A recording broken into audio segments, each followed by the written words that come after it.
Hello, everyone, and thank you for joining me for another restful episode of true scary stories to help you fall asleep. Today, we're going to be doing our weekly compilation of true scary stories. Yes, that is right. I am getting back on schedule, and I am going to be uploading more regularly to this channel again. I do apologize for the sporadic uploads over the last couple of months, but we should be able to get back on schedule now and do things as normal. So, with our first compilation back, lay back, relax, and enjoy these true scary stories.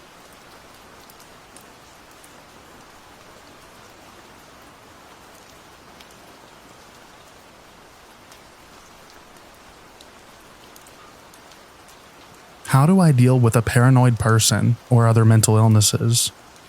I know that sounds unusual, but the following true story broke my heart. I had barely gotten my business up and running. I had practically exhausted my entire savings, and like many new business owners, I was slightly anxious to begin making an income. I got a call from a woman. I'll call her Anne. The first words out of her mouth were, "I need help. I'm being stalked. But I don't want to talk about it on the phone." Now, when I get a call like this one, I try to determine early on if this is a matter for the police. But since this lady didn't want to pursue discussion further on the phone, I scheduled an appointment for later that day.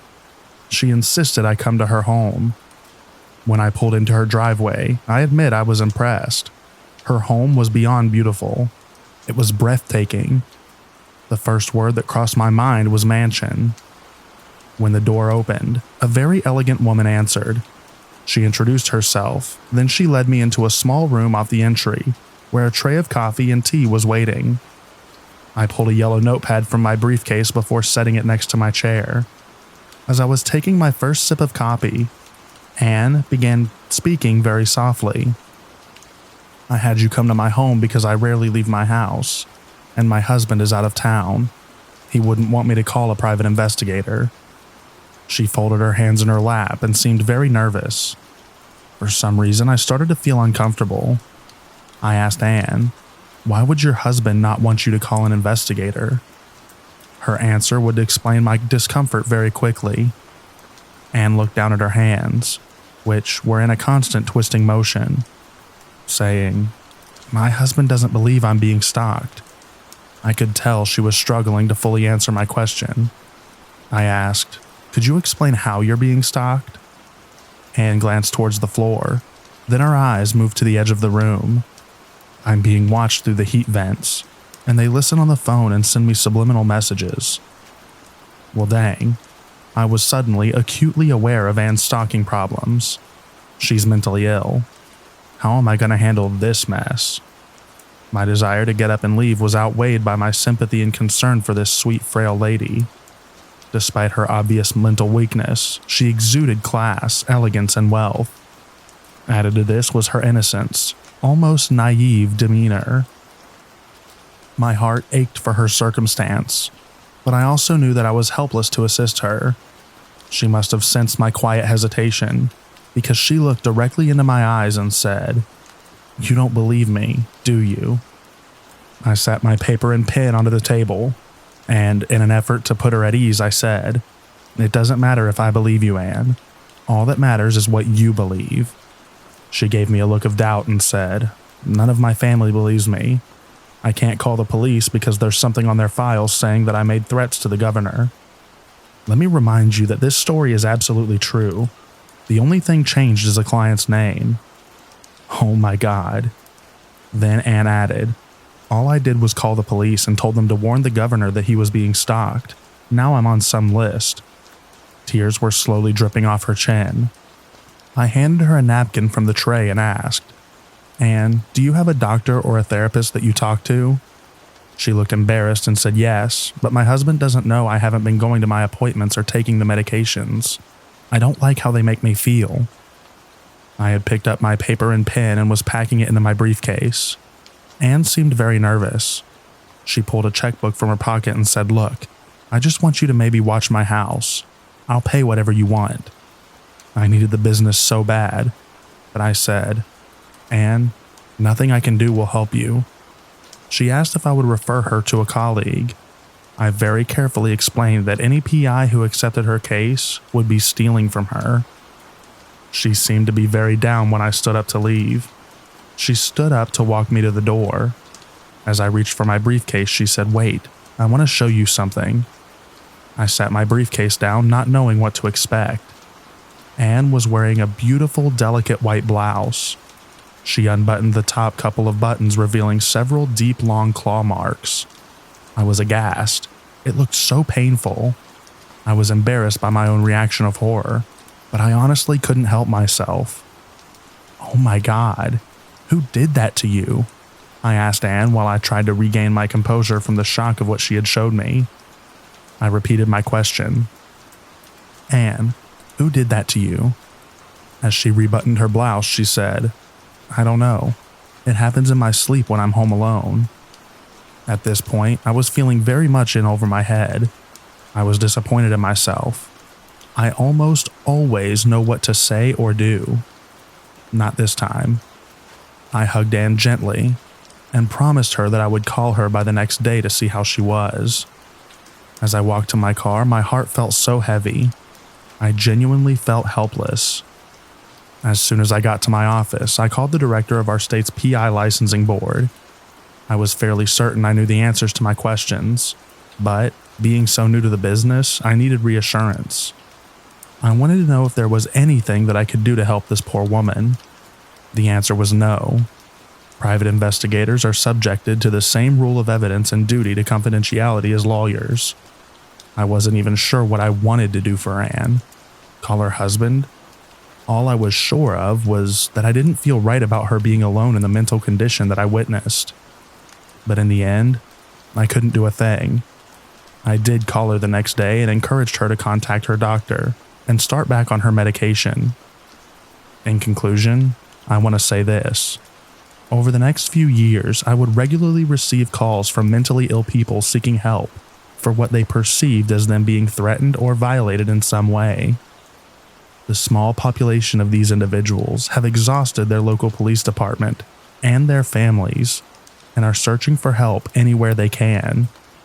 And so far, they're simply not being helped. Thanks for letting me tell this story.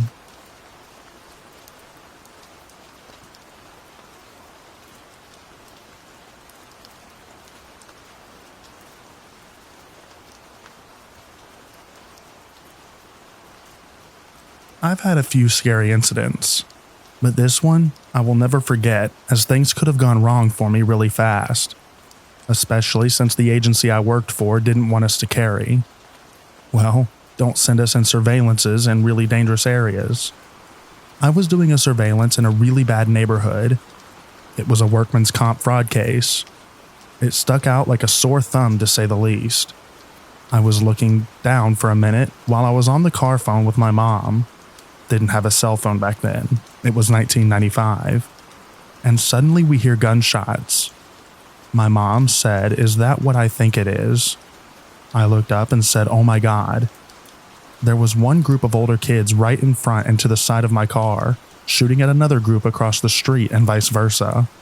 There were literally bullets flying over the hood of my car. I ducked and hightailed it out of there, doing a U-turn to go to the opposite direction. Before I did that, one of them saw me and gave me the motion that I better be quiet or he would shoot me. He pointed it at me and put his fingers over his mouth as if to say shh. I saw one across the street and he was down on the ground and his friends were trying to drag him away. I knew many police officers at that department, and the one who took my call I did not know. I wasn't a police officer myself, I just knew so many from school, work, and personally. They called me later on to say that they found no shell casings or anything, and no one was down. They asked if I was sure. Maybe they were playing. I stated my credentials and said that I'm working as a PI while going to graduate school for forensic science, specializing in advanced criminal investigation. And now you're just insulting me. I know what I saw, and my mom heard the shots over the phone. And I said, "You can ask the officer so-and-so," and threw out like 6 names of officers who know I wasn't mistaken. I called one of them who was a detective and knew me since I was 5 years old, and I said that I think I'm qualified to know what I saw and heard. He agreed, and I also know in these areas they often have one or two people who are not medical professionals, that they dress wounds and remove bullets because those who seek them out want to avoid the emergency room because they know they can get arrested. I told him that I could see that at least 2 of the guns were 9mm Glocks. He looked into it and called me back and said, "You're absolutely right. There were a bunch of spent Glock 9mm casings right where you said they would be, amongst others." He said that I was probably right about them avoiding the emergency room, and that because there was no body found and these scenarios are a dime a dozen for a large busy police department, they often don't bother to investigate further. So I asked, well, why didn't they just say that? He and another said because the last thing they want is for a civilian who knows what they're talking about, because of my training, to criticize or go to the press.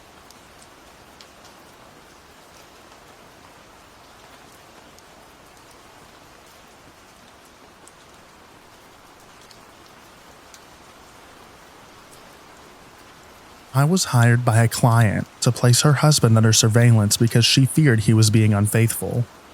The client traveled out of town, leaving him home alone. The client and her husband lived in the northwest suburbs in a newer subdivision.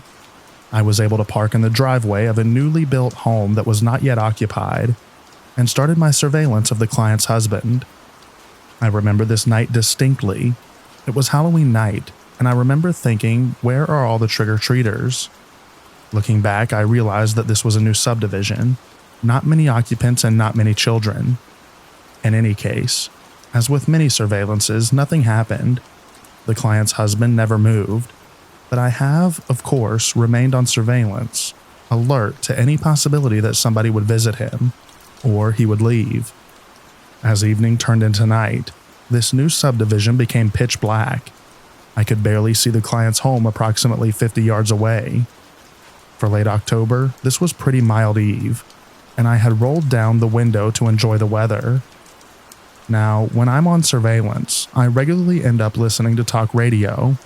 That night was no different, but because it was Halloween night, what I ended up listening to was scary Halloween stories. Just about midnight, I was listening to one particularly disturbing story. Suddenly, I heard a slight rustling to my left. I froze, ears alert, waiting to hear that noise again. My eyes darted to my rearview mirrors. My first thought was somebody was trying to sneak up on me. Wouldn't be the first time. Most often, it's our heroic suburban police officer out to catch a burglar. I waited and waited, but nothing. Eyes and ears alert for any sound, any movement. All the time wondering why I had just rolled the window down, putting myself more at risk than I would normally do. Then, just as I was ready to relax, out of the corner of my eye something dark and gray jumped towards me from the dark. It jumped. I jumped. The adrenaline surged. I may have squeaked. I'm not sure. But I scared the cute little bunny rabbit sneaking up on my car, just as badly as he scared the fearless PI that Halloween night.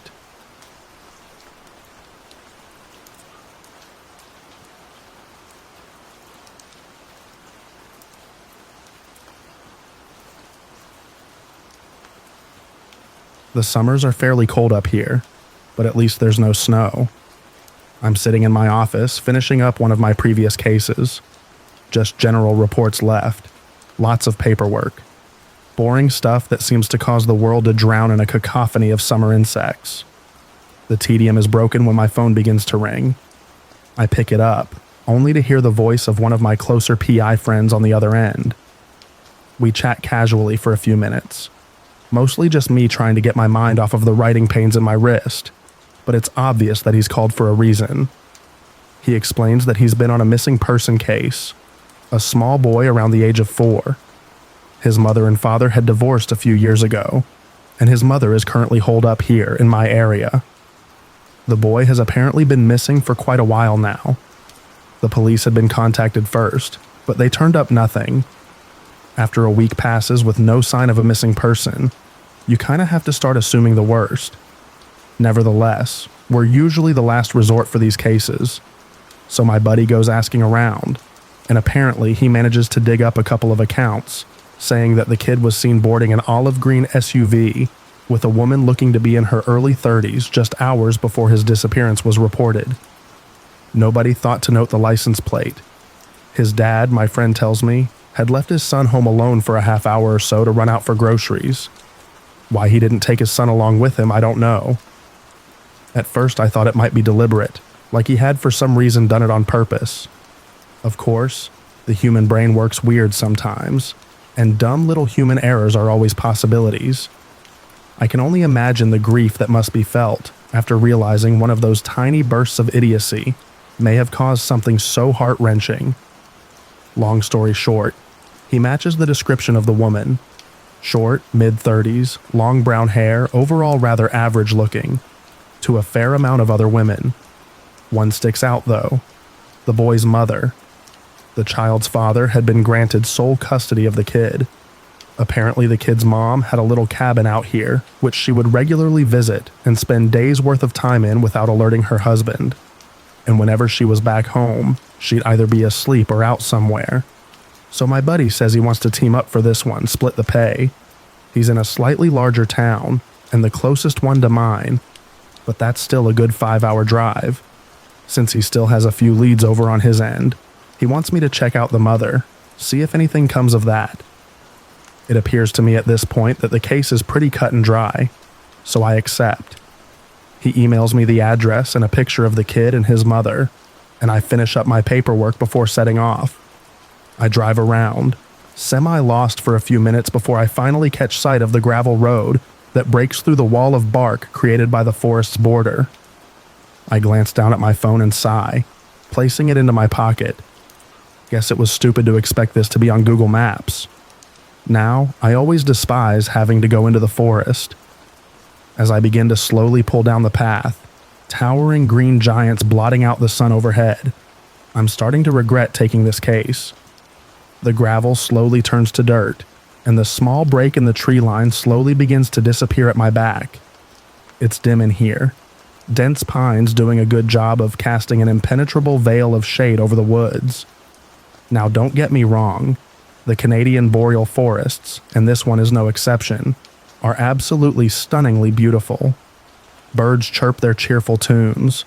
Small rock faces jut out from the land like Mother Nature's own sculptures.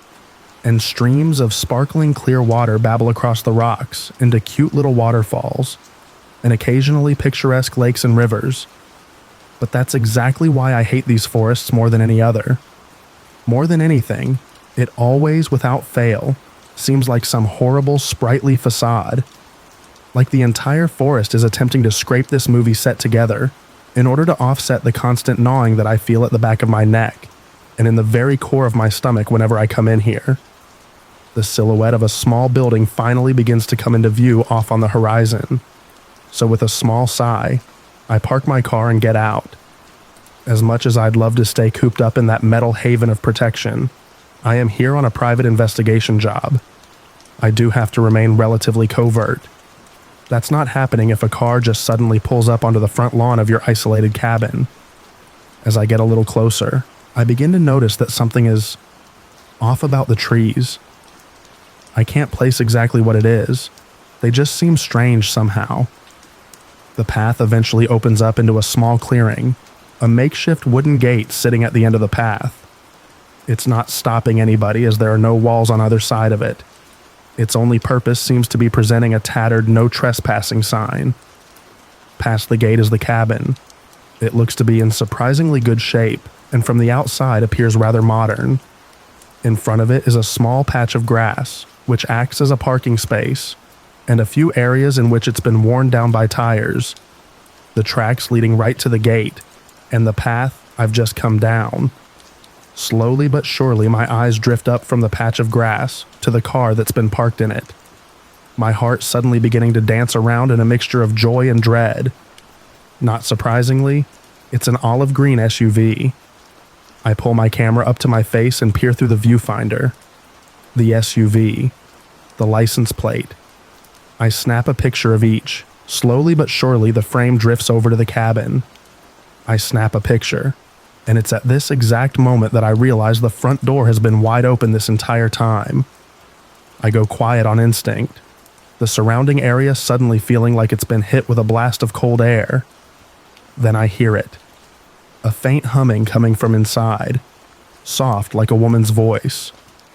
Once I hear it, I suddenly become unable to stop hearing it. It's a haunting, drifting tune, equal parts melodic and eerie. Every once in a while it stops or skips a little bit, as if its source is running out of breath or having voice cracks. Before I really even know it, I'm taking a step forward. I know it's a stupid idea, but my legs are moving faster than my mind. Just a little peek, I tell myself. Just one peek to satiate my curiosity. That's it. The cabin looms over me as I get closer. The grass crunches under my feet until finally, just barely, the inside of the building begins to come into view. I stop dead in my tracks. Branches. It takes a moment to register, but there are tree branches covering the floor. When I say covering, I mean covering. These are not sticks. They are long, spindly, thin tree branches, deliberately cut off of their trunks. Like a natural line, my gaze follows them to the single piece of furniture in the room. A small white coffee table and a CD player perched on top. And I realize why the humming sounded like it was skipping. The trees around me suddenly feel like they're closing in on every side, like the earth below my feet is trying to swallow me whole. I don't take another moment to sit and deliberate on it. I just book it out of there as fast as I can will myself. I launch towards my car, slam the door shut, put it into reverse, and punch it out of there. That place simply felt wrong. The first thing I did was contact the police. I sure as heck was not going back there, but there was no way I just going to let it sit there like that. They investigated and were just as weirded out as I was, but ultimately didn't turn up anything of use. The house was deserted, save for the sea of branches, the white coffee table, and the lone CD player. The SUV too was near pristine, not unlike a new car. Investigations continued for a while, but it was more or less a dead end. Nobody ever returned to the cabin. My buddy's leads never panned out either, and the child's mother suddenly went missing as well. No, this isn't a messed up joke. We never found any of them. In the end, things unfortunately had to be called off.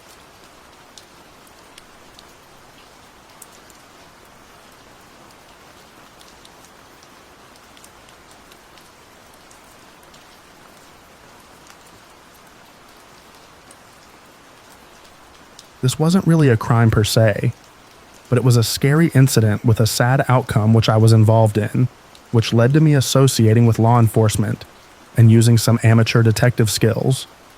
Long story short, last November I came across a neighbor lady dying in her yard while I was walking my dog. She was lying half under a tarp wearing a sweatshirt, leggings, and sneakers. Her face was expressionless and pallid, her eyes and lips barely open. I approached her thinking this had to be a mannequin. She didn't look real, and people do dress mannequins up for Halloween to use as decorations. So I thought perhaps someone was simply putting the mannequin away and had to go inside the house for some reason. I knocked on the door, beheld two worried-looking dogs, walked back to the figure in the yard, and asked doubtfully, "Ma'am, are you okay?" No answer, so I knelt and felt her wrist for a pulse which I could not detect. I then saw she had wireless earpod in her ear and knew she had to be real. This was not a mannequin. I pulled out my phone and called 911. The police were there in 2 minutes, and they attempted CPR on her, then took her away in an ambulance. A neighbor from across the street came over as they were trying CPR and told me he had seen the lady doing yard work. Then when he didn't see her, she assumed she went into the house. He could not see where she was lying from his window, but he had seen me arrive with my dog investigating the scene, then pull out my phone, and he knew something was wrong. I'll be honest, I was glad for the neighbor's presence, not only to have someone to talk to, but so that, if the police suspected any foul play, the neighbor could corroborate that I simply showed up, checked the scene out, then called 911. He would be my alibi, in other words. An officer called me the next day to inform me that while they had detected some measure of brain activity, they could not save her, and she passed away. I later found out she had had a burst aorta, which likely caused her to collapse on the spot. There was no foul play. I was not a suspect in any way. I deduced the presence of an ear pod meant she had to have a phone on her. I saw no sign of a phone in her hand. Whatever happened to her, it happened so fast she didn't have the time or ability to pull out her phone and call for help, much less go in the house. I didn't even know her at all, but I think about that poor woman every day. I hope she is at peace.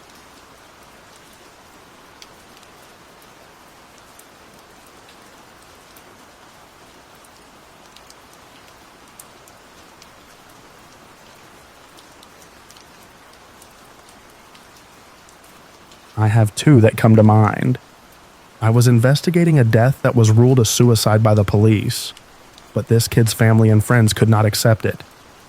The official story was that this 20-year-old kid had been rejected by a girl, climbed to the very high roof of a local cathedral, and jumped to his death. Not even close to what actually occurred. I learned he and his friends had a habit of doing stupid, dangerous stunts, including car surfing on the highway, climbing billboards, towers, and anything else challenging. Turns out, he simply left a late-night party slightly intoxicated, thought it would be fun to climb 100 feet of construction scaffolding to the roof of the basilica, and peek over the edge. Problem was, the ledge was copper-clad and the roof was wet. He slipped and fell. The scary part for me was having to climb a 40-foot extension ladder off the 50 scaffolding to get to the roof area of the basilica, all while carrying 30 pounds of photo-video gear to document the scene. About 3/4 of the way up, the ladder slipped a bit, and I thought I was done for. I did some serious praying to sweet baby Jesus and his golden nook of divinity, and made it up and back down safely. The other that really stays with me was getting shot and chased while trying to pick up a bail jumper with a buddy. I didn't do this often, but helped a friend out who did when he needed it. It was supposed to be an easy pickup little woman, about 5'5", 120 pounds. Just a flight risk who didn't show up for court on a drug possession charge. Well, turns out she didn't use the address she posted under any longer. In fact, the sleaziest bunch of meth heads I've ever seen did, and they didn't take kindly to being disturbed. We rolled up quietly about 2 a.m. on a Sunday morning, near a double-wide mobile home in the country. It should have been called Crackhead Estates the way the place looked. We were almost to the front deck when a very large and obviously agitated Rottweiler came out from under the trailer and started after us. We were cut off getting to our vehicle up the road, so we ran towards an old barn to try and away from the dog. The mobile home door flew open and someone started shooting in our general direction, not even taking time to aim. I could hear bullets hitting the side of the barn as we ran inside. It was dark and we were tripping all over junk as we tried to find an exit. We finally kicked out some rotted boards at the back to escape and ran into the woods, hearing gunfire the whole way. Luckily, the dog had a long chain on it and couldn't follow, but as we were running, more people were coming out with more guns. We circled around to the field across the road and tried to sneak past the drive to our car. Would have made it too, but the damn dog was unchained now and heard us, started barking and running, and the people in the yard started shooting again. There was no way they could see us, but they just kept shooting. We finally reached the car and took off, stopping at the first phone in town to call the police and explain what happened. They were already sending a deputy out to see what the shooting was about, and the dispatcher sent another to get our info. We were later called to testify because it turns out the gentlemen living there were selling weed and crack and had a rather large amount of it stashed under the mobile home. It's one of the few exciting times I had as an investigator. Most of the time it's just boring surveillance, record searching, or report writing.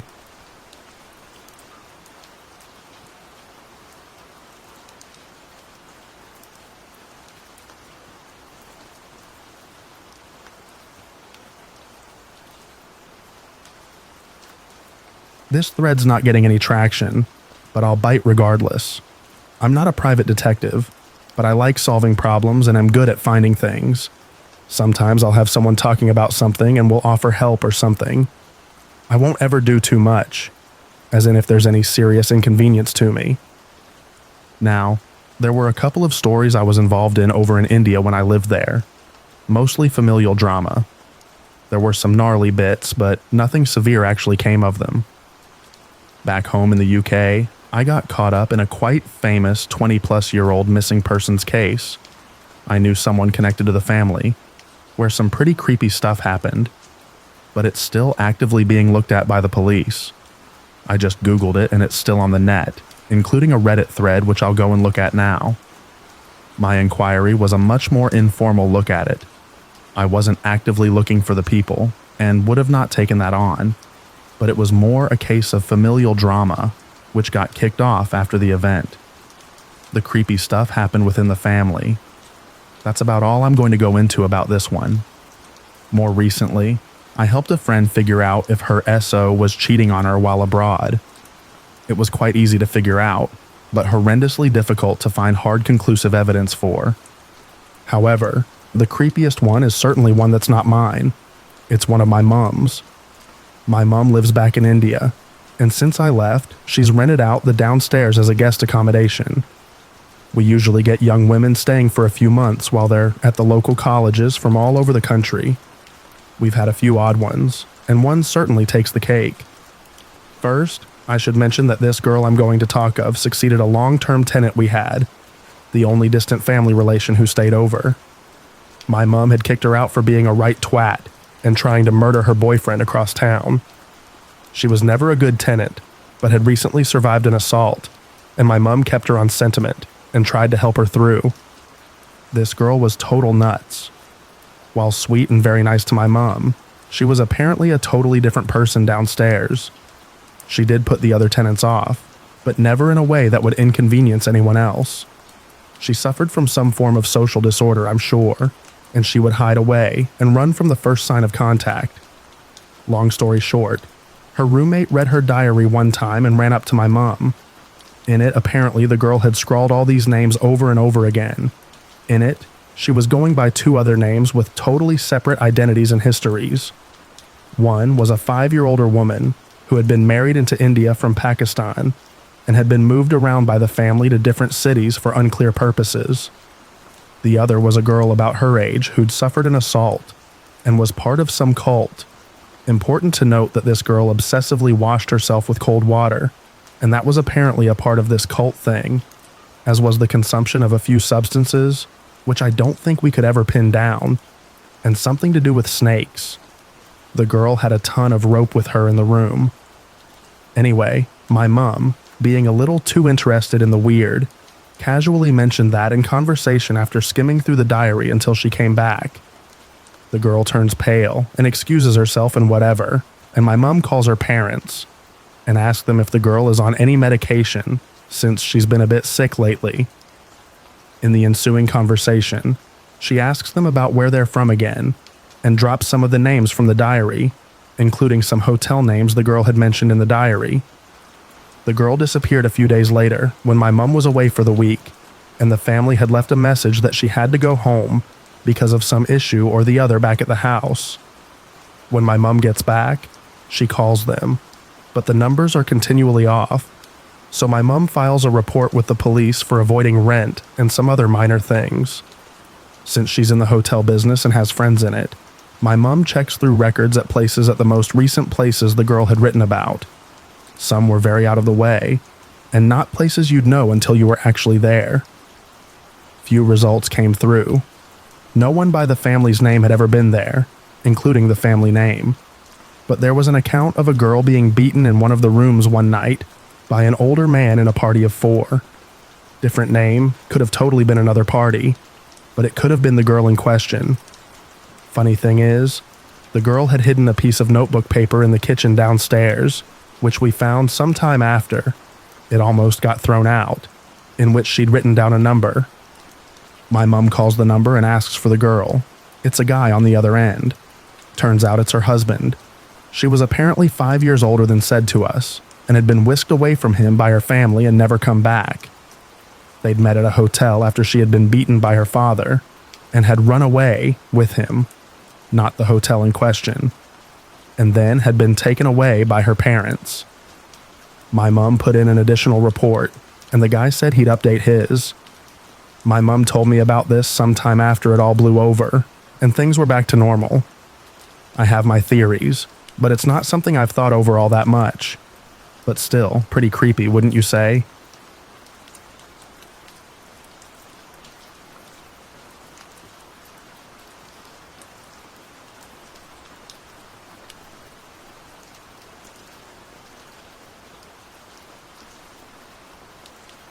Last year, I was 17. I pretended to be a private investigator just for fun, and my neighbor gave me $10 to go look for his missing cat. I guess he just wanted me to have some fun, and I was just fooling around, and I was pretty sure I wouldn't find anything. But dang, did I find something. At the bottom of my street, there was an old abandoned retirement home, closed a couple of years after I moved in. I went there first and found a blood trail leading into the place. There wasn't a lot of blood, but just enough that it could have been cat's blood. Case in point, the building was being used by some druggies that were hiding their operation. Just some weed, meth, and coke, and a couple of guns. After seeing that, I crapped myself because I was only going into the whole PI thing as a joke. I anonymously tipped off the police who raided the place. Apparently, one of the guys accidentally attacked the cat, who started to wail loudly, and he was scared people would come to investigate. He couldn't bring himself to kill the cat, so he dragged it inside and forgot to clean the blood away. It was one of the most thrilling, yet terrifying things that I had ever gotten myself into. But hey, at least the cat lived, and my neighbor got her back.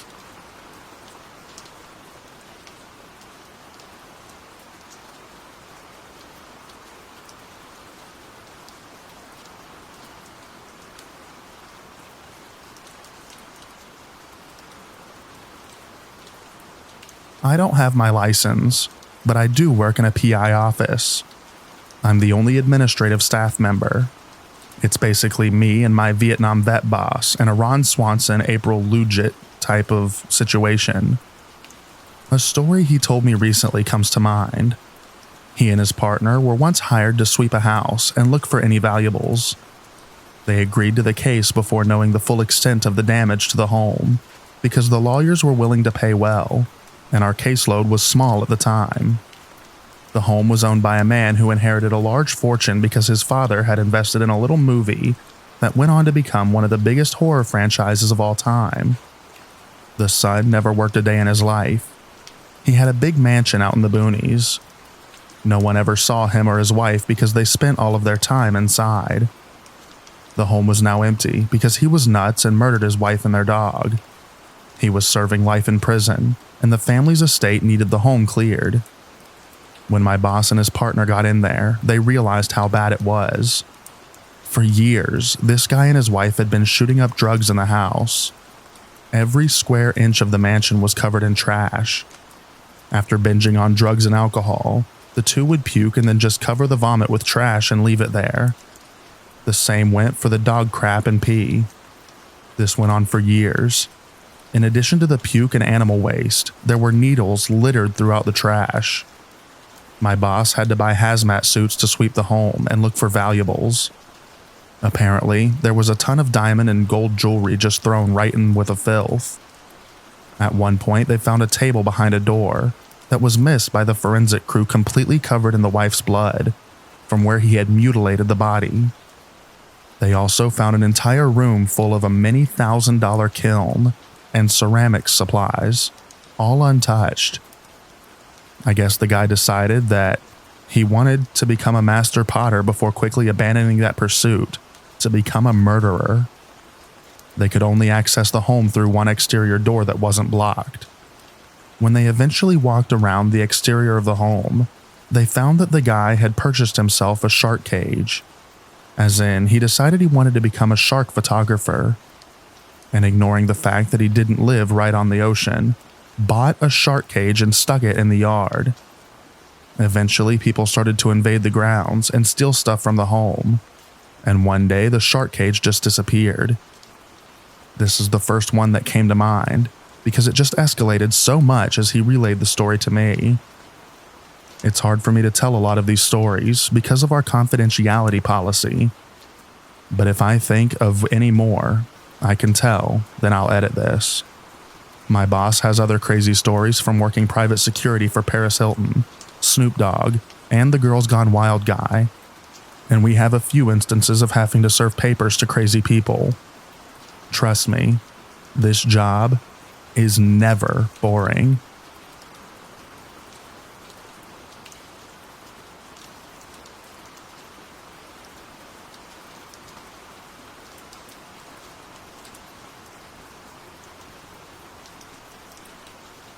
Not a professional PI, but I did some investigating for fun during my senior year in high school, as I had literally half the school day's worth of free time, had friends who weren't exactly on the same schedule, was always in want of pocket change like everyone else, and had variable amounts of craps to give. So from time to time I would be hired for my services, usually $5 or $10 for some simple work, mostly just making sure boyfriends and girlfriends weren't having fun without each other during times they were apart at school hours.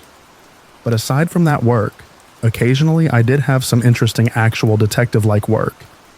In this case, I was actually hired by this really chill teacher who taught comp sci in order to try and catch a serial class cutter in exchange for access to the computer lab so I could chill and occasionally use to probe social media for other cases. He wanted me to catch the cutter and bring him to the teach because he really wanted the kid to come to class and learn, and he really wanted to help the kid. Also, he didn't want administration to catch the kid, as that would just screw the kid over more. So I accepted the case. First thing was first, I made sure to check in with some of his classmates, who actually saw him come to school. In exchange for some gum, they told me when he'd come in, and the names of some kids he hung around. From that, I drew a list of potential people to question, but soon found out the kids either belonged into one of two categories. Category A involved mostly normal kids, who went to school and did their thing. From these kids, I kinda got the gist of mapping out the perp's normal schedule, had he chose to attend class, and from his schedule, I came up with a potential theory for the perp's motive. You see, this kid was a supposed overachiever, and was Korean. This meant he was probably pressured by his family to overachieve in all of his classes, and judging by his schedule, he was overloaded. He was only a sophomore, and yet he was already taking calculus and 2 AP courses. He was also overloaded on 5 classes, with his elective of computer science. And for all I knew about the typical Asian household, he was also probably prepping for the SATs as well. Yeah, this kid was overworked. In any case, on to Category B. From this group, most of the kids here were known stoners, users mostly, who hung about at the park next door, smoking pot and just chilling. From this group there were 2 people, I guess famous among the student population, for being dealers, who dealt usually in some cheap, but still works weed, or more expensive edibles. I heard from kids that the perp had been hanging around these 2, trying to ask around how these kids could be so chill in high school. After that meeting, the kid said he would meet the group more and more often, and after those few meetings, it seemed to correlate with the perp's started absences. So I went to talk to the 2. When I first met them, they were extremely tight-lipped about not snitching out their clientele. Pretty admirable if I do say so myself. But I had a job to do, and a perp to find. So I tried to convince them by appealing to both their compassion and their business interest. I told them about the perp, told them of his circumstances, and told them why I wanted to bring him in. I told them he needs actual help about his circumstances, and someone professional to talk to, not just a temporary escape. Keep in mind I was not this eloquent. I'm just retelling it as so, because we all like to glamour the proud moments of our past. I could tell this had some effect, though they wouldn't budge, so I told them to cut me a deal just this once, and said, in exchange for info about the perp, I would help keep lookout for a week, for them when they dealt in the building. In any case, from the two, I found out where the perp regularly hung out, which was either out in the farthest edge of the park, near the forestry area, or near the school's boiler room. I found the perp at the park. I knew he was there because I could smell the pot in the air. Pot always smells like skunk, with a tinge of metal. When I spotted him, he was facing away, just sitting there, looking at the trees, a rolled joint hanging out of his mouth. And when I knelt down next to him to talk, I could see his lifeless, bloodshot eyes. So I just talked to him while he listened, just sitting there, staring into the trees. I told him who I was, what I was doing here. No reaction. I told him about the comp sci teach and how we wanted to help him. No reaction. I told him their people worried about him. He cringed a bit, then resumed sitting. So I sat down, sighed, opened a bag of chips, and offered him some. He ate some. And for the rest of that morning, I just chilled there with the perp, telling him it was okay to wait, but I needed to bring him back by the end of the day. I ended up inadvertently cutting some classes myself that day, though it wasn't as important as I was a senior, and really only showed up as a formality anyway. In any case, as he inadvertently sobered up and came back to reality, he started weeping. I could tell from his demeanor he was sick and tired of his life, but was too scared to say anything, as I knew from the Asian stereotypes, the kids were harshly disciplined from a young age. And as I took his hands to pick him up, I could tell he had no strength in him. So I had to bring back this sad, weeping, lifeless, sad sack, and had to carry him, shoulder to shoulder, out of the park and into the school building. Luckily, it was still during class times, so not a lot of people saw me carrying this weeping kid in. The security guard up front and passing aides were originally suspicious, but I managed to convince them, as I told them I was working a case for a teacher. And when they pressed further, I gave them a handwritten note, signed by the comp sci teach, which had his number, in case people pressed. Naturally, a security guard did press, and we had to wait at the entrance, while the comp sci teach was called in to pick us up. And when he showed up, the teach had a face of, first, relief, but then sudden shock, as he looked at the kid's lifeless, weeping face. And so, he escorted us back to his office, as I continued having to drag the kid over. I explained to the teach everything I had investigated about the kid and his circumstances, especially with the potential abusive household and his resulting escapism. And while I stood there explaining, the kid was just lifeless. In the end of the meeting, the teach called in both a guidance counselor and the school psychologist. And as I left to attend the only class I had left, I heard his parents were called in. In any case, that was a case closed. But unfortunately, the kid's life didn't really get much better. I heard from the teach, because of the loose definition of what constituted discipline and abuse in the household, they couldn't press charges against the family. And because the family found out about his apparent drug use, skipping class, and apparently wasting the kid's own time and future, the parents were very angry with the kid. And so, afterwards, rather than getting help or getting better, the kid just kind of shut down as a person. Though he attended all of his classes and did all of his work, he made no friends, exhibited no apparent emotion, expressed no interest, achieved only what was necessary to pass, and always went straight home. It seems the teach, I, and the system all failed him. That was probably one job which wasn't worth doing. The resulting room felt empty, as we would both lamented on this case, with guilt, if and when I showed up to the comp lab. So I didn't really hang out there, and just went to the library with a VPN for my needs. In any case, a few years after I graduated, I tried to look the kid up, but found nothing. I tried to investigate, via people who knew him, but everyone didn't really know what happened to him. He made no friends, talked to no one, didn't even have an account on social media. He just kind of disappeared.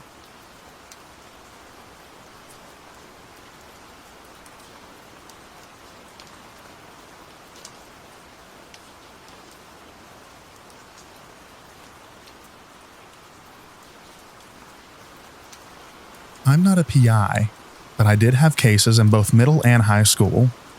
I didn't get paid other than in favors and or lunches. The way this worked is someone would tell me their story and I'd give advice. This ranged from school stuff to love and even revenge advice once in a while. They'd have to decide whether or not to do it themselves, since I wouldn't do anything to stop or make them do whatever. Well, this was one that ended in revenge.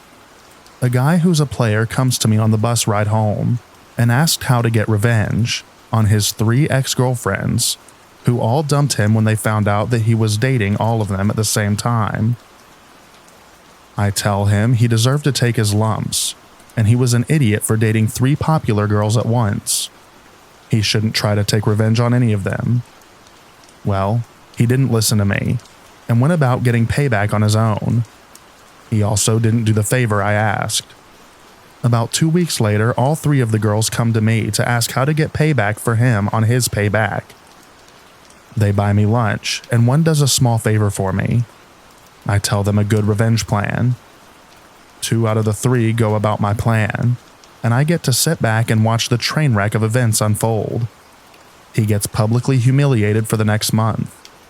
The last girl goes back to dating him.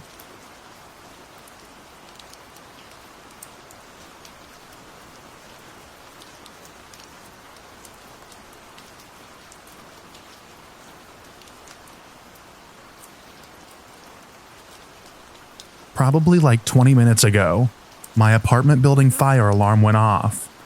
I gathered my cat and purse and headed out the door. Right outside my door was a young man walking into the building with a DoorDash bag/sleeve. Like those pizza terminal sleeves that Domino's delivers with. He tries to stop me as if I'm leaving my apartment. I said, I didn't order DoorDash. He's holding the DoorDash bag weird, like he's about to unzip it or something. Maybe I'm paranoid. He motions me to follow him. I tell him if he wants me to tell me something, then he's got to come outside, because I'm not standing in the middle of those blasting alarms. My poor cat. He keeps trying to motion me and says I set the alarm off. I immediately leave the apartment building and walk out to the parking lot. He's still following me and trying to get me to follow him inside the building. Police car has already shown up. Usually one sits around our apartment complex at this time of night. So I go to tell the police officer about what I just encountered. He goes to investigate and look for him. Can't find him. He's not anywhere in the entire crowd that evacuated the building. What could it possibly have been? Am I paranoid? I've been in a scenario where someone tried to lure me and act cool about it. I ended up being assaulted. I understand that was dumb on my part. I was very young and had no clue how evil the world could be. This just kind of reminded me of that. I'm worried he knows where my apartment is. I got inside after everything was cleared and inspected my entire house twice. I'm paranoid. What could that have been all about?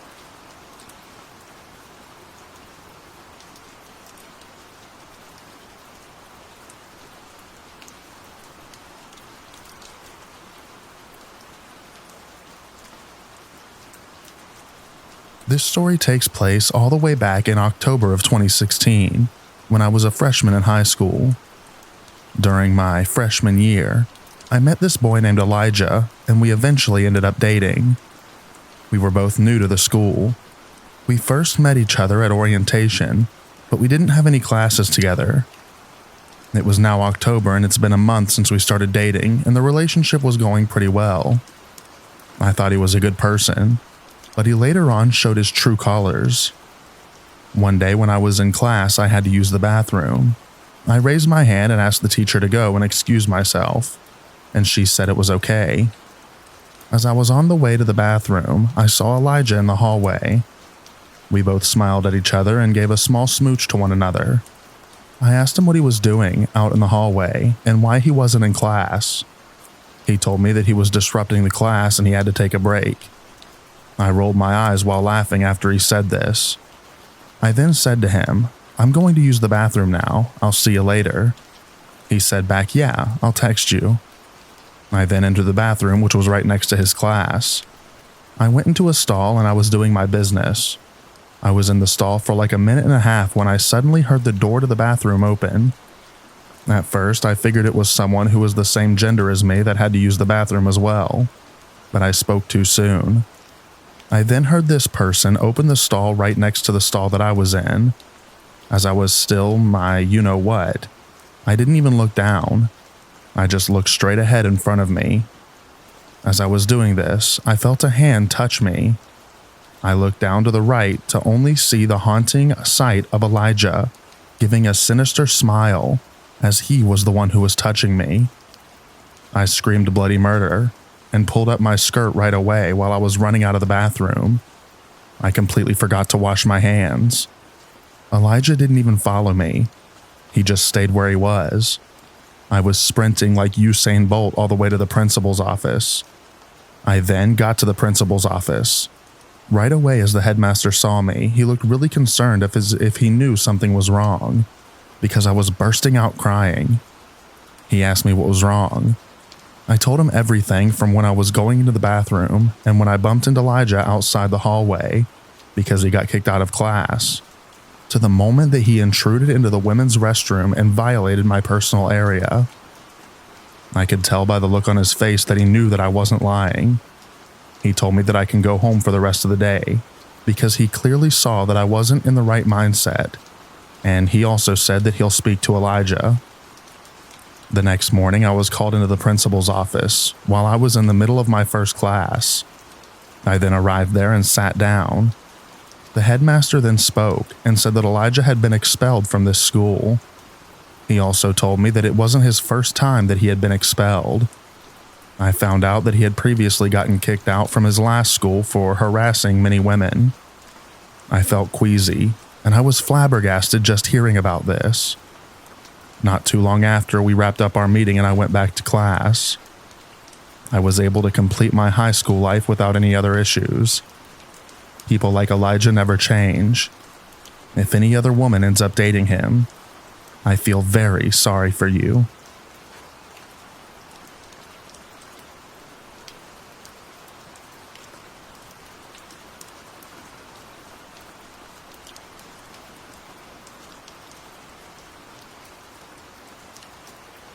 Hi, I'm Patrick Beverly.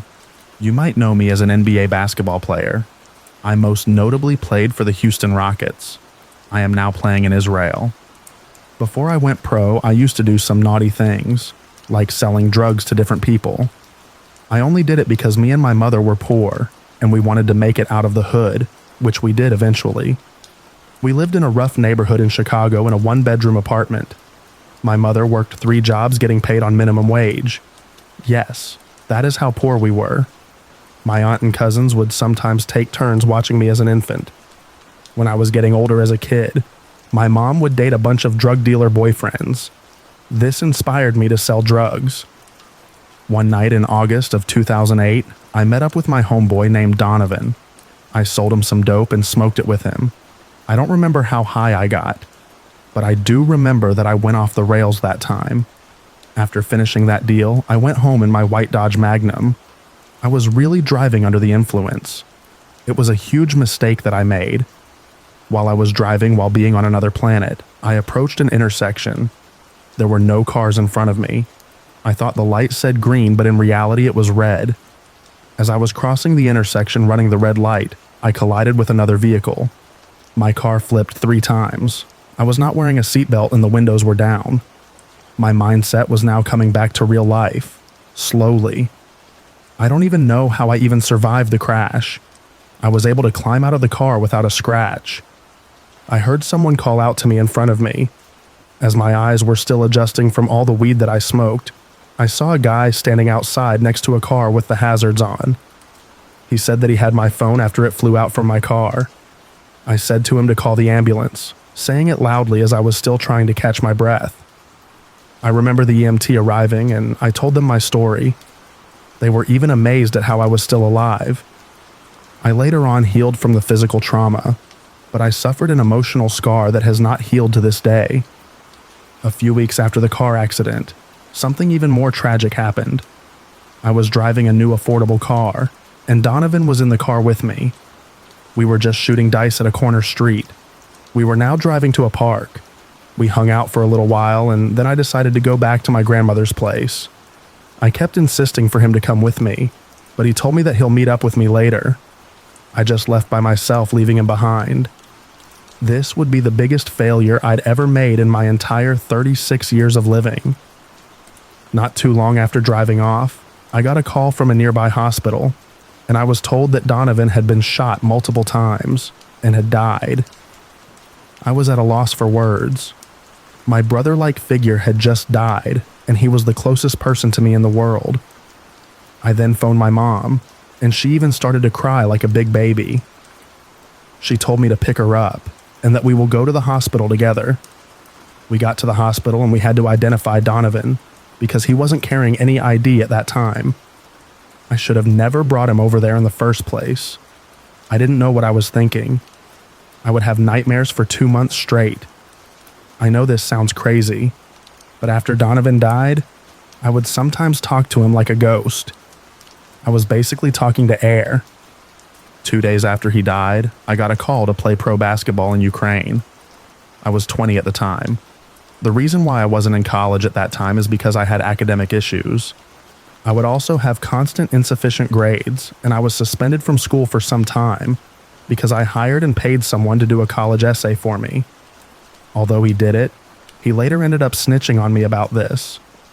At first I kept denying it, but I eventually owned up to it, and I accepted full punishment for it. Nevertheless, I accepted the contract because there was nothing else I loved more than basketball, and I would actually earn money playing basketball as my family could use the money I would earn. I also did this for my homie Donovan. He would have wanted me to keep going, no matter what happened. I know how proud he is of me in heaven, after all the accomplishments of making the NBA, and having some accolades along with it, which included getting 3 All-NBA defensive teams. I love you, Donovan, and this story is for you. I'll see you soon and we will reunite in heaven, but I still have a long way to go.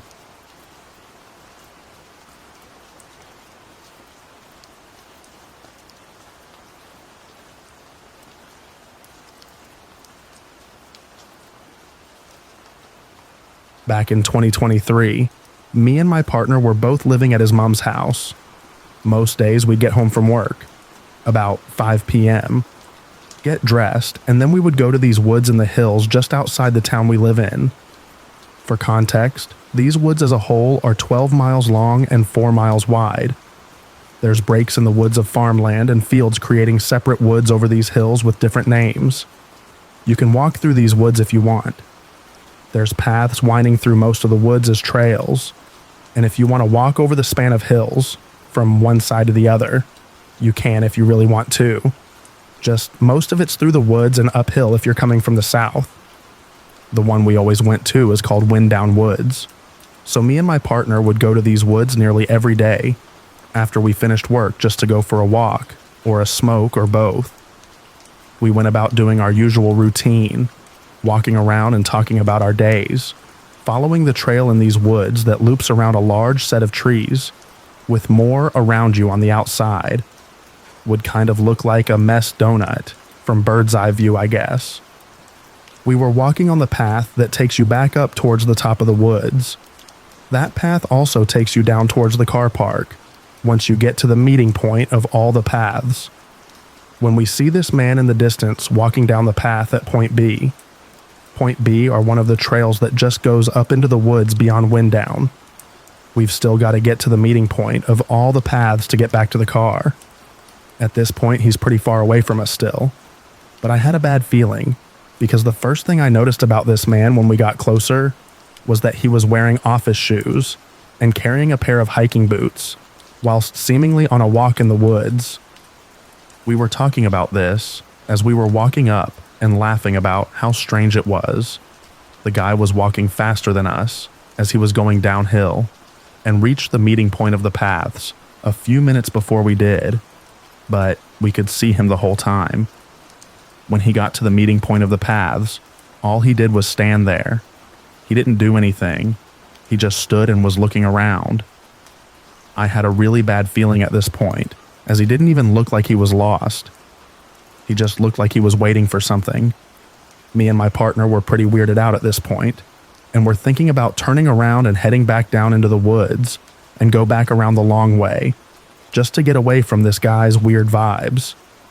In the end, we decided that walking back down into the woods would ultimately look way too suspicious, as the man had definitely seen us walking up the path towards him, the same time we'd seen him walking down. So we just kept walking up. The whole time this guy's still just standing there, looking around with these shoes in his hands. Having no other choice than to walk past this guy to get to the path down to the car park, we went up and past him. Getting close to him, I saw something that worried me more than it weirded me out. The guy had a backpack on and there was a handle coming out of. 100% the handle of a hammer or an axe. I knew it couldn't have been else. He hadn't been on a phone at all the whole time we'd seen him, not even when he was just loitering around. Just more and more stuff adding up and freaking a man out. As we walked past him and started down the path towards the car park, the guy decides he now knows where he needs to go without getting a phone out or a compass, nothing, and starts walking down behind us. At this point I was freaking out, and so was my partner, who doesn't usually get paranoid about stuff like this because I do it all the time for no reason. But this guy was not right. There were no other cars in the car park out mine, so he had no reason to be walking there. We were walking as fast as we could without running away from this guy. After what felt like a lifetime, we got to car, locked the doors and drove off. I didn't even look back. To this day, I think about that guy and how strange he was acting. But then again, I think about how strange we were probably acting, and maybe the poor guy was simply on a walk. Cut to just the other week, and me and partner are at our friend's house for their birthday, just hanging out, meeting their other friends we haven't met before, having a blast. But as usual with every small group hangout, it got late, and we started talking about weird experiences we'd had and spooky encounters. Obviously, we told everyone about our encounter with this really strange man in the woods. A couple of the girls at this hangout work at a reserve called Fine Court. It's one of the woods in the hills I've been talking about. They seemed pretty rattled by the story we had told, and said that they had one that would make it worse, but they had to tell the group now. Plus, we needed to hear. One evening at work, E was on a closing shift with her manager, and they'd been cleaning up the cafe and doing final checks, when E's manager tells her that he's good doing the rest by himself, and that she can just go home. Who doesn't want to hear that? So off she goes to her car, sits there for a bit to chill and roll a cigarette before driving home. Later that night, she gets a text saying, "Don't ask, just don't come into work tomorrow." E finds out that after she left work, her manager had finished cleaning up like he said, and gone to his car to leave. Getting into his car, a man approached him from out of the woods, and started wrestling with him, trying to steal his car keys. Managing to get the man off and get into his car, the manager drove away and called the police. After talking to police, they connected some dots of a call they'd had earlier that evening from a concerned neighbor living in a village a couple miles from Fine Court, reporting a suspected burglary of one of her neighbors. Another call from a mental health institute in a town about as far away as ours from these woods from the opposite direction, saying one of their patients had escaped. Turns out, after the police put the whole story together, this man escaped, got a haircut, and then walked miles to this village in the middle of nowhere. Broke into this house he thought was abandoned. It was actually the home of an elderly couple. The man was completely disabled and wheelchair bound, and his caretaker was his wife. The man actually murdered the elderly lady and just left the man in the house before leaving and walking into the woods, wandering around them and looking for someone with a car he could steal. That's when he ended up at Fine Court and tried to take S manager's car, running off into the woods again to find someone else. Me and my partner are so sure this is the same man we saw acting suspicious at Winddown all that time ago, as their story was from the same month as ours was, and the time frames matched up perfectly to when we would have seen him after he had tried to steal the manager's car and ran back off into the woods again. The police caught him the next day just wandering around in the woods up there. He was following us back down to the car, but who's gonna jump two guys in an open space where one of us could have easily made it to the road? I think he was trying to freak us out and get us to go back into the woods when he stopped at that meeting point and was loitering around. IDK. This still horrifies me to this day, and I just needed to get it off my chest and share this with someone.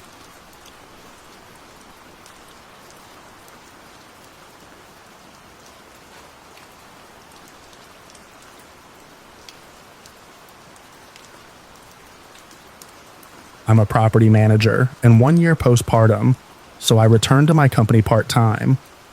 This is fun because I get to float around to different apartment communities who need help and just help where needed. In September, I helped at a property about an hour from my house. It's a bit of a drive, but fairly small property with relatively no big problems, so easy money for the day. I'm covering for a manager out on vacation, and of course it's the dreaded 6th of the month.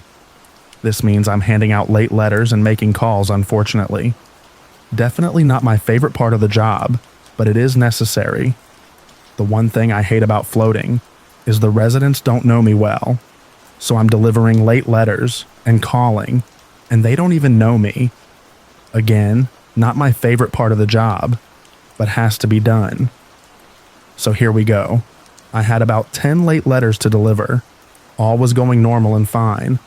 Some people answer the door and say, "Yep, sorry, I'll have it paid on such and such date." Another person didn't answer, so I left info on door, but they flipped me off as I was walking away. All pretty normal stuff that comes with the job. I get down to about the 7th or 8th person. I walk up to this apartment, and I can tell from the outside the occupants have absolutely destroyed this home. I smelled cigarettes, cat urine, and general mustiness before I even knocked. All blinds were broken. Blankets up in the window, all the works. I get up to the door, do my normal quick knock, waited about 5 seconds and was ready to post notice to door. Right as I was folding it up to put it between the door partly swings open. A gentleman wearing just his boxers and a cigarette hanging out of his mouth opens the door, but doesn't unlatch the security lock, so door's not opened all the way. "What do you want?" he says as he's giving me a death glare, but also looking me up and down inappropriately at the same time. I explained I was just here to deliver the late letters and that I would be on my way now. As I'm explaining this, I notice he keeps looking over his shoulder, as if someone is standing next to him behind the door. I find this odd, as if someone is hiding from me, especially because this gentleman won't open the door all the way. I hear some whispering and now I'm sure he is communicating with someone. The gentleman in the doorway asks me to wait and says he has things in his apartment that he needs looked at. I explained I was just there for the letter, but that he can send photos into the office and that I would get work orders in. He begins complaining about our maintenance team and states he really wants someone to take a look in person. At this point, I'm feeling really uneasy. Typically, I would enter and help no problem. But between the looks this guy was giving me and creepy who knows who behind the door, I'm just not feeling safe at this point. I defer again, trying to make myself sound unimportant and just say I'm just a floating person. I can't do anything without manager approval when she gets back, so really there is no point. At this point, something catches my eye upstairs. I see a window blind move. I notice 2 additional guys upstairs who are both staring down at me. I'm so uneasy I could be sick at this point. I tell the gentleman that I won't be entering without maintenance or the property manager present, due to it being an ongoing maintenance concern, and there not being much I can personally do. He looks annoyed and finally slams the door in my face.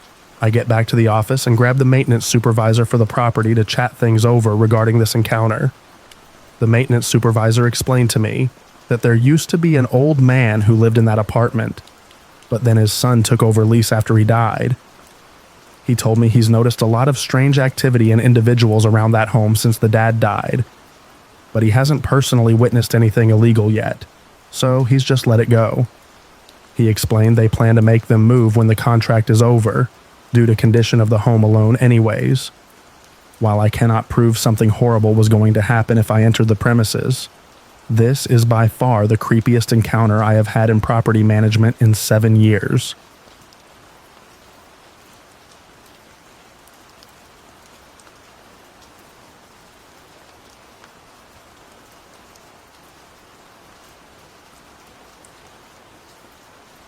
night 1. I 20M, pretty small guy, have a routine of walking my dog in the morning and at night, and what happened these past couple nights does not seem normal. At 11:30 p.m., this white BMW is driving down the road, and all of a sudden he slows down close to me. I assume it could be a delivery driver of some sort because other people live on our property. After slowing down close to me, he speeds up again, this time pulling into the house next to mine. I had the feeling he was going to turn around and come back, and he did. This time, rolling up real close behind me, there aren't any sidewalks. He stops for a second and then speeds up again past me. I give him that fight or flight look, almost an angry look, and he parks sideways down the street. At this point, I start running back to our property out of panic, and then he also drives off. Night 2. My girlfriend told me she'd prefer if I went out with another person for safety, and so tonight we went out together instead. Normal walk. Everything's going great except for some paranoia.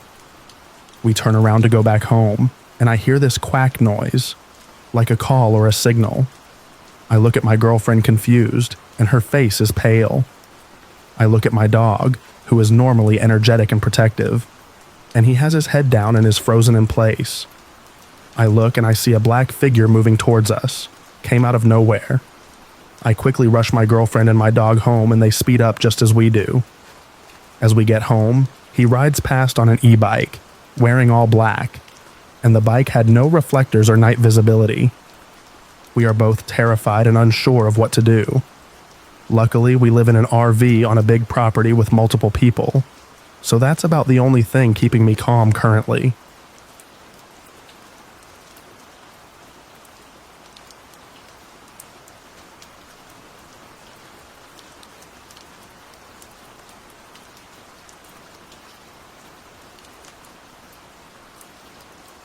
So I was picking my daughter up from her nursery with my newborn in a baby carrier attached to me. My daughter was in her pushchair on our way home on the train. The station next to our house doesn't have step-free access on the platform we get off at, so we go to the next station and get the train back to our station, as this way we can get off on the step-free access platform. As I got to the station after my home station, we were getting off the train, and this guy suddenly lifted my daughter's pushchair up, as if to help us get off the train, but it wasn't necessary. I was a bit confused as we didn't need any help. He said, "Let me help you," looking down, and now looking back, probably to cover his face with his peak cap. Long story short, he was following me all around this station. Every time I went to get the elevator to reach my platform, he would follow me. When I went to the main part of the station, he'd follow me there. The weird thing is, he was acting like he hadn't noticed that I'd noticed when I was clearly trying to avoid him. He never made eye contact with me. I was petrified as I had my 2 very young children, 23 months and 3 months old, with me. To make a very long story less long, I typed a message on my phone that I needed help and showed it to a staff member at the station, as I didn't want to create a scene or the situation to affect my daughter. The staff member helped me get to my platform and catch a train, ensuring the creepy guy didn't get the same train as me. He literally hopped on and off after me until the train left.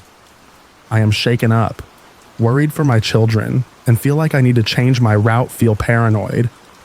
It wasn't a one-off. It was like dead obvious that he was after me for something, but didn't make eye contact with me at all. I am just curious why people think this guy was following me blatantly, but wouldn't make eye contact with me. Surely if he was trying to scare me, he would have stared at me to be intimidating. But he was being blatant and acting like he wasn't after me at the same time, and his behavior was very confusing.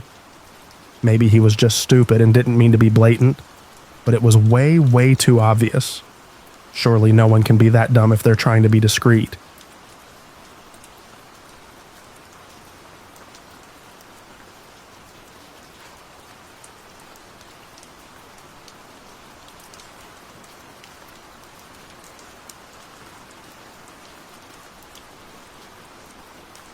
I, a 21-year-old male, live in an area with moderate crime. About a week ago, I was walking to my car, about to drive to my girlfriend's house. This guy, who was decently far away, yells out at me asking for a cigarette. I shout out nah, and I continue walking to my car at a brisk pace. By this point, however, he's running up to me. He tells me I have a nice car, asking me how old I am. I told him I was 21. I was getting in my car and starting it, and he tries to converse with me. He then asks me to go to the corner store and grab him some cigarettes. I said no, and I gave him $3 with the intention of making him go away. He did not. He asks if I do any drugs, and I told him no. He said he was trying to get away from that stuff. I was all like, that's cool, bro. He told me he was trying to get away from people from the hood. Let it be known I am a scrawny white guy, 6'0", average build. Then he tells me his name and asks for social media and such. I told him no. Then he asks for my phone number. He's then trying to make me hang out with him and go out with him. In the heat of the moment, I made the error of giving him my phone number. I do regret doing that. Maybe he's just a friendly guy, but this guy gives me the creeps. Later that night, he texts me, and I don't answer. Then he texts me again from a different number, and I didn't answer that either. 5 days later, I encounter him again when I come home late at night, and he runs up to me again. He's asking why I haven't responded, and I said it must have been a glitch or whatnot. He's talking about jobs and whatnot, and he told me he's trying to be my friend. I feel like I was obviously nervous and apprehensive. He was repeatedly asking to hang out with me, and I was giving various answers to that, ranging from maybe I don't know to I'm busy. I am not actually terribly busy. I don't work many hours. I hang out with my girlfriend at my apartment every afternoon. He's probably able to see my car in the lot on most days. I told him I can't hang out in the afternoon as I am busy. He may have good intentions just trying to make new friends, but I feel as if this man is way too forward. The next day, which was yesterday, he FaceTime called me 6 times in total from both of his numbers. He texted me today as well and called me on FaceTime again. I let all of the calls ring until they stopped. I am pretty adamant about not being his friend, but considering he lives right near me, I don't know how it's going to pan out if I tell him straight up. Update. So I haven't seen or heard from the guy ever since. I've been purposefully avoiding him, watching my surroundings each time I go out there. Another strange thing happened about 4 days ago when these 2 guys who exited their car motioned at me when I was driving off, and when I ignored them, they yelled hey and actually ran after my car. I sped off. I have bought pepper spray to protect myself just in case. I have noted the plate number, and I have notified the leasing office of this event.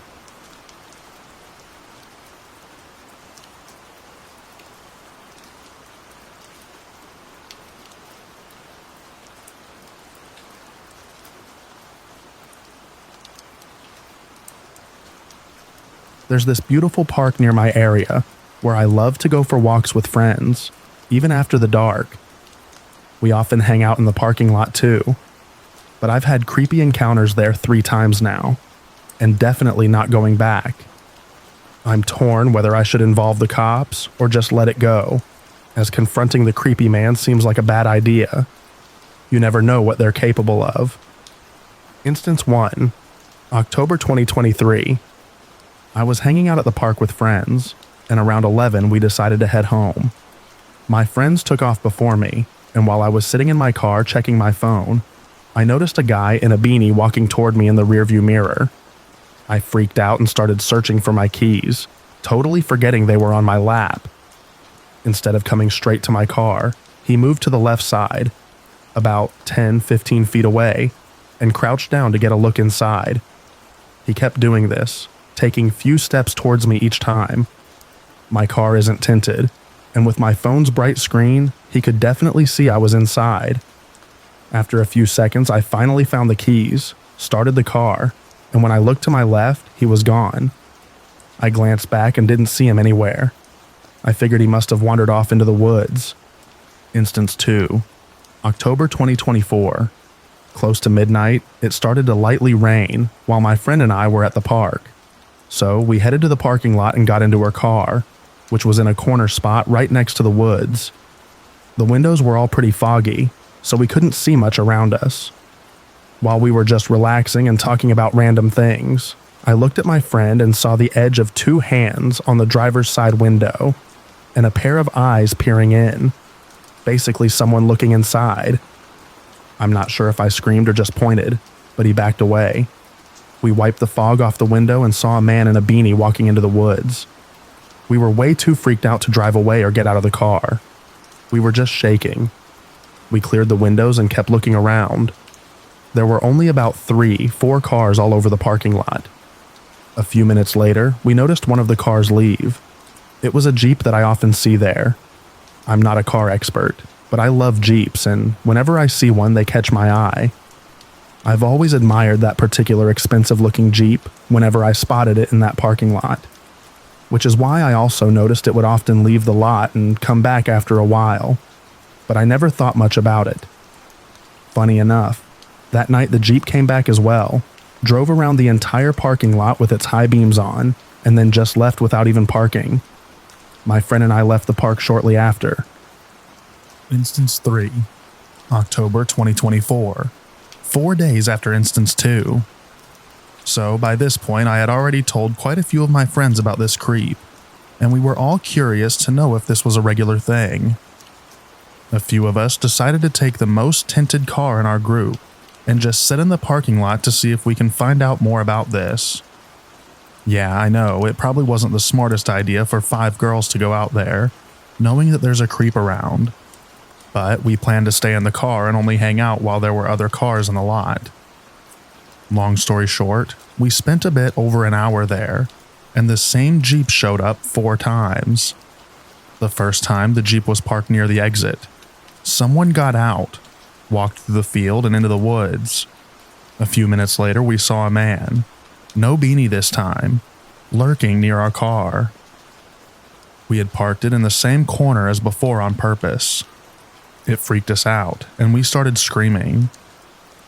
Another car pulled into the lot, drove by us, and the creep was gone. A few minutes later, we saw someone get back in the Jeep. Instead of leaving right away, he drove around the entire lot with the high beams on before finally leaving. About 10 minutes later, it came back. He just drove around and parked a few spots away from us. This time, no one got out, and the Jeep left within seconds. After another 15 minutes of it not being back, we decided to check another parking lot nearby. We couldn't find it there, so we headed back out, thinking that was it. But as soon as we got back on the main road, the Jeep was in front of us and headed back to the original parking lot. We had to go back in, but this time we parked in the middle. The Jeep was by the exit again. Someone got out, stood outside for a bit, but then got back in and left. He didn't drive around the lot this time, maybe because no one was parked in the corner. We drove around the area for a bit and decided to check the lot one last time to try and get the license plate. Of course, the Jeep was back and parked in the same spot near the exit. It left right after, but not before doing another slow lap around the parking lot. I managed to get the last 3 digits of the plate, but it was dark, and I was way too freaked out to catch the whole thing. At that point, we figured it was time to call it a night and not push it further. While we were driving by the entrance of the other lot we previously went to check, we saw the Jeep leave. It then took a left turn to what it seemed like a parking lot of a playground.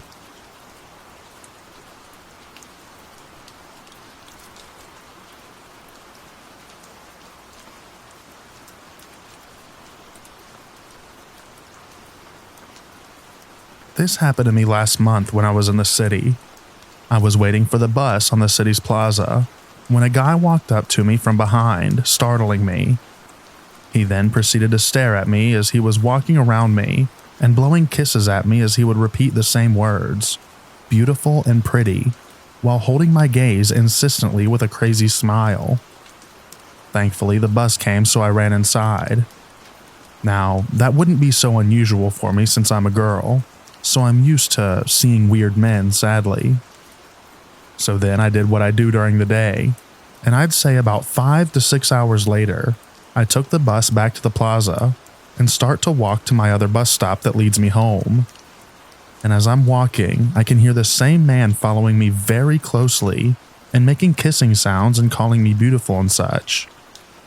It freaked me out to think that that man waited literally hours for me to come back to the same place, just to follow me around until I ran into a crowded area. And he was walking away from me after seeing I found a crowd. He kept looking back and circling around the area, staring at me.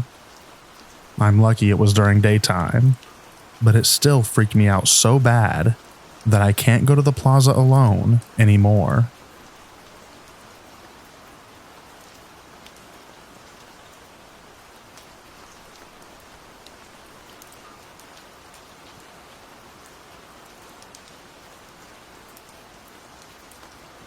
This happened to my dad back in the 1990s. He parked his car outside the CBD area to avoid mid-morning congestion. However, the parking lot was quite isolated, and he had to walk around through some empty city blocks. Halfway came two guys walking quickly towards him. He didn't look at them directly, but sensed that something was very wrong. He kept his steady walking. One guy whispered something to the other, and they came very close to him. Suddenly, they sped up and left him behind.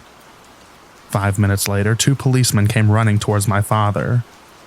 They stopped, described the two men, and asked whether he had seen him. He replied yes and showed the direction they went. One policeman said, "You are very lucky.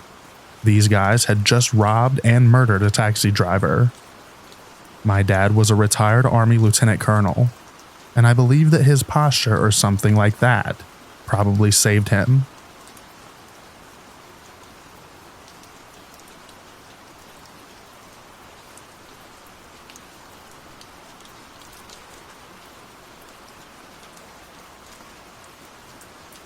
I am a 28-year-old female, and I live in a small, seemingly safe but not so aesthetically nice subdivision. My partner, a 30-year-old male, works in law enforcement, so I'm home alone many nights throughout the week.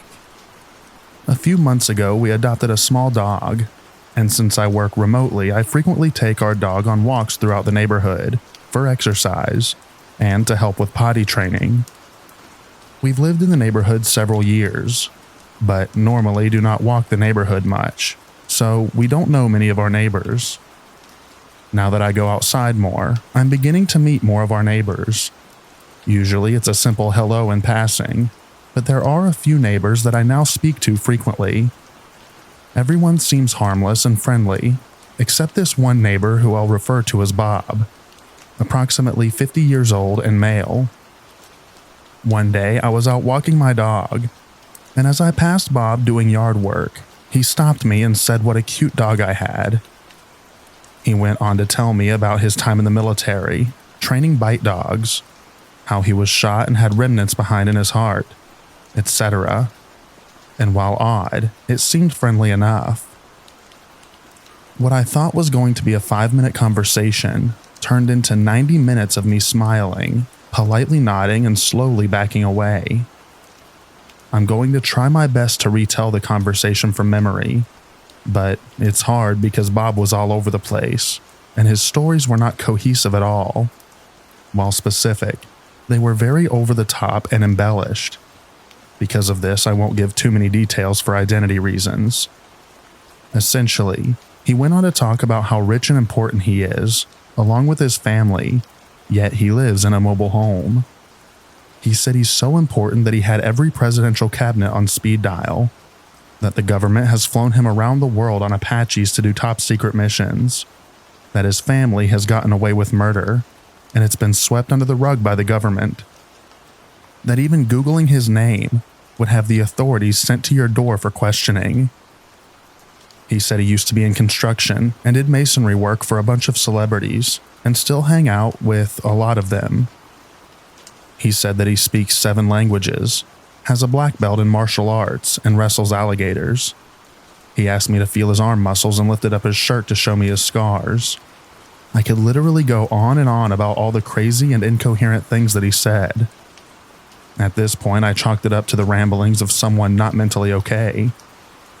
It took a turn when he asked, Your old man is a cop that lives down the street, right? I wish I wouldn't have made the mistake of saying yes. As a woman, it can be hard to set boundaries with people like this for fear of confrontation or things escalating. Bob proceeds to tell me how his son, who turns out went to high school with my partner and my partner don't get along. He said he thinks it has something to do with my partner's and his son's baby mama, as Bob put it. For context, my partner and I are high school sweethearts, and we never really spoke to Bob's son as he was in a different grade than us, and we certainly haven't spoken to him since graduating. Neither of us know the mother of the child. Bob also started making comments on my hair. It's red and often fetishized, and asked me to take my sunglasses off so he could see my eyes. He said that I reminded him of an old neighbor that he used to have, and he also said that I reminded him of his daughter. He kept saying, "You're a pretty girl," and remind me of my insert Bob's daughter's name here.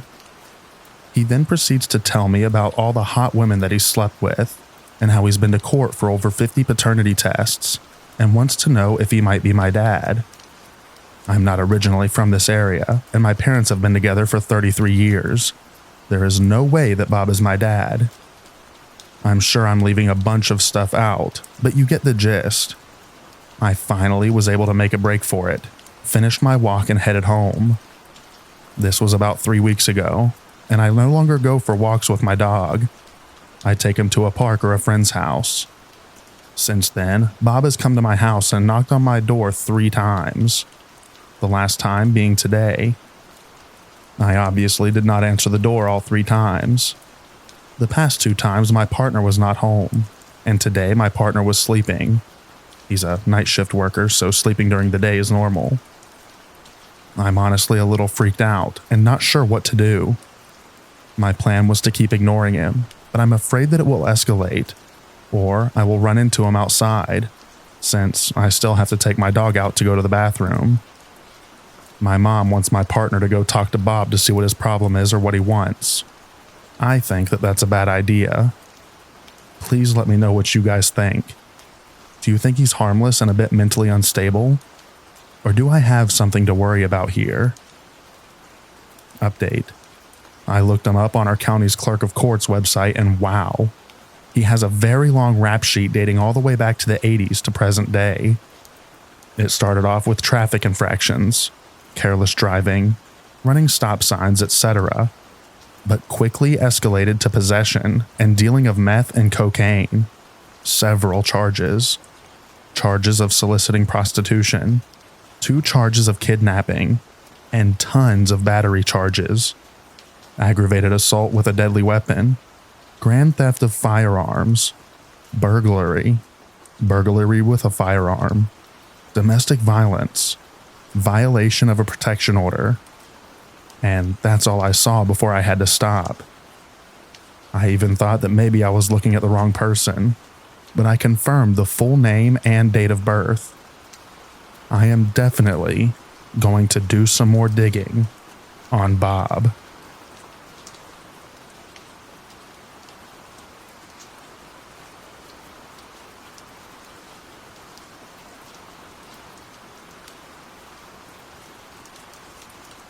So this happened about 2 weeks ago. I was out late doing Uber and stopped at a Meijer to use the bathroom. For context, this one had 2 bathrooms, one in the front right by the doors, and one hidden in the way back of the store that most people don't even know is there. I went to the back one because it's usually way cleaner. I head into a stall, and as I'm doing my business, I noticed a foot sliding underneath the stall next to mine and seemingly trying to touch my leg. I was a bit weirded out because I didn't think anybody else was in there, but I just figured maybe some guy was for whatever reason trying to stretch his legs. I moved my foot away, and he pulled his leg back into his stall. I finished up and start washing my hands, and all of a sudden I got this really uncomfortable feeling. I look over at the stalls, and there is a bald guy staring at me from underneath the stall. He seemed like he was trying to be stealthy, but also kind of like he wanted me to notice. We made solid eye contact for what felt like 5 straight minutes. I said absolutely nothing, and finished washing my hands and said screw the hand dryer. Pretended I didn't notice and just booked it out of there. Part of me wants to assume that it was some paranoid dude just shooting up, but I'm almost positive that it was some kind of voyeur, or possibly worse.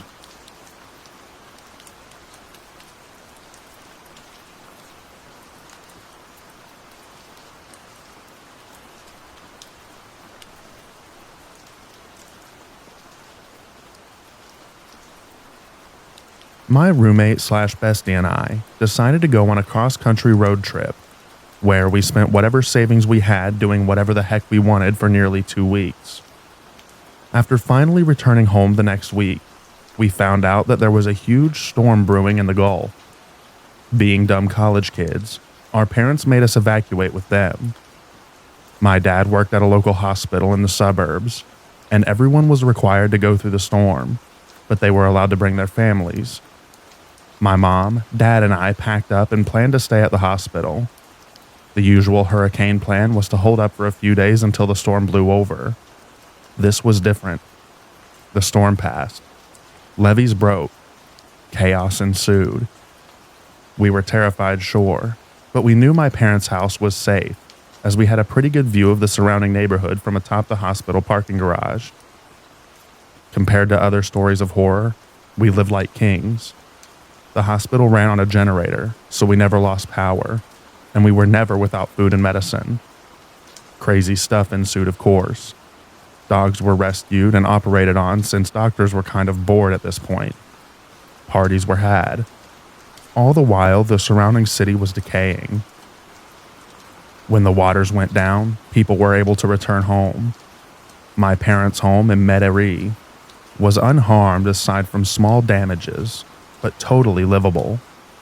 My college house with my roommate had water up to my second-floor bedroom. I was able to salvage most of my things, but my friend lost everything. Turns out, a family must have held up there for a bit, as I found diapers, candles, car keys, etc. The only things looted from my home were essentials: soaps, towels, and blankets. The only jewelry stolen from all of my valuables was a metal cross, which I believe they may have needed, so that's totally cool. Turns out, my house was marked as having a dead body upstairs. Probably my room, and probably why my comforter was gone. After recovering a bit and moving in with my parents in the weeks after the storm, I began to make the most ridiculous, stupid money ever made, as restaurants were cash only. This did create a sort of screwed up lifestyle, but I cleaned up my act.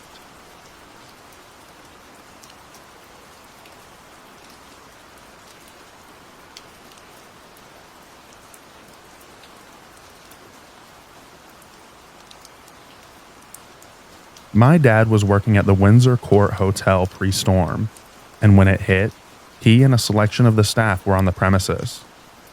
They spent the bulk of the storm moving priceless pieces of art to locations to keep them safe from any potential damage to exterior walls and the resulting exposure. He said the first night after the storm had passed, he went up to one of the higher floors and looked out. He says it like this: "Man, it was crazy seeing the city like that. No lights, but an occasional beam from a flashlight or something like that, and quiet. No cars, no music, no people, just the occasional gunshot and someone hollering.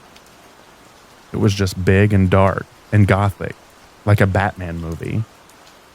He said that it was unreal to see, but he realized the wheels had come off when he was looking out a ground floor window at a Subway restaurant across the street, and a man threw a trash can through the front window, and then a moment later he set the store on fire.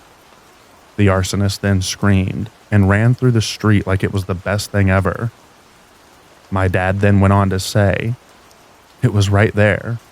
I was thinking, oh boy, what's stopping this guy from killing me?"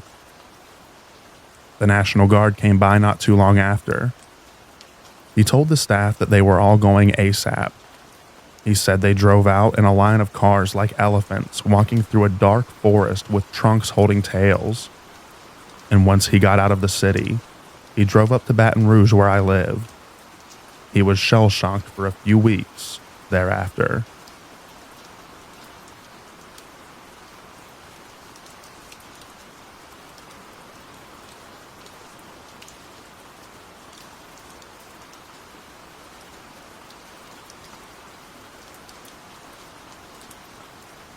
I was a new kid in the USA for the first time, and we settled in New Orleans from the jungles of Borneo about 3 years prior to the hurricane.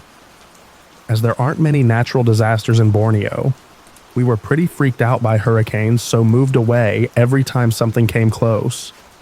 When the hurricane hit, I was around 10 years old enough to know what it is and how serious everything was, yet not yet old enough to really understand.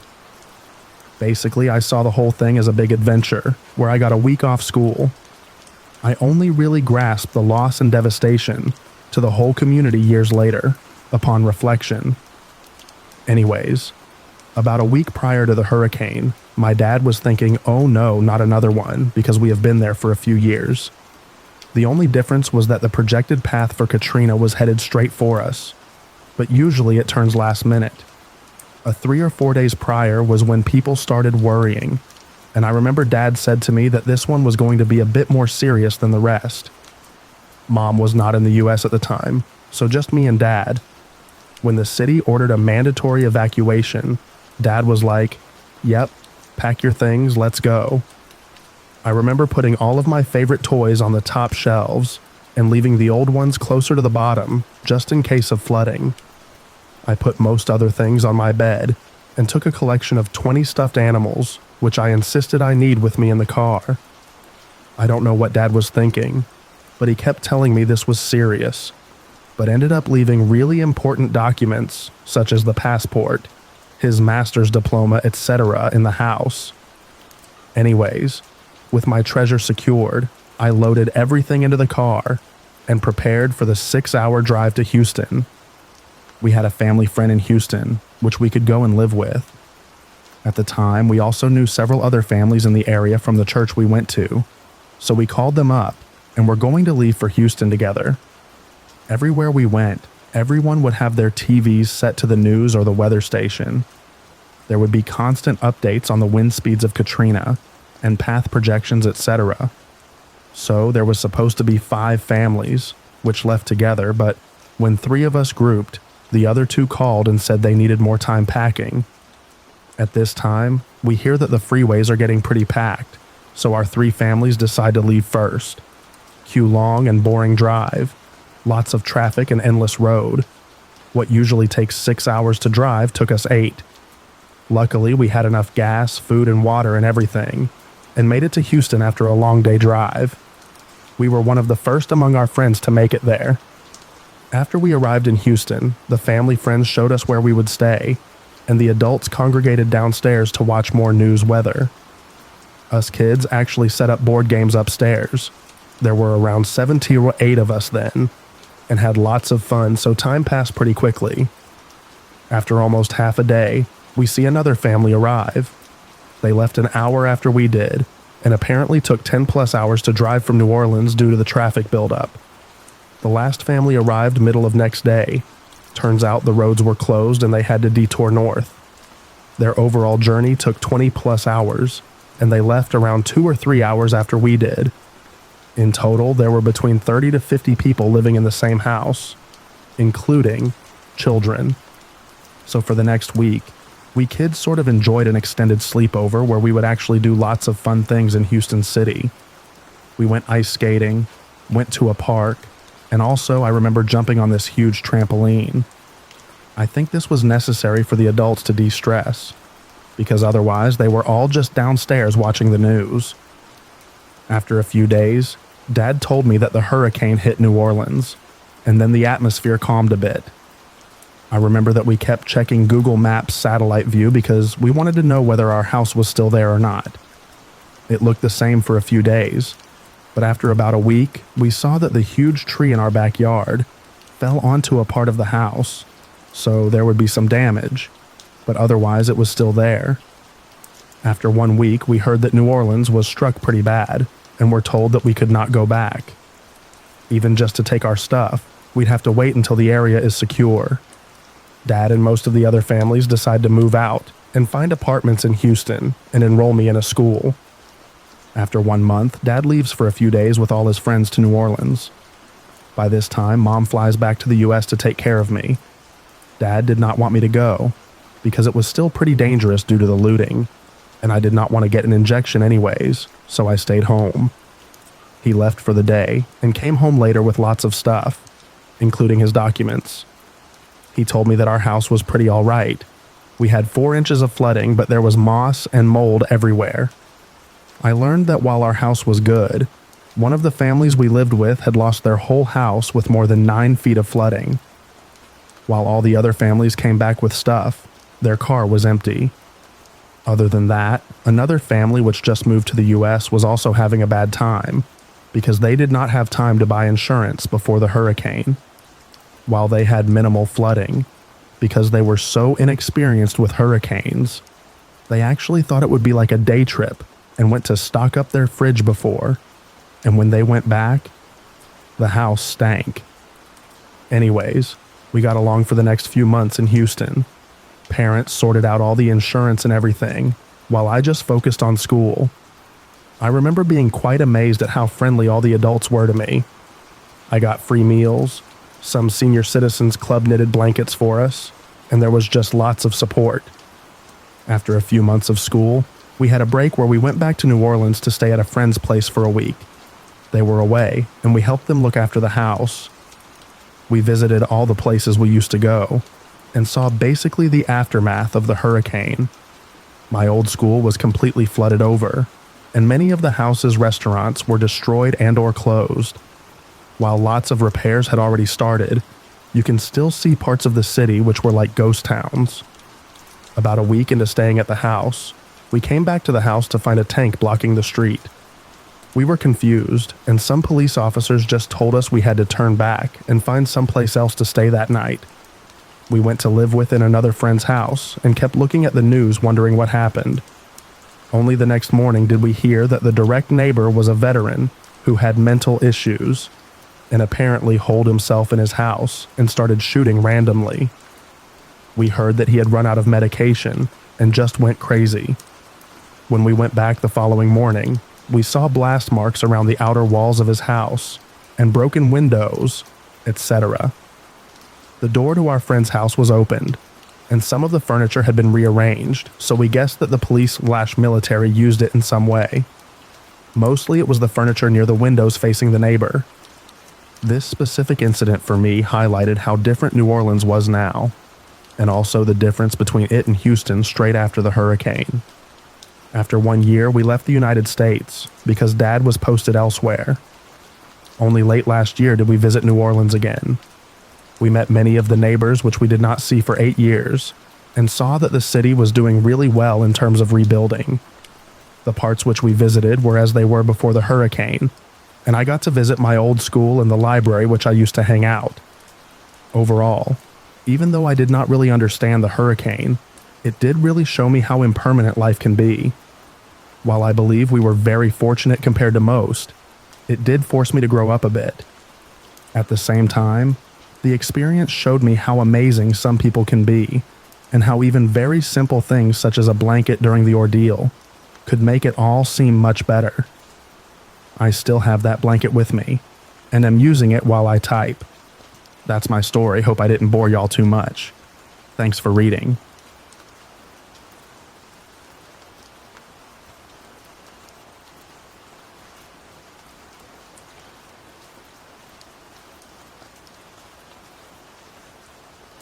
This is something I've never really talked about before. I was living on the West Bank at the time and worked on Chupatopolis Street as a line cook. I was sent home that morning and remember thinking this is just another hurricane scare. No big deal. My mother was a nurse on the West Bank. We decided it would be best to stay at the hospital to weather out Katrina. I don't remember much from the hurricane, but the week that followed was one of the most formative experiences for myself, and certainly made me more appreciative of the relative normality that I enjoy day to day. Help was extremely slow coming. I was volunteering around the hospital as the staff dwindled to a skeleton crew, Nurses, medical doctors, aides all left to be with their families and check on their homes, but none of them returned. No police presence whatsoever. At night, I would go up to the roof and watch the fires burning out of control across the river.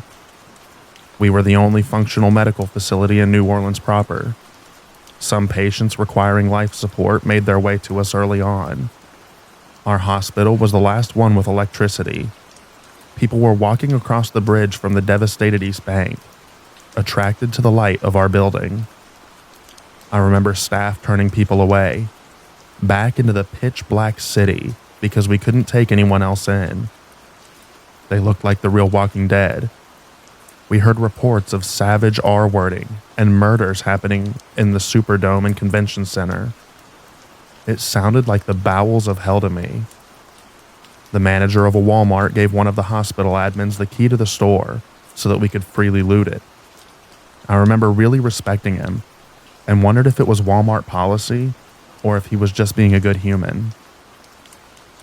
I helped put a man in a body bag. A friend of mine drove in Rambo style from Baton Rouge to get me out. Jacked up truck, AR-15, tactical this and that. The whole prepper package. I stayed with him for a few days before getting a ticket to Philly. I left Louisiana to never return. But overall, I had it pretty easy compared to the other hellish stories that I hear.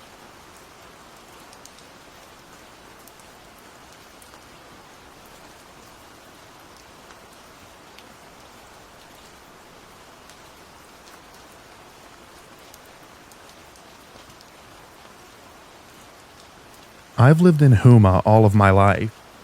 My family had stayed through Andrew when I was younger. I figured Katrina was just going to be another storm. A few years later, Ivan was supposed to go up the mouth of the river, but returned at the last minute. I figured this would be no different. The Sunday before, I was in the Superdome for the preseason game against the Ravens. I remember seeing Bob Breck, local meteorologist, on the big screen with the storm on the radar in the background. Everyone booed. I remember driving home having this odd feeling. When it became evident that it wasn't going to turn, I packed up and headed a little north. Everyone else I knew had evacuated. I had heard horror stories of 16 to 20 hours to get to Houston. I decided to go to my mother's about an hour north in Donaldsonville, west to southwest of New Orleans. The storm was intense. The neighbor lost their roof. My mother lost multiple trees, one nearly falling through the center of the house that we were in. My truck, parked near her front door to protect her home from any damage, would slightly lift off the ground and move a little with the wind. The noise was like a constant freight train for hours. This was one of the only times in my life I've actually been afraid for my life. After the storm, we spent the next few days clearing out my mother's backyard. You couldn't walk through it with all the fallen trees. On the third day, I figured if I was going to be hot and nasty, no power or cold showers, I might as well be hot and nasty in my own home. On the drive home, I started to realize the gravity of what had just happened. I was far enough inland that flooding wasn't a problem, but the wind had caused mayhem. I had to drive around 100-year-old oaks thrown across the highway. Power lines were folded like toothpicks. We listened to the radio, and we had heard about the New Orleans being flooded, but we didn't get it. Friends who had evacuated had told us about the flooding, and we were, yeah, water, no big deal. When I finally got home, I turned on the generator, flipped on the TV, and it really sunk in. People on roofs, their homes like islands in a sea. They were already trying to repair the levees, but the damage was clear. New Orleans looked like a total loss. I didn't think it would ever recover. All of the towns south of us had flooded out, with families losing everything. Houma had fared pretty well, minus the wind damage to a few brick storefronts. We dealt with no power for about a week before things started to go back to normal for us. A couple weeks after the storm, I drove through New Orleans on the way to Florida, and I will never forget the landscape. The fact that New Orleans has recovered as well as it has is a testament to the resiliency of its residents.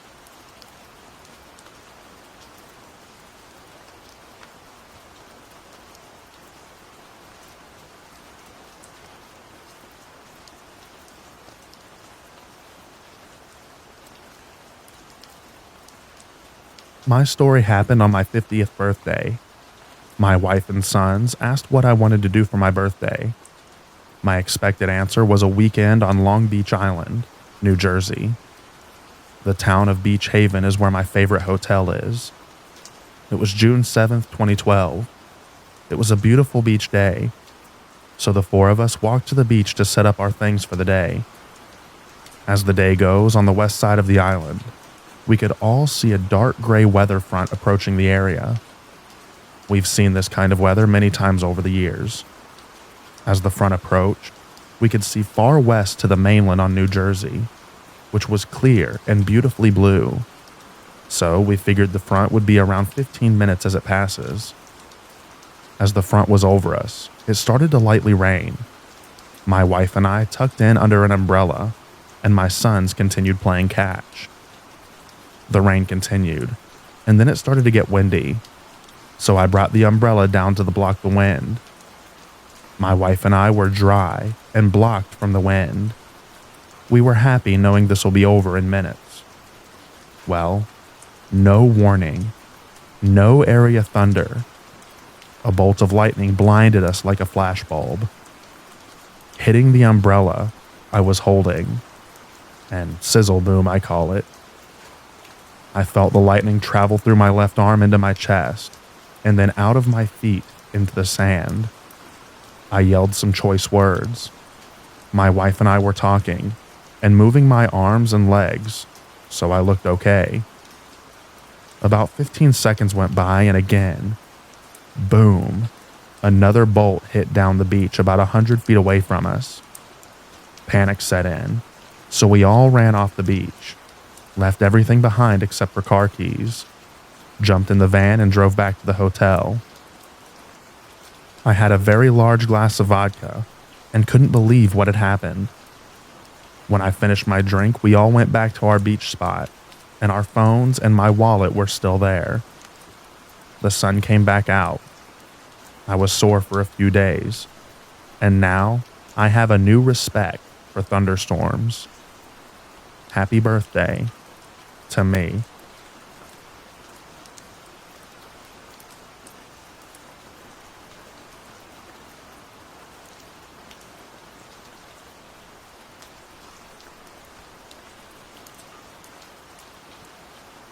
In 2010, I had a day that changed my life forever.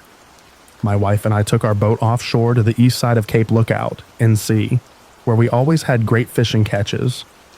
That day, we went to the Atlas tanker wreck east of the shoals off the Cape, and then to my favorite hard bottom offshore of Chicken Rock. Our first drop, we both caught huge groupers that had their heads out one end and tails out the other of our 151 quart cooler. The next drop resulted in two more the same size, completing our limits. It was time to go home. The day was so calm I had rolled up the curtains on our T-top so we could move faster. As soon as we got close enough to see the lighthouse, I saw a sight that chilled my blood. A front had moved in, and a purple-black storm cloud stretched as far north up the beach as far as we could see, and ran a solid, deadly line south, disappearing in the rain that fell from it in torrents. Orange bolts of lightning danced down its entire ugly face. Uglier still was the massive waterspout sitting on the offshore sandbar that formed the southern side of the slough, where we would need to cross the shoals to get home. By now, the wind had picked up to more than 40 knots. The seas were a wind-whipped nightmare. My wife held the bow, and I fought my way to the locker under the bow cap, and got us life jackets that we helped each other into as the temperature crashed and we were engulfed by pelting torrents of hail. Somehow I managed to drop my front curtain, providing limited shelter from the blasting hail, rain and sand being sucked from the bottom. As I attempted to jog to my right to get around it, I saw a smaller twister directly in my path, cutting off our escape. The next moments were a blur, as I prayed that my wife would survive. The swirling wall of wind-fueled ice blew the big old hull on its side, and I felt a super hot flash and was momentarily blinded. Suddenly we were through the worst of it, and I regained my control of the steering, and using my GPS plotter, followed my outgoing track across Cape Point. It was still pouring buckets of icy cold rain, mixed with hail nut. We were through the worst of it. Standing in a freezing slurry of several inches of accumulated hail, still getting blasted by more, I managed to get our side curtains down and resumed our course down Shackleford, with lightning crashing all around us. With a couple of miles to go back to Rough Point at the entrance to Beaufort Inlet, I made a hard right turn, causing my wife to ask where the heck I was going. "I'm getting close enough to see the beach," I replied, "because if another one of those things gets us, I'm driving us on the beach and we're going to run for it." As we got to the inlet, the front cleared the coast, and it turned into a bluebird clear day. It wasn't long before I had the boat on the trailer, and we were in the warmth of the truck heading home. As I dried out, I started to smell singed hair. Looking down, I noticed the burns on my left arm and a second burn on my left shin, a couple of inches above my ankle. Looking at my face in the rearview mirror, I gasped and pulled over, because the singed hair and red flash burns over the left side of my face told me what the hot flash I'd felt during the water spout had been. My wife is an RN, with all the cardio qualifications, so I felt confident when I asked her if I should stop at the hospital to get checked out. I decided to go on home because my heart was fine, and they'd probably keep me overnight for observation, and they don't serve beer. It's a good sea story now, but it was the last trip I took on my boat. The beginning of changes I could never foresee. I still have PTSD, or at least a deeper understanding of folks that do.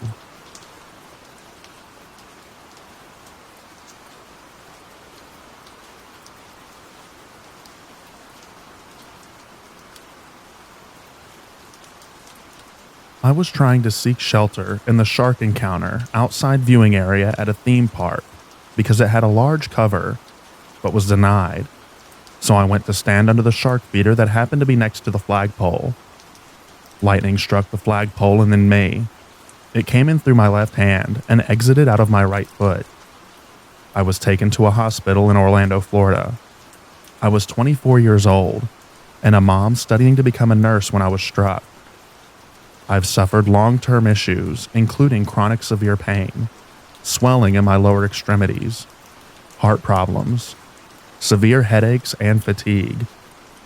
I don't know what life has in store for me, but it's 7 years later, and I'm still in horrendous pain, and doctors have no idea how to help me.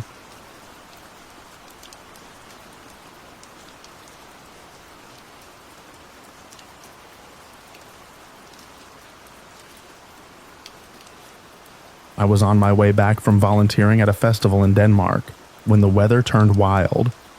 My friend, who's frightened of thunderstorms with reason, apparently experienced my ignorance. You never get struck by lightning. I got off the train in the middle of Copenhagen and considered myself quite safe, considering that taller buildings were surrounding me and that it's a rare phenomenon to get in a large city. So I went to unlock my bike to start my journey home, not knowing that the second I stood up against the pylon my bike was locked against, the lightning would strike into the pylon. I experienced conduction, with the lightning traveling through the pylon, my bike, and then me. The seconds seemed like forever, and all I remember clearly is myself screaming very loudly, a power going through me, and being surrounded by intense white and purple colors, as if you were traveling in a spaceship faster that light. That's how crazy the colors looked. I didn't faint. Luckily, otherwise, my heart most likely would have stopped, or I would have experienced heart problems. The shock you experience when something so unreal happens to you is indescribable. and you're overwhelmed with sadness, ridiculousness, confusion, laughter, and luck. I called the ambulance myself when my arm started to tingle, spasm, and tense up in unreal ways, also seeing as I thought it would be safer to get checked by medical experts.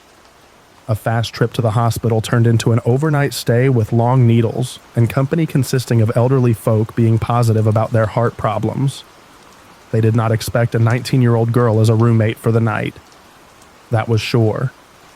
I was released with the comment that nothing is wrong, but you might experience some psychological trauma. I experienced way more than that. It may have been because of the psychological trauma, but no doctors in Denmark had knowledge of what exactly the symptoms are from getting struck by lightning. No one really knows how to deal with it. This was the biggest realization for me. It was not as normal as having PTSD from a car accident or other trauma. It runs deeper because you start to question the health of yourself. At first, I thought everything was fine. Of course, my muscles and nerves were more tense than ever, but I was in school, stressed, and carried heavy books every day. A more reasonable cause than your safety system still alarming yourself. I went to physical therapists, acupuncture, psychologists, chiropractor, and spoke up about my feelings and symptoms, yet nothing seemed to help permanently. Thinking back, I realized I've been way more affected than I thought so. I've experienced what I realize may have been a slight depression, had a personality change from extroverted to closing myself off from others. I've struggled sleeping and felt like I was fainting, fatigue not being uncommon by now. I'd never really experienced headaches before, and now they occur more often than pleasant, not knowing if it's because of the muscles tensing up or because there's actually something wrong. The uncertainty makes you go into a spiral of anxiety where you overthink whether the tingling in your legs, arms, and fingers come from something way more critical than just muscle tension. Your heart beats fast and suddenly goes faster. You think you're suffering from a heart attack or high blood pressure. It all blends together, and you experience an unusual anxiety attack where you still function, but with less concentration, more introverted, and more tired. Your body working on extra high alert exhausts you in a way only people with experience can imagine. The incident changed me, and it's debatable whether it was for the better or worse. You are forced to look into yourself and question the actions of your body, but it also limits you to do things you would have been able to do before. Getting struck by lightning is such a rare incident that no one really knows how to act around you when you experience changes, and medical experts have such little knowledge about the symptoms that they have a hard time guiding you. I'm sure other victims of electrical shocks and lightning shocks will have had similar experiences.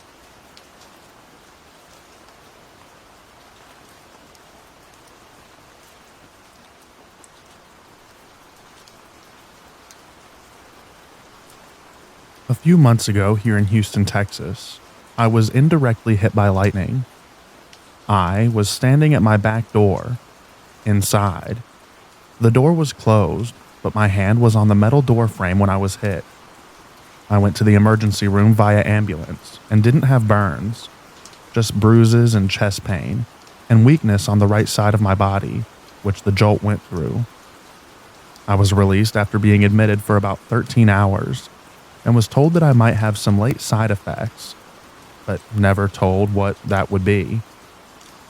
I've noticed the past few weeks that I get random brain fog and memory loss. Like yesterday, I forgot the name of a song that I had just learned how to play and how to actually play it. My husband had to show me a video of myself playing it in order for me to remember. Things like this keep happening. I was supposed to follow up with a neurologist, but with no insurance and over $30,000 in medical bills, I can't even afford to pay. It's just not feasible.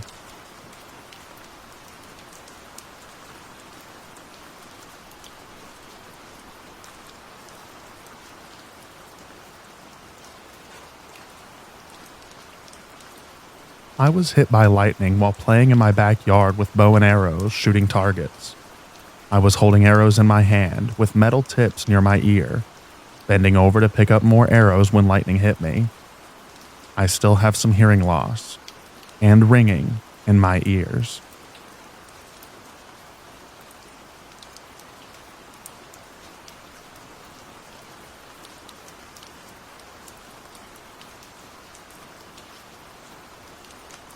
My story falls under the category of ironic.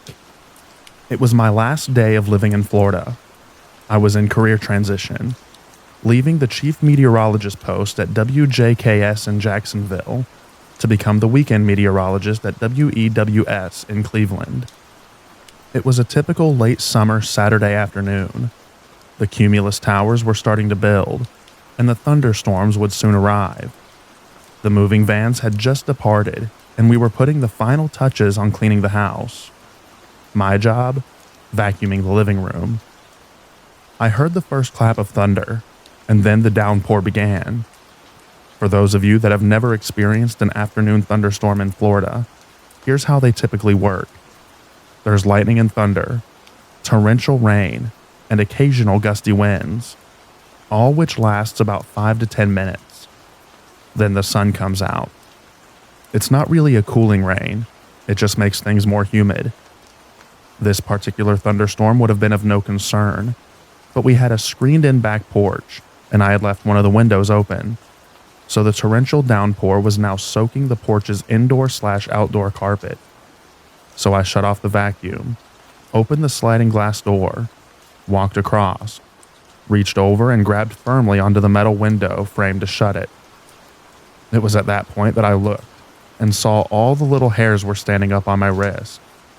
I thought to myself, now would be a good time to get out of here. The next thing I know, I'm on my back in the living room. My oldest son, who was about 2.5 at the time, was standing over my face. He said, "Daddy, that was funny. Do it again." Normally I'd laugh, but I couldn't talk. In fact, I was, in the immortal words of Led Zeppelin, dazed and confused.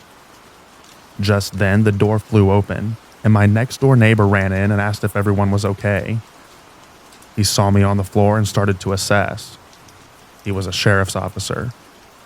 He started asking me a bunch of questions, and when I finally spoke, I asked, "What happened?" He said, "You must have been struck by lightning. I saw your house get hit. That's why I came over." I sat there for a few moments and finally declared, "There's no way that I just got struck by lightning. I'm a meteorologist." Yes, I really said that. Luckily, I survived. No major damage except for a burn on my back, where we surmised the lightning went up and out of me. The real irony? I was on the Duval County Board of Lightning Safety. I was lucky enough to pass along this story, and act it out, to a couple of thousand school classrooms over my 20-plus years on television.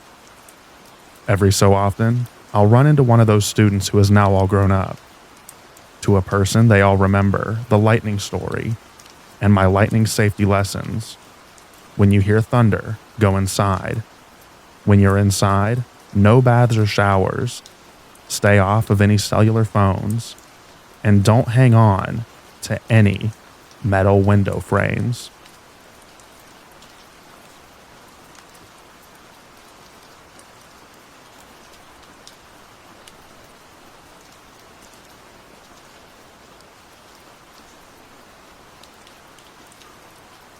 My name is John. In 2013, when I was 16 years old, I was struck by lightning on Labor Day weekend at my lake house in Gainesville, Georgia. I coded for 4 minutes and 48 seconds. They thought that I was dead. Thank God I got struck while my buddies and I were playing football in a field. There was a doctor, pastor, and a nurse watching us play. There was storms going on that we ignored. When I was directly hit by lightning, the doctor ran out and immediately started CPR and chest compressions. After almost 5 minutes, they were able to revive me and get me to a hospital in time. At the hospital, they put me in a coma to protect my organs, and then transferred me to the doctor's hospital in Augusta, Georgia, where I was in a coma from August 31st to September 4th. They said that I would not be able to walk again, but I'm walking and jogging 2 months later.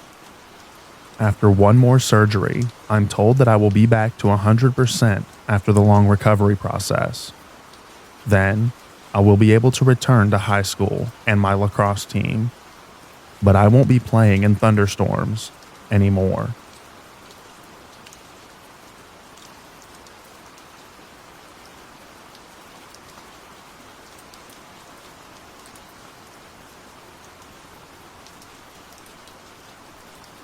I have an apartment in Puerto Vallarta, Mexico, on top of a 5-story building. It is at the bottom of the major mountain pass and 5 blocks from the beach, so the warm air collides with the cold air from the mountains directly above my building. All summer there are epic storms in Vallarta, and I always seem to be in the heart of the storm, so I always go inside when they begin. I was in my bedroom, with both my front door and back door open. They line up perfectly, laying on my bed and trying to calm down my loving terrier body. He was shaking violently, and I had my hand on his head telling him not to worry. I will keep you safe. Seconds later, looking out my open bedroom door, I see a 4-5-foot stream tube of lightning flying through my apartment and splintering in all directions. It seemed like slow motion. The lightning entered into my spine, which was pressed against a wall and left 2 holes in my back, then went into my pet's head, which fried his hearing and vision. He is deaf and blind now. All of the electronics, as well as my refrigerator, phone, internet, etc., exploded or shorted out for good. Many of my Spanish clay roof tiles cracked and fell in. My neighbors on the lower floors rushed up to see what happened. I was in a state of semi-consciousness. My neighbors saw some smoke come out my back from the holes. It took about a week to clear my head, and then the huge changes in me began. I started to know so much, such as when I was being lied to. I could see who was a bad person and predict when things would happen. I would know what the truth was in most situations, even if I was not there. This changed my life dramatically. I dropped so many people out of my life. I had been incredibly social, happy, with hundreds of friends, and all of a sudden I knew who and what was real. I had no more desire to be very social. Many said it was depression or bipolar disorder. The lightning did cause me to have some nerve damage, resulting in a tremor in my hands, mostly my left, which is my dominant. This hand gets very bad when I am tired, and like many others, I now sleep less and have terrible insomnia, and I am far less patient.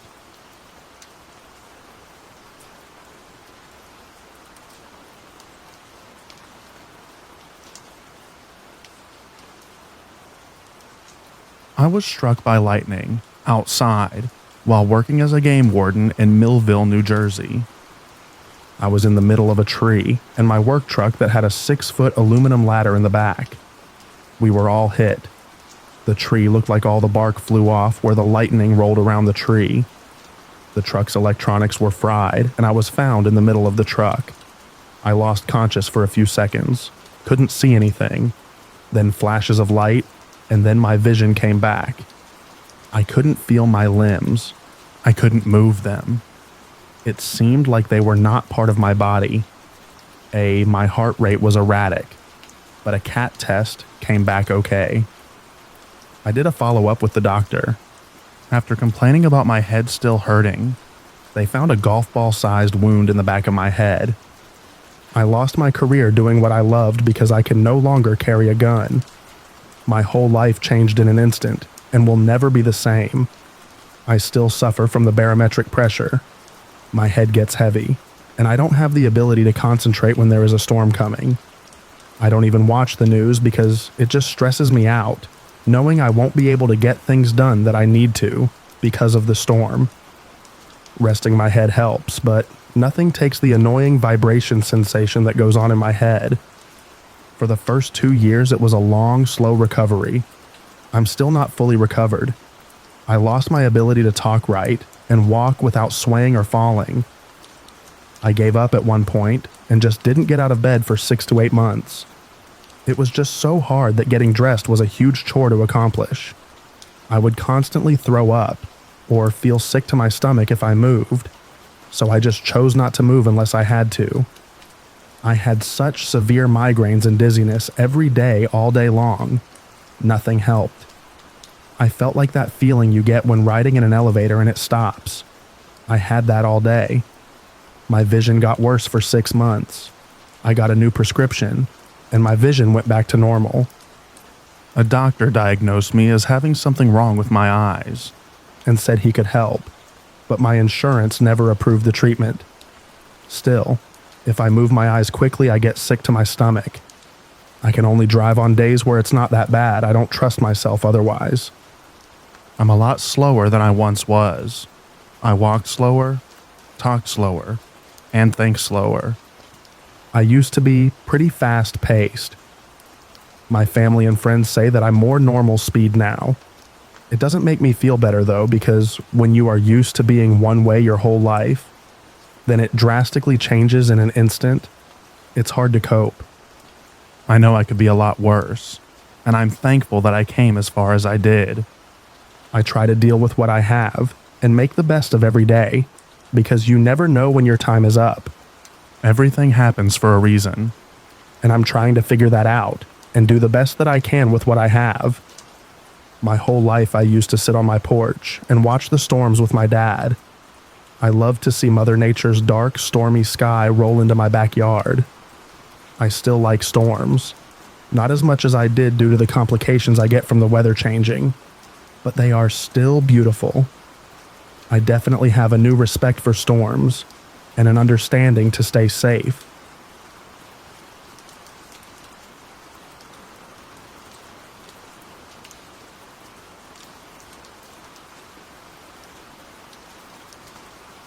On Saturday, July 14th, 2012, in Belfair, Washington, I was in an open field setting up the sound system for an outdoor event. There was a lightning storm in the hills around us, but I didn't think anything about it. I don't remember the lightning strike or the loud thunder that soon followed, but I was later told that a lightning bolt struck 2 trees behind the facility, debarking one in a spiral pattern and split the other in half. It appears it then traveled through the ground to the transformer box, where the PA system I was working was hooked up.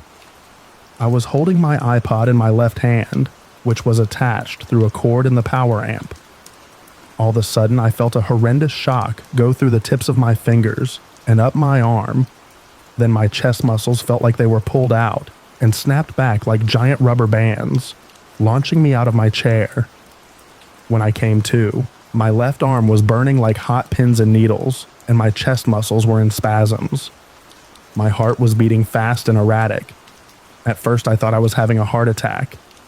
When I came to, people were screaming, "We got hit."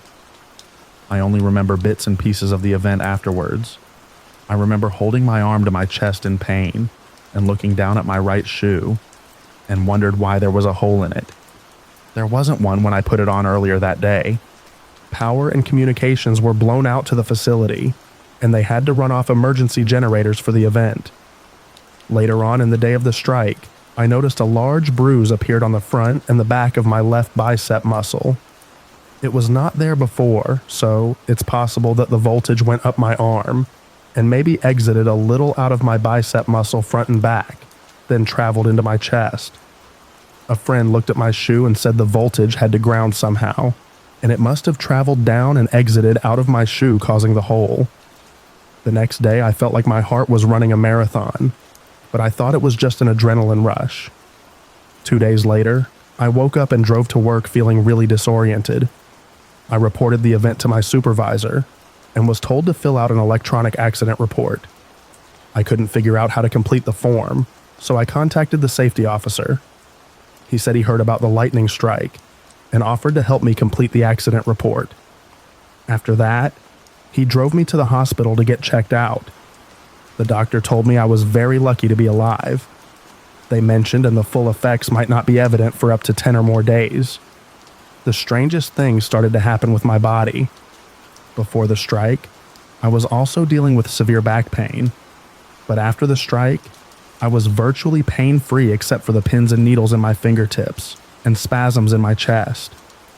No pain in my back or anywhere else. I remember first feeling like I was like a squirrel on a wheel because I couldn't slow my heart rate. After it slowed down, I experienced feelings of confusion. I got lost in my own house, and at times I didn't even know where I was or what I was supposed to do. I would start things and forget to finish. I had to relearn how to the simplest chores, like grocery shopping. I would be driving and not remember what exit to take or where I was at a given time. I was a master at multitasking, but for months afterwards, I had problems doing even one thing at a time. At work, I would sit and stare trying to remember what to do. As the days progressed, the fog started to clear. As my brain became clearer, the pain returned more intense than ever. I remember waking up 16 days later and I could hardly put on my shoes. I decided to go to urgent care. The doctor looked at my arm and referred me to an occupational therapist for treatment. The pain was debilitating. All I wanted to do was lay down and sleep. My energy level has since improved, but I still deal with chronic pain and depression. This experience changed my life, and I have a whole new respect for the power of lightning. If you can hear it, seek cover, and don't go near electrical appliances or devices.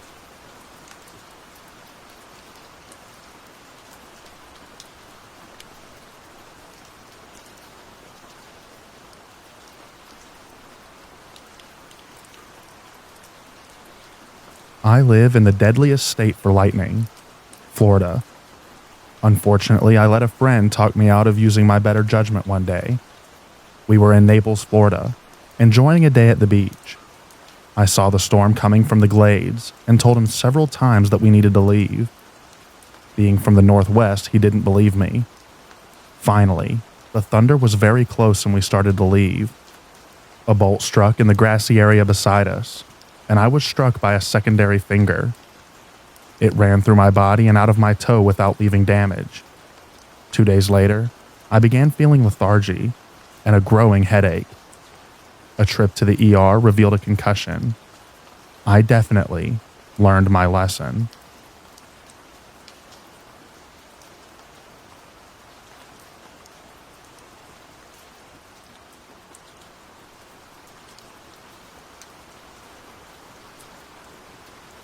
Hello, my name is Jennifer. I live in Pensacola, Florida, and I was struck by lightning on June 21st, 2003. The weather was rainy. However, there was no thunder or lightning. My husband and 12-year-old son were outside on our covered patio when lightning and thunder hit at the same time directly over our brick home. My husband said that the flash was bright and the thunder sounded like a cannon going off.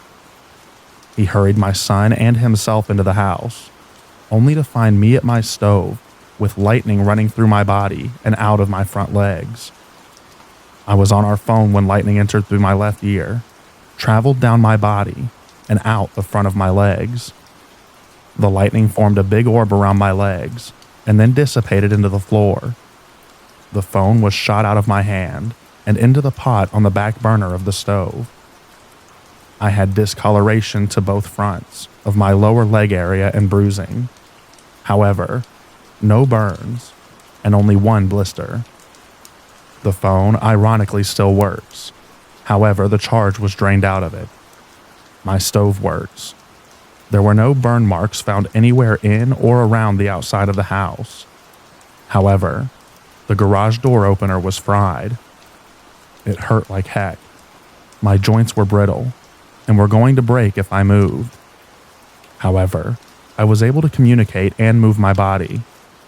My husband took me to the hospital, and on the way to the hospital, I started twitching slightly and feeling cold from the inside out. I went into seizures approximately 30 minutes after the strike, and they lasted about 3 hours. I spent a couple of days in the hospital. I was left unable to walk on my own, but could move all of my muscles. My vision was blurry for weeks. Now I'm able to focus better. However, my eyes feel strained continually. Headaches and tremors are frequent, and thankfully decreasing in the intensity and frequency.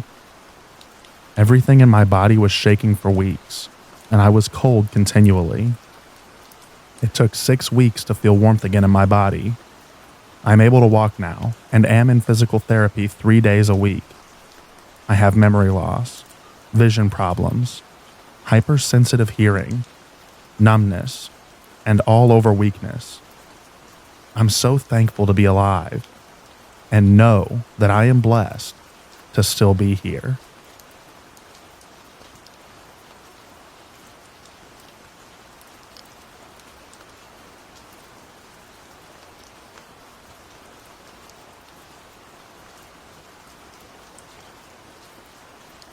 A few years back, I was driving home after a shift. It was 3 or 4 a.m., and I was tired but not exhausted. It's a deserted state route in the middle of nowhere, and it's pretty common not to see a single car during the 30-mile trip. I drive this road multiple times a week. It's mostly open fields and some farmland through this 30-mile stretch. This particular night it was cold, but the sky was clear, like no clouds or anything. And I actually love nights like this, because you can see the stars so well without light pollution. Anyway, about halfway back home, I come over this hill to a 2 or 3 mile straight stretch. A huge dark object about the length of a pickup truck, but far rounder and thicker, catches my attention, as it's just hovering about 50 feet in the air, 50 or 60 feet off the road over a farm field. There's a very bright light coming down from the side or bottom. I couldn't tell exactly where it originated from because it was so bright. As I was going about 50 miles per hour past it, I only had a few seconds to look at it, but the image is burned into my mind. I have no idea what it was. I wanted to turn around, but I was kind of freaked out. I'm sure that alien life exists somewhere, but as for visiting our planet, I don't know. But if I ever had to paint a picture of what I think a UFO could look like, I'd paint whatever the heck that I saw that night. Unfortunately, I haven't seen anything odd over that area since that night.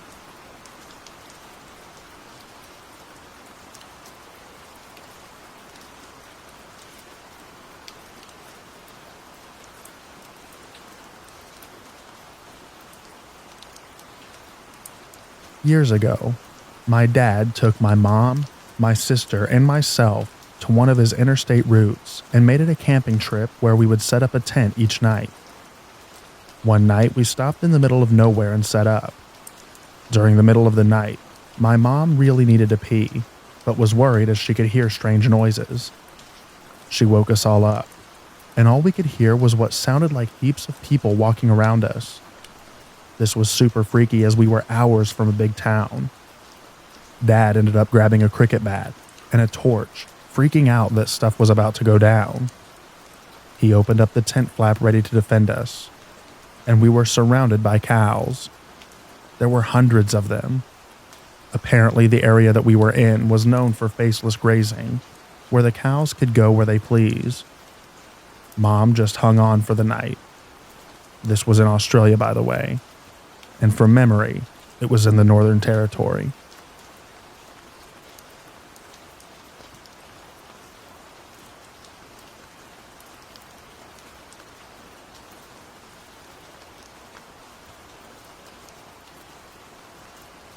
My dad was a long-haul trucker years back. He would drive from Ontario all over the United States.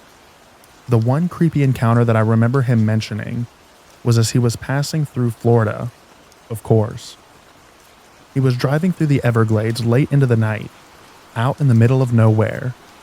No civilization for miles either way, when he notices a white figure come into the headlights or on the shoulder of the road.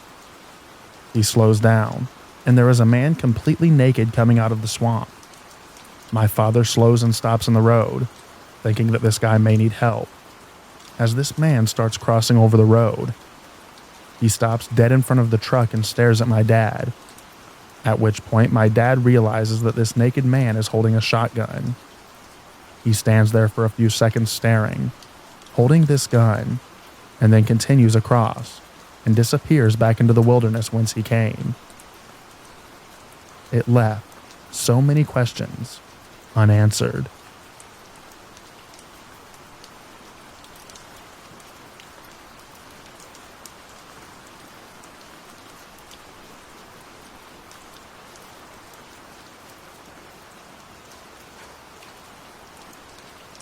Not a truck driver, but my dad always tells me the story of when he was backpacking alone with his dog in the Pacific Crest Trail in Northern California in the late 70s.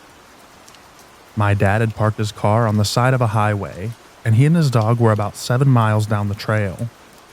It was getting to be late in the afternoon, so he was hoping to find a place to spend the night. Suddenly, his dog starts to make a low growl, and the hair on the back of her neck stands up. My dad was thinking there was possibly a bear or something nearby, as his dog was a very experienced backpack dog and was not easily rattled by things. He looks around and doesn't see anything. He notices that Mika is basically pointing out a spot on the trail with her nose a little bit ahead of them. He decides to walk up and see what she's looking at. And there, he finds a massive footprint. To hear him describe it, this footprint was larger than any human can make, extremely deep, and had claw punctures. He said he stood and stared at it in disbelief for at least 5 minutes because he didn't understand how this could possibly have been on the trail.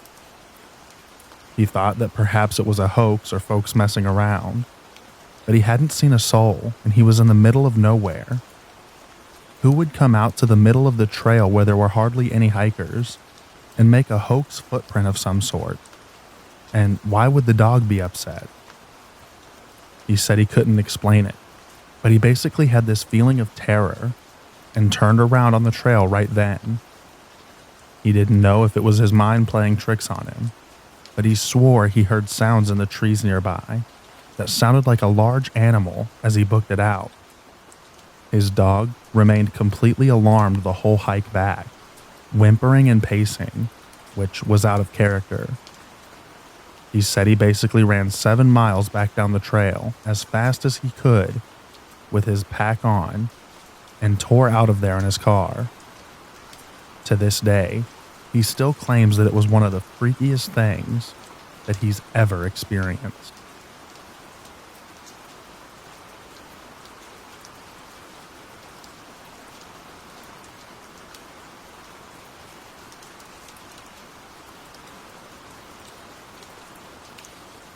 I was making a delivery out in the middle of somewhere in the Midwest, literally rolling fields as far as you could see.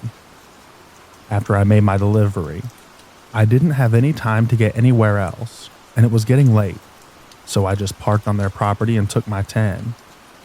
It was kind of creepy because there were no lights, but I was tired, so I closed my curtains, locked my doors, and laid down to sleep. About 3 hours from my break being over, it sounded like what I could only describe as about 5 to 10 people pushing on either side of my truck, making it rock back and forth, and what sounded like hands frantically beating on the sides of my truck.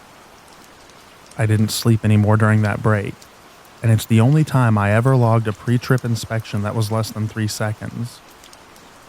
As soon as I could get my duty status changed, I went on the drive line and hauled butt out of there. My door stayed locked until it was daylight, and I could get to a truck stop that had a decent amount of people at it. Never found out what it was either. I never found any handprints or any evidence of tampering on my truck.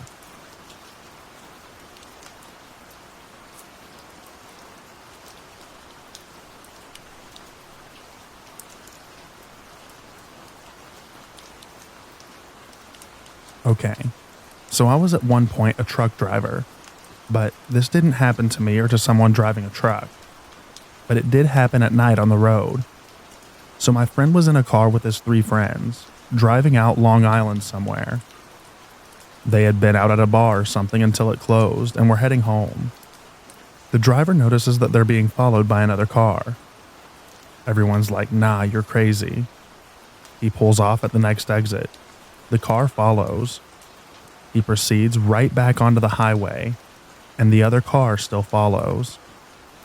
Okay, now everyone is losing their minds. It's not a cop car, and it looks like there are 4 guys in that car too. For whatever reason, my friends have one of those 30,000 candle power flashlights, so they decide to light these guys up. They aim out the back window and switch it on. In the car behind them are 4 dudes with Jason Voorhees hockey masks on. My friends scream, and the now blinded hockey mask dudes scream and pull over. My friends got away.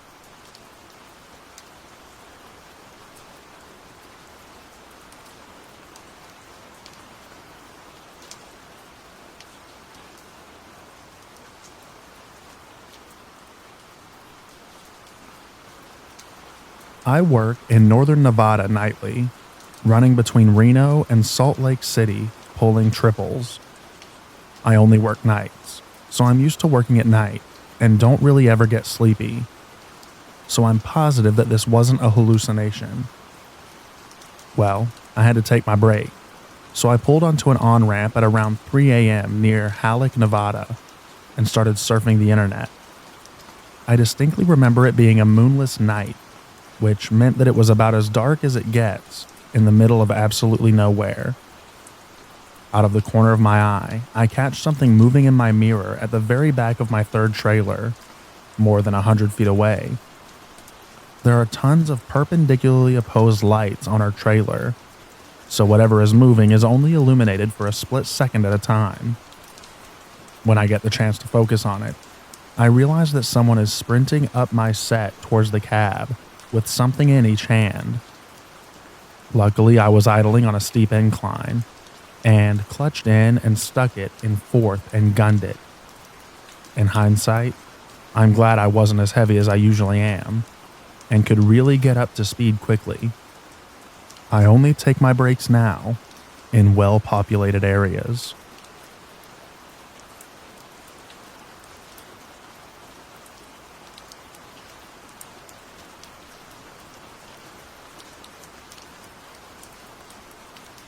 I was driving on a cross-country road trip through the middle of nowhere, Kansas, when I had one of my tires blow out. I pulled over and went to call AAA, but I had no service on my phone, so I got out and started the process of trying to change the tire myself. After a very short while, a cop pulled up and asked if I needed help. I said, "Yes, thank you, officer," and he said, "'Cause you're in luck. I just so happen to know the best tow truck driver. He could take you into town, and you could get all fixed up. No problem." The mosquitoes were eating me alive, and frankly, I only had a donut-style replacement tire and no clue how to properly change it. So I said, "Yes, please," and the officer gave the tow truck a call. After another short while, the tow truck arrived and the officer left. The driver asked, "Where am I towing you to?" So I was like, "I'm not sure, to town, I guess. Somewhere where I can get my tire fixed." He said, "Well, you're in luck, 'cause I know the guy at the only place that's open right now who can fix that for you." I said, "Okay, sounds good," and he towed us to the auto repair place. This was basically a ghost town, if you could even call it a town. The tow truck driver and the repair guy sat around and talked for a couple of hours while my tire was being fixed. Bear in mind, there was nobody else there but me and my passengers. There was nobody else anywhere within sight. The town was empty except for the gas station connected to the repair place. Finally, they came out and said I was all set and gave me both my bills, one for the repair and one for the tow, $1,200 in total, for one tire and a 5-mile tow, for a 1991 Grand Am that wasn't even worth that much. I was furious but had no options. So I gave him my credit card and he was like, "Sorry, guy. We're a cash-only kind of town, hey." I was like, "Okay then, well I don't have any cash on me, so how are we going to settle this up then?" And he was like, "Well, you're in luck, because there's an ATM next door at the gas station my buddy owns." So I went to the gas station and took out the maximum I could on 3 on 4 different cards, each with a $20 withdrawal fee.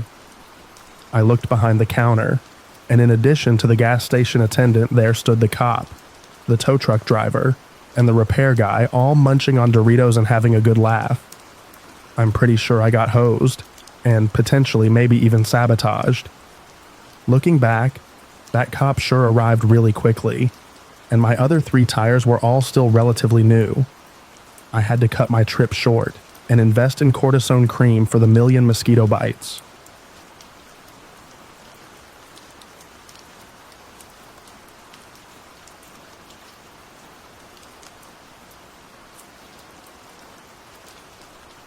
My grandpa was in the Teamsters Union for over 30 years.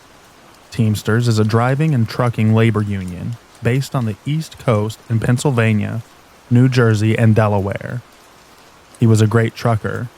In fact, he only had one minor incident in his 30-plus years of trucking. He was coming back from a long haul and was on Highway 55 in New Jersey, which is known as the most dangerous highway in New Jersey. Another thing most locals know about 55 is that a large amount of Native American artifacts were dug up and found during the highway's construction and repairs. Now back to the story.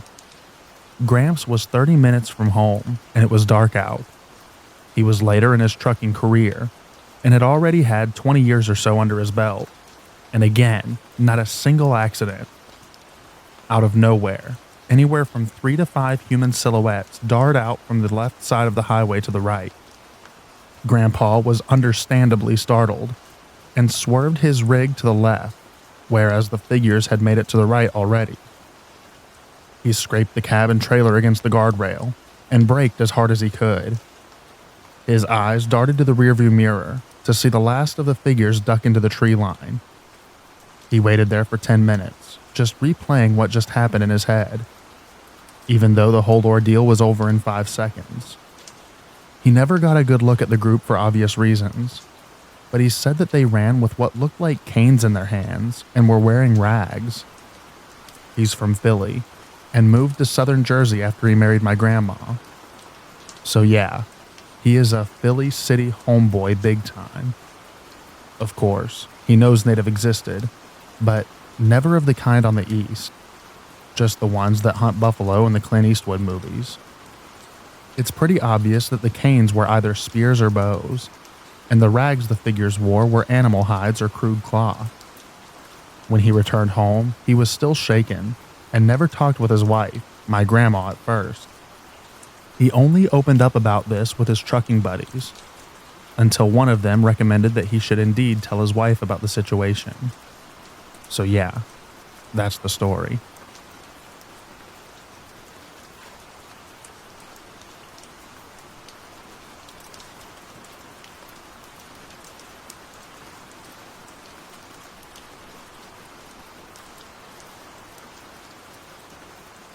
I tagged along with my grandpa in his truck, since I was able to go to the bathroom on my own say about the age of 5. When school started, I left with him every break we had. Been most over all of Europe before I turned 12. Once in Austria in the summer, we were driving on a smaller highway, and Grandpa really needed to use the bathroom in the middle of nowhere. So we pulled over on the shoulder, and he grabbed some paper and his flashlight, and went around the front of the truck to the ditch. I rolled down my window as I waited in the cabin. After around 1 minute, I hear my grandpa shouting in despair, "Open the door, boy." I see him running along the positioning lights, alongside the trailer towards my door, pants along his knees. I popped the door wide open, and he flew up the steps into the back seat, screaming words that I've never heard before. And he taught me a lot of bad words along them roads. He slams the door and said, "Look outside," as I heard crazy commotion outside. He shined the ground outside, and there outside were 2 absolutely mental wild boars, headbutting and fighting the lower parts of our truck. My grandpa caught his breath and explains, as he pulled his pants down, a car passed and he saw a body with a leather suit and MC helmet laying in a ditch some 5 meters away. He shined his light and it seemed to be moving. A split second later, a boar looked out from inside the leather jacket covered in blood and mess. The second one must have been close by. Experienced as he was, he just ran for the truck without even pulling his pants up. We notified the local authorities and then drove off the first truck stop way down that road.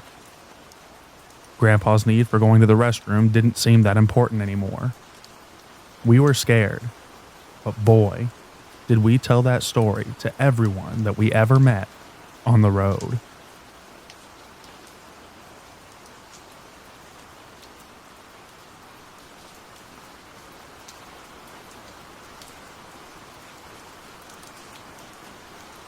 This one happened when I was hauling freight from New York to Nevada. I worked for a company that has many acronyms, and all of them bad. The company was pretty good, but never home. I always passed this ghost town on the border of New Mexico and Texas. Every time I passed through it, I got chills. I swore to never stop in that town because the closest town was a good 50 miles away, if not more. Unfortunately, I was unlucky, as my hours for that day had me stuck right in the center of that town. I pulled into the 70s era gas station and walked around. I thank God that I had my mag light, on steroids flashlight, as it made everything bright as day. I didn't find anything but boarded up windows and a swinging door to a hole in the ground toilet. I finished up my business, and thank God that I didn't need to sit down. I did my walk around and checked everything we were supposed to. A truck in tip-top shape is a truck. You never will be stranded in the middle of nowhere. I did this 3 times as my standard custom because I was a nervous Nelly. I got into my truck and checked everything inside and made sure no hitchhikers came, then closed all of my curtains to wind down after locked everything. I wasn't moving, and my freight wasn't going to be disturbed out here. After getting about 3 hours of sleep, I woke up to knocking. I was slow to it until I heard bam, bam, bam, bam, bam on my driver's side door. I rushed to the driver's side and turned my flashlight down. No one was there and no footsteps. I thought that was odd and opened the door, looked around all over the place and saw nothing. Got out, grabbed my keys and locked the door, walked around the entire rig and noticed I only saw my shoe prints. I checked on everything and nothing was wrong. I did one more pass before I heard a bam, bam, bam on the passenger side this time. I ran over there quickly to see nothing there. I sighed to myself and prayed as I did another pass around the rig. Maybe someone was pulling a prank and being a jerk. I didn't see anyone at all and started to panic a little. If they climbed on my rig, I was going to be angry. I climbed into the truck after unlocking it. I said a prayer and went to bed. The next morning I did my morning pass and noticed what looked to be animal tracks. I shrugged it off as another animal being idiots.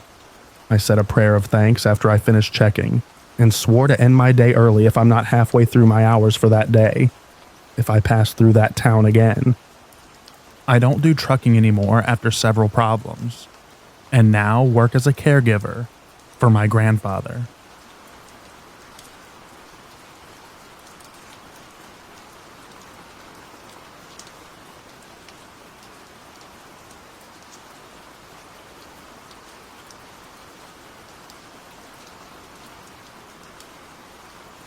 Many years ago, I was driving south on a freeway in the middle of Utah. I haven't seen another car coming or going for miles, even though it's the middle of the day. Then I see a semi ahead in the right lane of this 2-lane southbound freeway. I'm gaining on him in my lovely red sports car, so I pull into the left lane to pass. I was slightly over the speed limit to pass him quickly. He was doing slightly under the speed limit. There is no shoulder because it's some kind of bridge or culvert crossing. Remember, no other cars anywhere around. Just as I reach the halfway point on the semi, he starts changing lanes for no reason, into my lane. I have nowhere to go because there is no shoulder, and I'm going to die. Time slowed. The world blurred. Somehow I floored it in time, and my wonderful car flung me forward and ahead of death. He was fully in my lane when I looked in the rearview mirror. I have no doubt that he tried to kill me. It was clear, sunny, and he had nothing in front of him that would cause him to change lanes. There were no curves to hide my very red car as I overtook him. He could easily see me coming on the long straightaway. There was absolutely no reason for him to change lanes right as I was passing him. This part of the freeway was always isolated back in the day. There were no cars near us, no animals, and I saw no car for the next few miles as I raced away from him. If he tapped my car or if I overreacted, it probably would have looked like an unfortunate accident.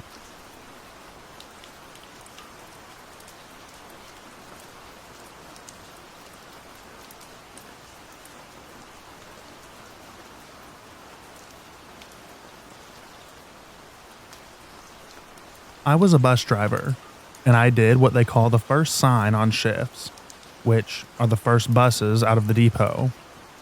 I usually started around 3:30 to 4 a.m., and one day I was running late for work, and I was naughty and didn't do my pre-departure check, and took off out of the depot.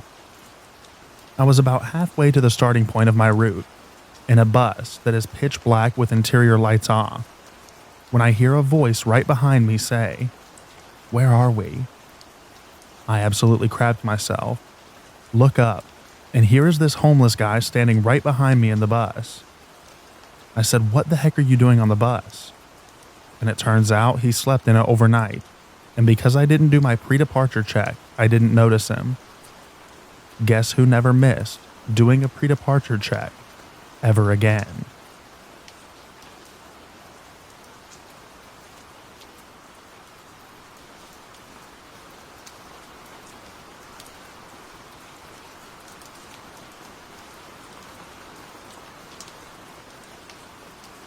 My dad isn't a trucker, but he used to take me with him to go to various cities and provinces to deliver some packages. I remember this creepy night since it happened when I was a teenager. We were driving across a highway at nighttime, maybe around 9 p.m. We were talking, laughing, and I was joking with him. And all of a sudden, he slammed on his brakes, and I almost hit the windscreen. I was like, "Dad, what's wrong?" Turn around. His face was so pale, and he said, "I hit a girl. Did you see that? I hit her." And he was about to open the door and walk to the front of the car to check it out. But I told him that I didn't see any girl, and he stopped opening the door. He tried to look outside, but everything was dark, and all I could see was the empty road. There was no blood, no dead body, nothing. The beam range from the car was bright enough to see 45 meters ahead. When he calmed down, he didn't say a thing and kept driving. I didn't say a single word as well because the atmosphere was really weird and creepy. When we reached the destination, my dad asked me again, "You didn't see that girl? The girl with long black hair and dressed in white?" At this time, I look at my dad, didn't say a word and shake my head. My dad never mentioned that story anymore, not to anyone in the family. And for some reason, I didn't tell that story to my siblings as well.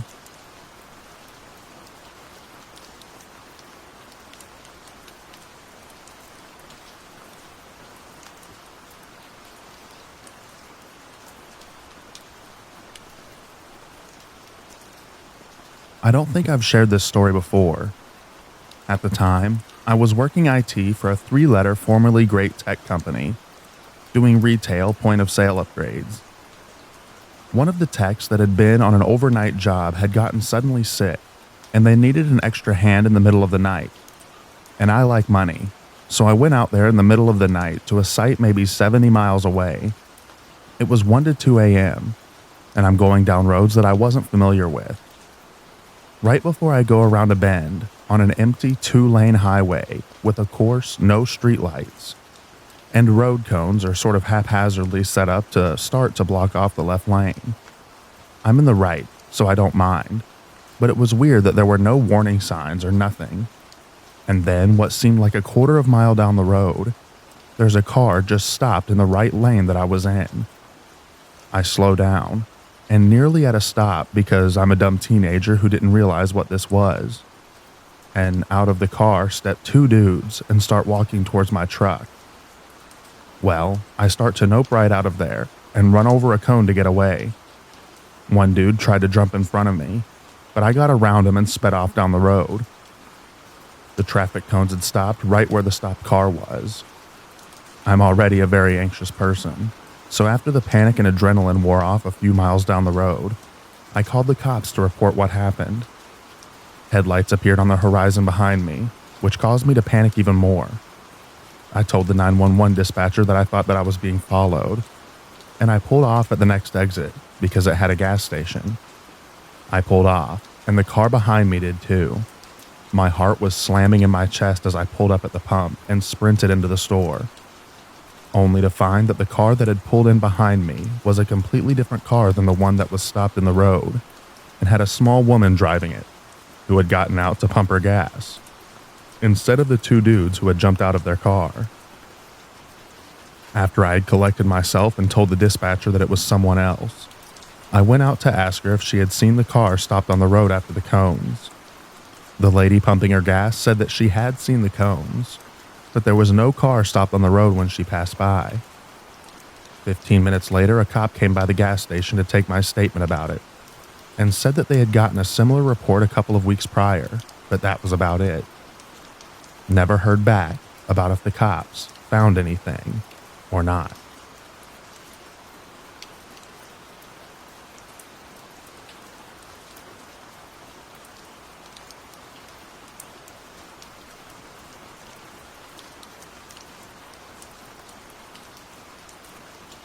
Years ago, I was driving with my ex-girlfriend back from a wedding in northern Wisconsin, heading towards Madison where she lived.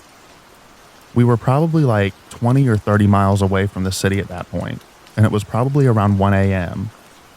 My GPS, which was some really cheap brand that my dad got me as a gift from Radio Shack, had been going through some backcountry highways for some reason, after I had stopped for gas instead of getting me back on the expressway right away. I didn't mind. I kind of always found those really peaceful, even though at night they're pretty creepy. My girlfriend was asleep in the passenger seat, so I had turned down the music really quiet to not wake her, which added a bit of the eeriness of it all. I'm like really into this groove of driving, focused on the roads because it was so dark without streetlights everywhere. Then something on the side of the road catches my eye. It was a giant mountain lion, with what appeared to be blood all over its face. I start shaking my girlfriend awake to get her to see it before it was gone, but she woke up too late. I pulled over to the side of the road and asked her to watch the rear view so that she could see this huge thing cross the road, but it never did. She was convinced that I imagined it all, because that area of Wisconsin is not known for mountain lions. But I swear, I saw it.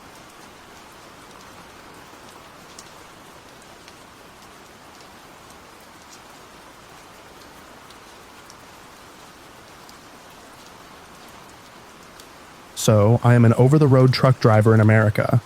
I generally stay in the Midwest as I enjoy the open road and less traveled areas. I tend to drive at night because the roads are a lot more empty and there tends to be less traffic construction going on around that time. Around this particular night, I was in Kansas, making my way to Wyoming. I drive for hours at a time nonstop, so before my drive, I stack up on food and drinks. I've accustomed my bladder to hold going to the bathroom after years of truck driving until I can't hold it anymore. Now in Nebraska, I get the urge to pee, so I start finding a part of the road that I'm able to pull over safely without damaging my tires. But this is the backwoods of the country, so finding this would be a little hard but not impossible. When I finally feel that I have found a perfect enough location, I pull over. Since I'm in the middle of nowhere, I have nowhere to pee, besides an empty gallon that contained water, because there's no way I'm stepping outside in the dead of night. As I'm doing my business, I hear a tap. I do want to make it known that I travel in my truck alone. I don't have a partner on the truck, nor a pet of any kind. The truck radio is off, the windows are up, and all you can hear from my perspective is the hum of the truck running. I begin to look for the sound, which at first I thought was my mini fridge, because when it gets unplugged, the melted water from the freezer will leak out and start to make a patter noise on the floor. I checked and it wasn't that, and in realizing this, I noticed the tap sounded more like a small rock hitting the side of the truck. the driver's side in particular. Within my truck, I start to look outside of the driver window, but don't find anything in particular, so I start to look out of all the windows. I don't see anything anywhere, so I start to think it could be the truck itself. I get back in the driver's seat to get out of the truck to look under the hood. As I'm about to step out, another small rock hits my door, and I look out into the side of the road where in the field stand these tall corn stalks. Keep in mind, these corn stalks are tall. I mean, I'm standing on the top step of my truck and I can see right above them. And in looking out into the darkness, I see the top of someone's head. Just the top, not even a forehead, just their hair, which was black. The average height of a corn stalk is 8 foot. So I don't know about you, but whoever that was had an advantage. I get back in the truck and lock the doors, put the window down a tad bit, and yell, "Hey, you need help?" No answer. "Hey man, you good?" No answer. So I say screw it, put the truck in gear and get out of there as quick as I could. I don't even look back, just try to get away from them and the area as fast as the truck will go after being at a standstill on the side of the road. I drive for hours until I reach Wyoming and pull over at a truck stop to get some sleep. Before heading to sleep, I go inside the truck stop to get some food, and as I'm coming back to my truck, I see marks on the back of the passenger side of the truck, as if someone had keyed my truck. I start angrily looking around to see who it could have been, but can't really come to a conclusion, since most of the other drivers weren't in their front seat. Then, I start looking around my entire cab, and notice the marks are also on the back of the cab, near the platform where the cab and trailer connect. I start remembering about the person I saw in the field, and thought it was them, but I don't remember feeling anyone hop on back there. So I was left puzzled. Nothing else happened for the rest of the day, thankfully, so I'm not sure who that person was, or what they wanted or what their intentions even were. And I'm glad that I never ended up finding out.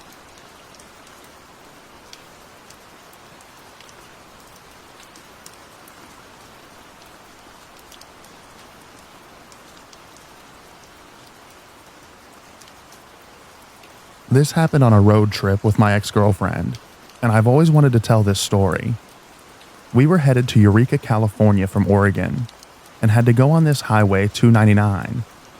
We had a late start to our day, so it was nighttime by the time we set out on 299, thinking it would be just a normal stretch of rainy highway. We were thoroughly unprepared for how twisty and isolated it really was. Midnight came, and it had been pouring rain. My girlfriend was dodging rockfall for the entire drive so far. She was absolutely drained. We found a flat place to pull over for a quick nap, like a little outcrop of dirt alongside the road.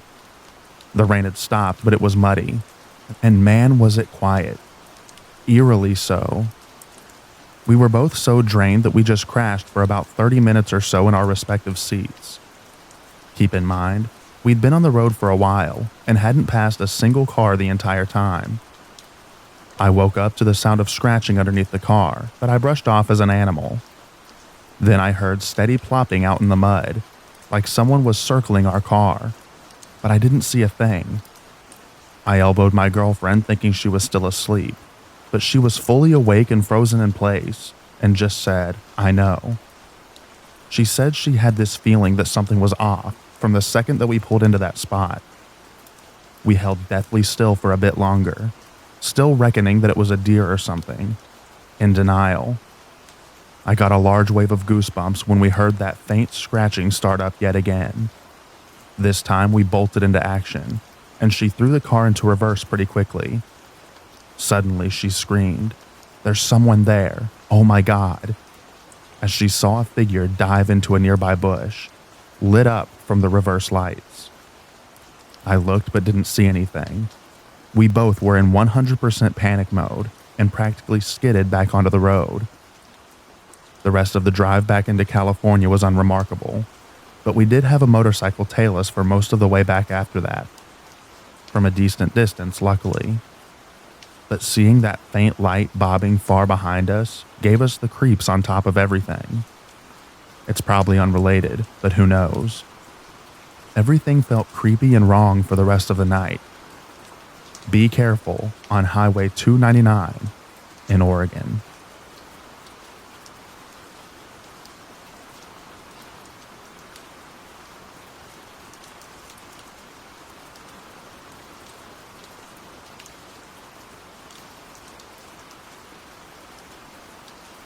This happened some 15 years ago, as I was driving back up north from Newbury in the UK.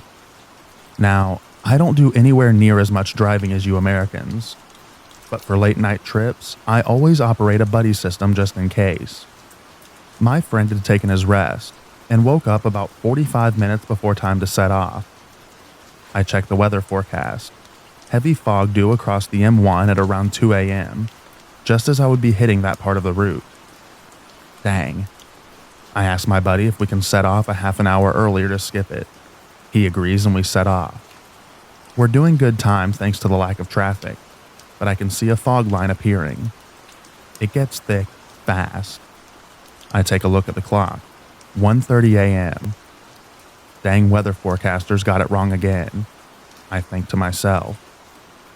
I ask my buddy to stay alert in case I miss something, as I'll be concentrating dead ahead. I have to slow to about 35 to 40 miles per hour from 70 because visibility is basically nil, but stopping the car would be suicide if there's anything behind me. Based on my position, I know there's a service station at about 15 miles, so I'll turn off there and wait it out. The fog starts getting really thick, to the point where I'm thinking maybe it's actually safer to stop. I can't see the road or the cat's eyes at this point. I pull to the left slowly and wait for the telltale feel of the hard shoulders rumble strip. It didn't come, nor has the car hit a ditch. At this point, I'm a bit freaked out, as I have no orientation and I can't see the road. I'm down to about 15 miles per hour now as my buddy says, "Hey, there's a light in front of us. It's a green light," which is odd for the motorway, but maybe I can see what's going on from there. I pick up a little speed and head towards the green light. As I'm driving forward, the fog begins to lift, and I realize where we are. At the intersection of Beverly Road and the A63, the green light was a traffic light. I pull the car over and we both say to each other, "What the heck?" This is approximately 150 miles from where the fog started, a good 2.5 hour drive away. I look at my watch, 1:50 a.m. I take a look at the radio clock in the car, 4 a.m. I get my phone out. My buddy gets his phone out. Both say 1:50 a.m. As I look in the rear view, there's not a trace of fog behind me. Both of us are quite freaked out at this point, so we decide to find out which clock is right. I drive to the station, 4:07 a.m. To this day, I have no explanation, and neither of us can account for the missing 2.5 hours. Not how I managed to do multiple lane changes and junctions to get from the M1 to the M62, and then the A63.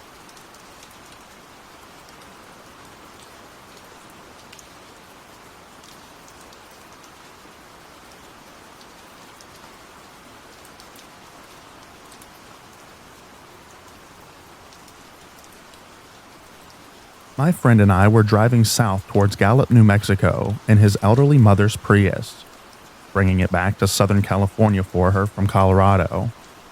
It was the middle of nowhere, on a dark road about 2:30 in the morning, when this 1990s safari van starts getting right on our tail. We move over to let the van pass, and he gets right behind us and starts flashing his lights. My buddy gets into the other lane again and slows down enough that I can see the license plate has a piece of cardboard taped over it.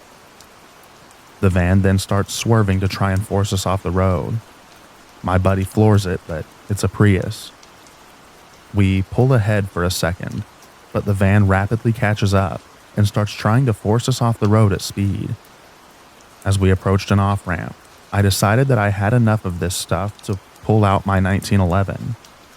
I rolled down the window and leaned out, presenting my weapon, and prepared to send rounds into this van.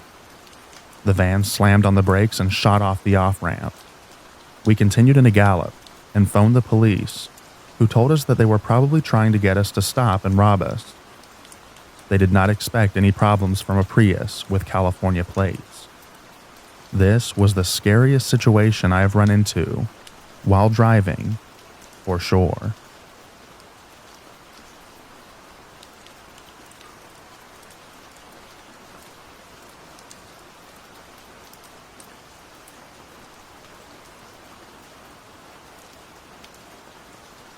My friends and I were taking a road trip from Arizona to California. We decided we wanted to go before the sunrise, and we left at about midnight. We were about 3 hours in, but my car needed gas and the girls and I wanted to stop to toke up. We had a considerable amount of weed in the car, and we wanted to get rid of it all before our drive back. So we decided to roll a joint in this poorly lit gas station. We were just about to take a hit when this guy comes running up to my car and starts to pound on the driver's side window. I rolled it down just enough to talk to him, but not enough for him to force entry into my car. He seemed scared and shaken up, but something didn't seem right. He was sweaty, and I could tell that he was looking inside of my car for something. At first, I thought he was an undercover cop, and my heart was racing. However, he said he had some car trouble and asked if we would take a look at it. At this point, it was 3 a.m. I had all my doors locked and had not gotten gas yet. I knew nothing of cars, and neither did any of the ladies in the car. We told him this. I told him I could call a tow for him, although he persisted on using my phone. The other girls were freaking out, and of course I was too. I could see a payphone by the vending machine at the gas station, and told him that I would slip him a few quarters through the crack in my window so that he could call whoever he would like. Out of nowhere, his tone changed. He got really calm and looked me dead in the eye. He told me to unlock the door. My eyes darted towards the direction of his car, and we could see 2 other males pacing while one male was sitting in the driver's seat. I noped right out of there, told him to leave us alone, rolled up the window and hopped right back on the highway. I know for a fact if we had gotten out of the car, we would have never been seen again. I called the police to report him and asked to be notified if there was an arrest made. I never heard back. Arizona is #1 for sex trafficking. Be safe out there, ladies and gentlemen.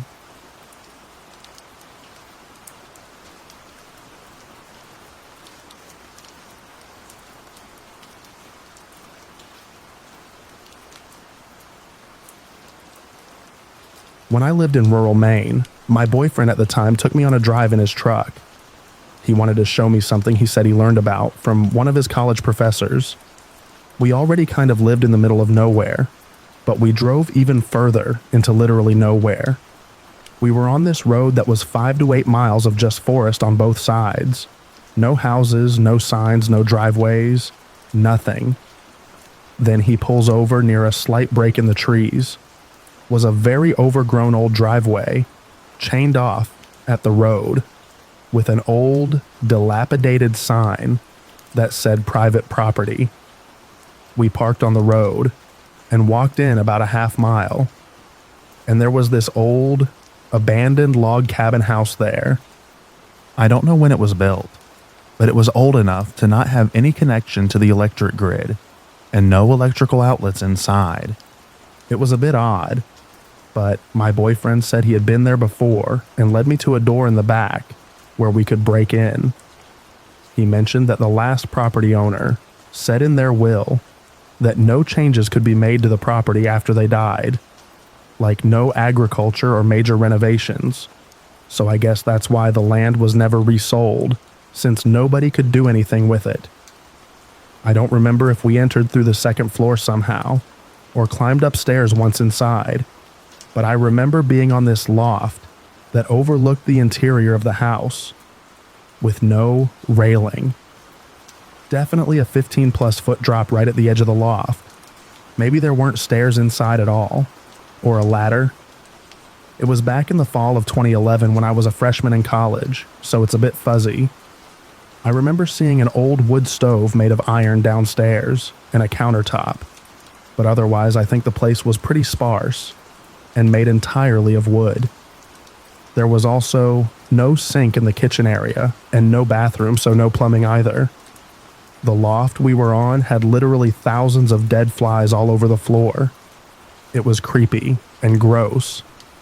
I know they could have gotten stuck there over the years, but the sheer number of them on every surface and not being decayed, turned to dust, was just so unnerving.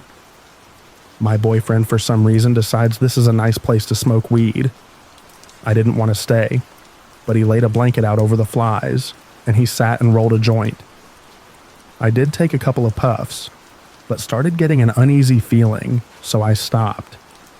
I'm a regular smoker, but this was just a crazy situation. Then suddenly I realized that the sun was setting, and we were losing light fast. The house very quickly got this terrifying impending doom feeling, and I knew that I just needed to get out of that house.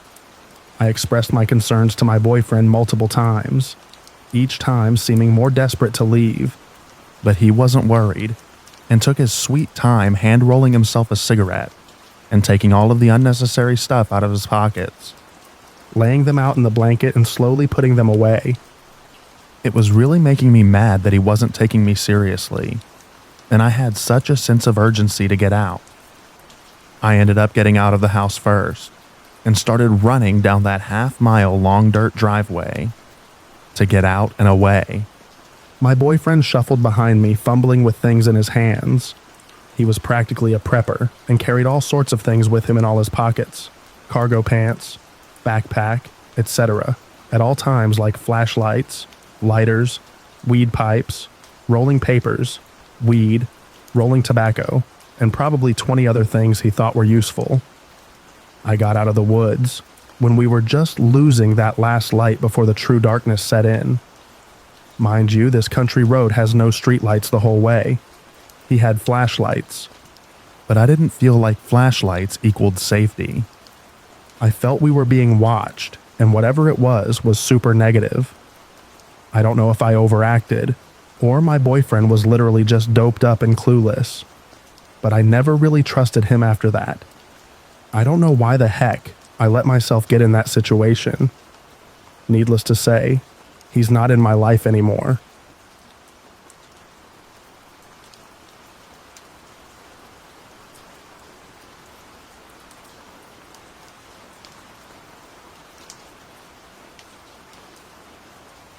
I live in southern Missouri, middle of nowhere. Few neighbors that live several hundred yards away, and are pretty old and nobody is usually out. It's winter, so they are never outside, and it gets dark around 6 p.m. It was 8 p.m. and I was in my shop working when I heard a whistle in the tune of a song sounding like it was just outside of my shop. Nobody had been around, or I would have known. It went on for about a minute, and I got chills down my spine, and a sudden fear rushed over me. So I ran inside to get my wife to come out with me, in case it happened again, but it never did, wondering if anyone else has had any similar experiences with this, or know what it could have been.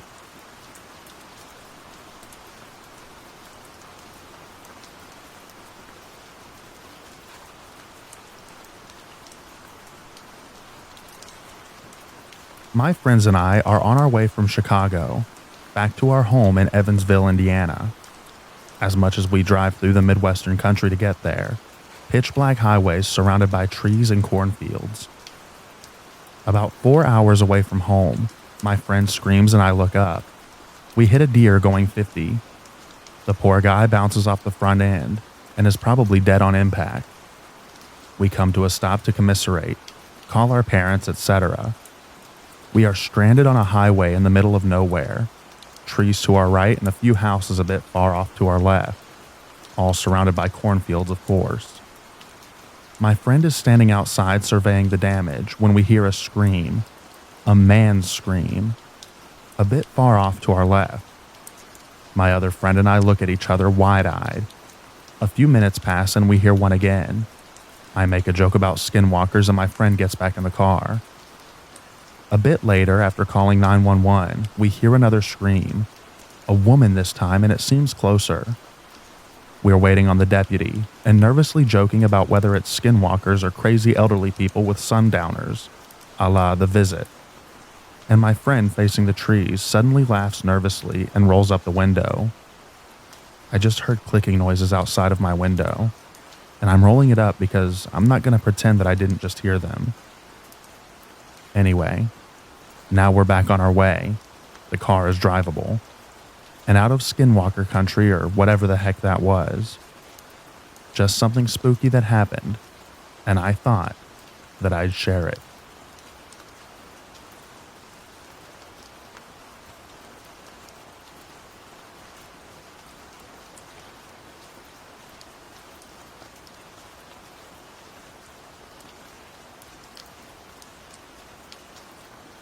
I'm in the process of applying for a new job and started contacting various places to see if they were hiring and sending in my resume.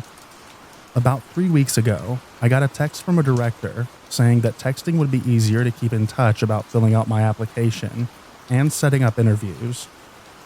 I ended up meeting with him twice, one to see the facility and two for an interview, about 2 weeks ago. Since then, he's passively said things such as how pretty I am, that I would be a perfect fit, etc., but no actual updates on the job. He's also tried asking me out multiple times, but he tries to make it seem like we would be talking about the job. I've tried not to reply as much as possible, and have been ignoring him because I don't want to work with someone like that. Yesterday, he messaged me to tell me that he was sending flowers to my apartment building. I never gave him my address directly, but it was on my application. I said thanks, and then ignored him because I was freaked out. Today, he asks if we could meet up for coffee because he's in my neighborhood. I didn't respond.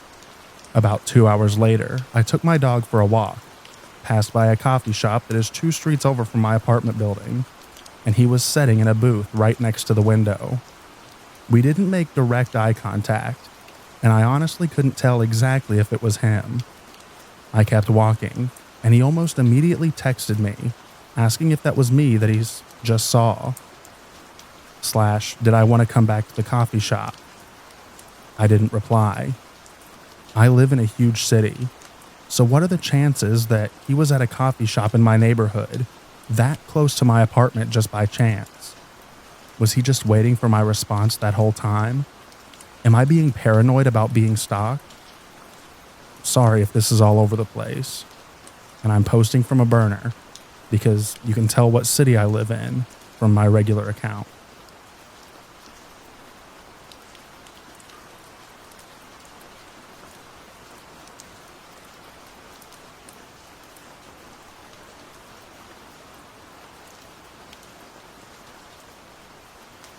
I'm a 21-year-old girl taking her first backpacking trip around the world.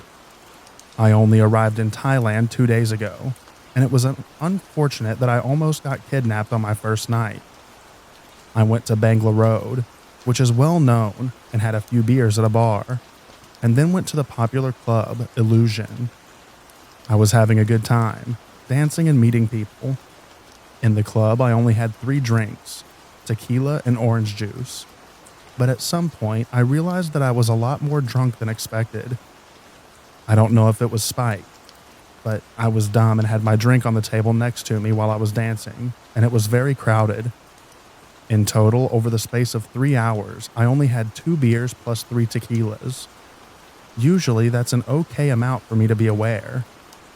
I went to the bathroom and felt very intoxicated and threw up. Upon leaving the bathroom, a guy who I do not know grabbed my arm. He seemed young, and I asked him what he was doing. He said he would help me down the stairs. After we got down to the road, he dragged me down to an alley and put me in his car. I was really scared at this point and didn't know how I'd gotten myself into a bad situation so quickly. I'm very small and not very strong, so it was easy for him to take control of me. He started driving, and I kept saying no, and to stop. But he said, "Don't worry, I'm taking you somewhere safe," which in my mind was so scary. I had maps open, and we were driving out of Patong. Finally, after some time, I started telling him that I would throw up all over him and his car if he didn't pull over. This seemed to annoy him and he pulled over. The second he stopped the car, I got out and ran down the street. Luckily, there was a motorbike taxi who asked if I needed a lift, and I jumped on and told him where my hotel was. I could see the guy walking down the road after me as we sped away. I made it back to my hotel safely. Honestly, after that, I'm not going to any bars or clubs alone. I don't trust anyone, and I'm feeling very vulnerable. At least it was a lesson that I need to be a lot more careful. I'm just glad that I made it out okay.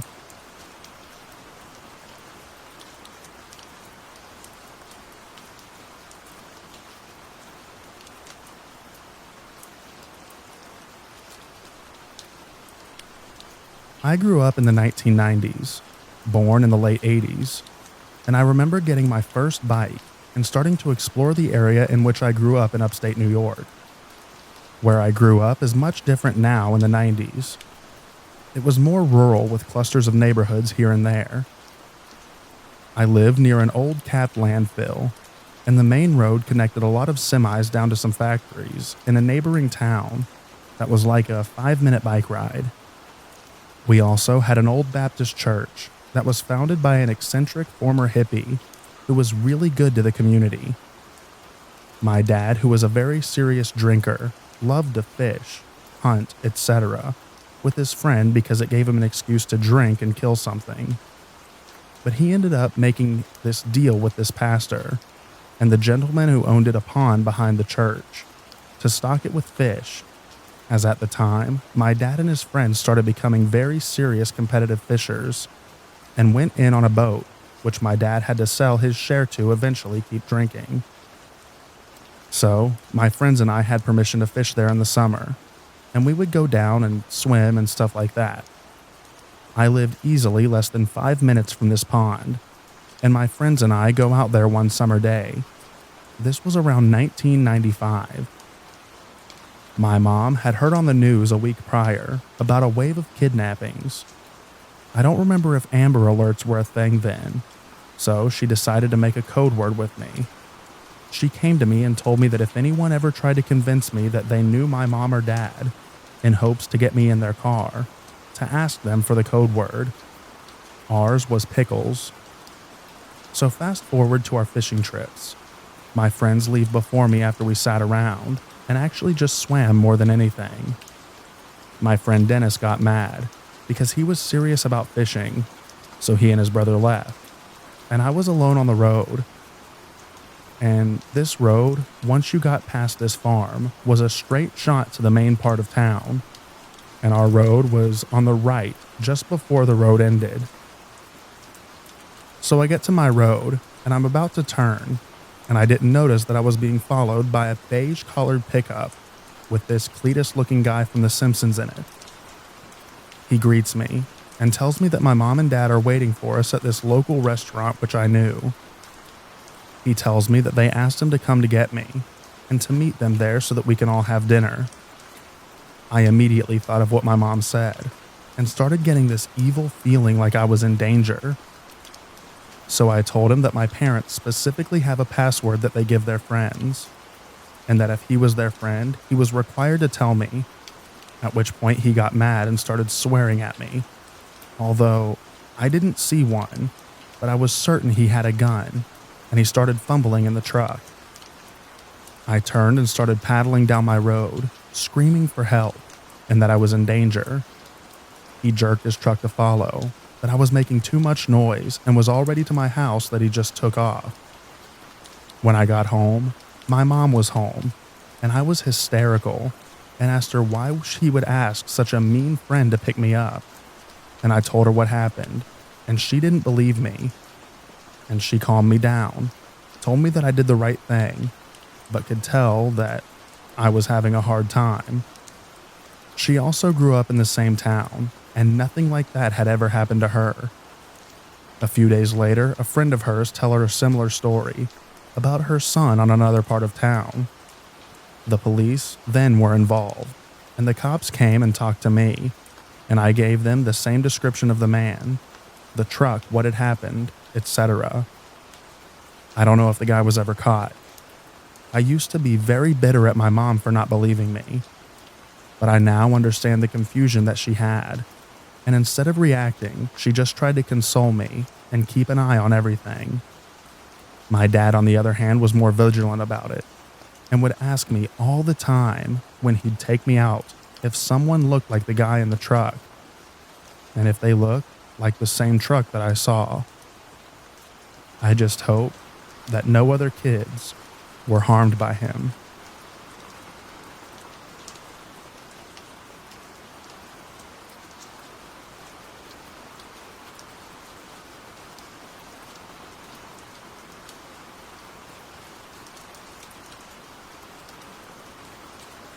I'm a 30-year-old female, and I used to live in a small neighborhood from ages 13 to 18.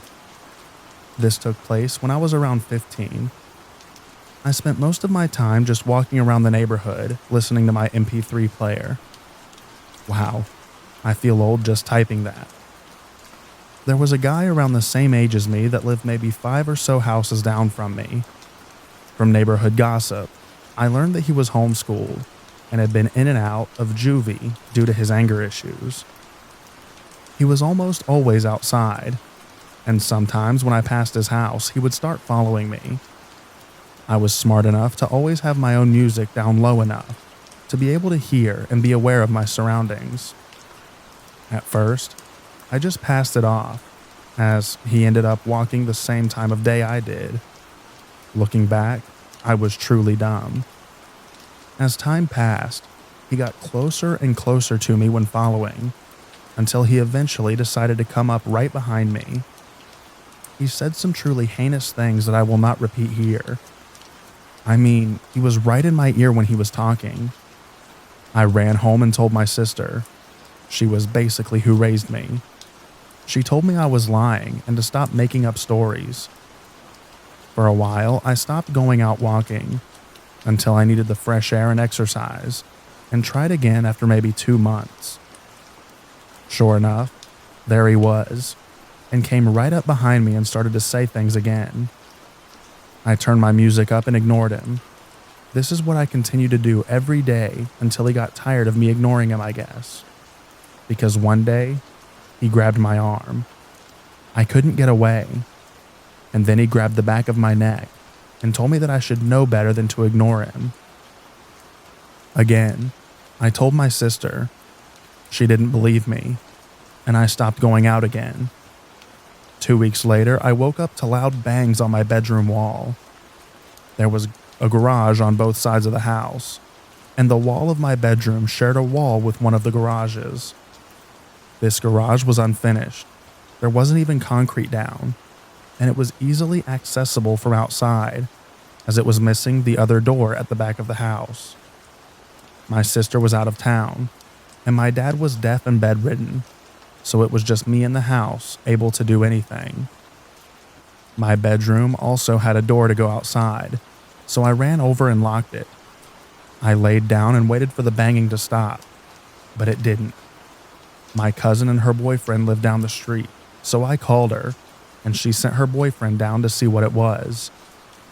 Her boyfriend pulled right into the backyard and right up to the door into the garage. His headlights filled the garage, and outran the guy from down the street, holding a large knife. He took off running, and my cousin's boyfriend followed. It was at this time that I called the police. They came and took a statement, but there was nothing they could do because other than going into the garage and trespassing, he didn't actually do anything. I never took a walk in that neighborhood again. I still wonder how he knew what wall to bang on. How did he know that I was on the other side of it? How did he know that my sister was gone, or that my dad was bedridden and couldn't do anything? I never locked the door, so had he been able to get into my house, who knows what would have happened? What would have happened if I had gone outside? It still gives me the creeps. So, guy down the street, let's not meet again.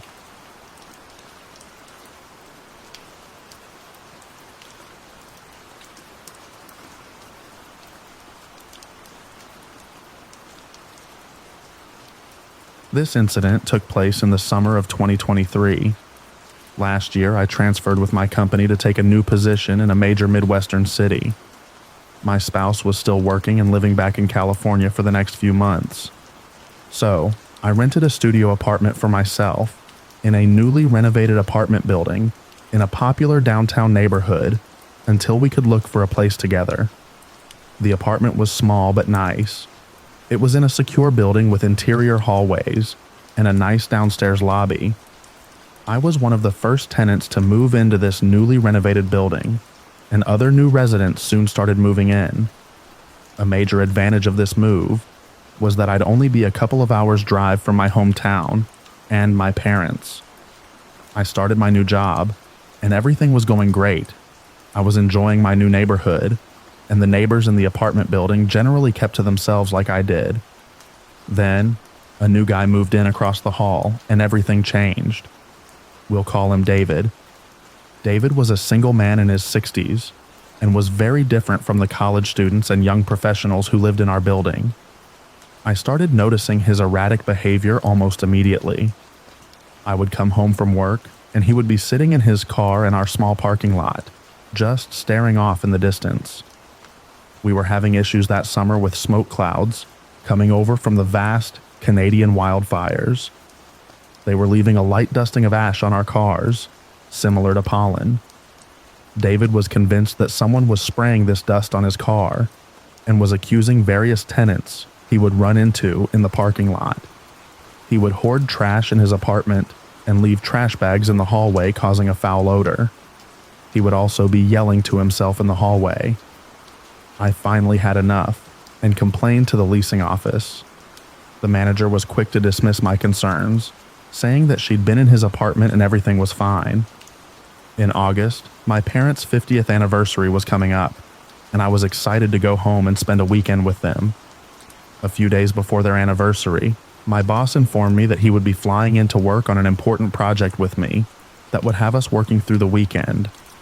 I was really disappointed and felt like I was letting my parents down, but I managed to get away for a quick overnight trip in the middle of the week to see them and get back before my boss was due to arrive. I drove down and spent the night with them.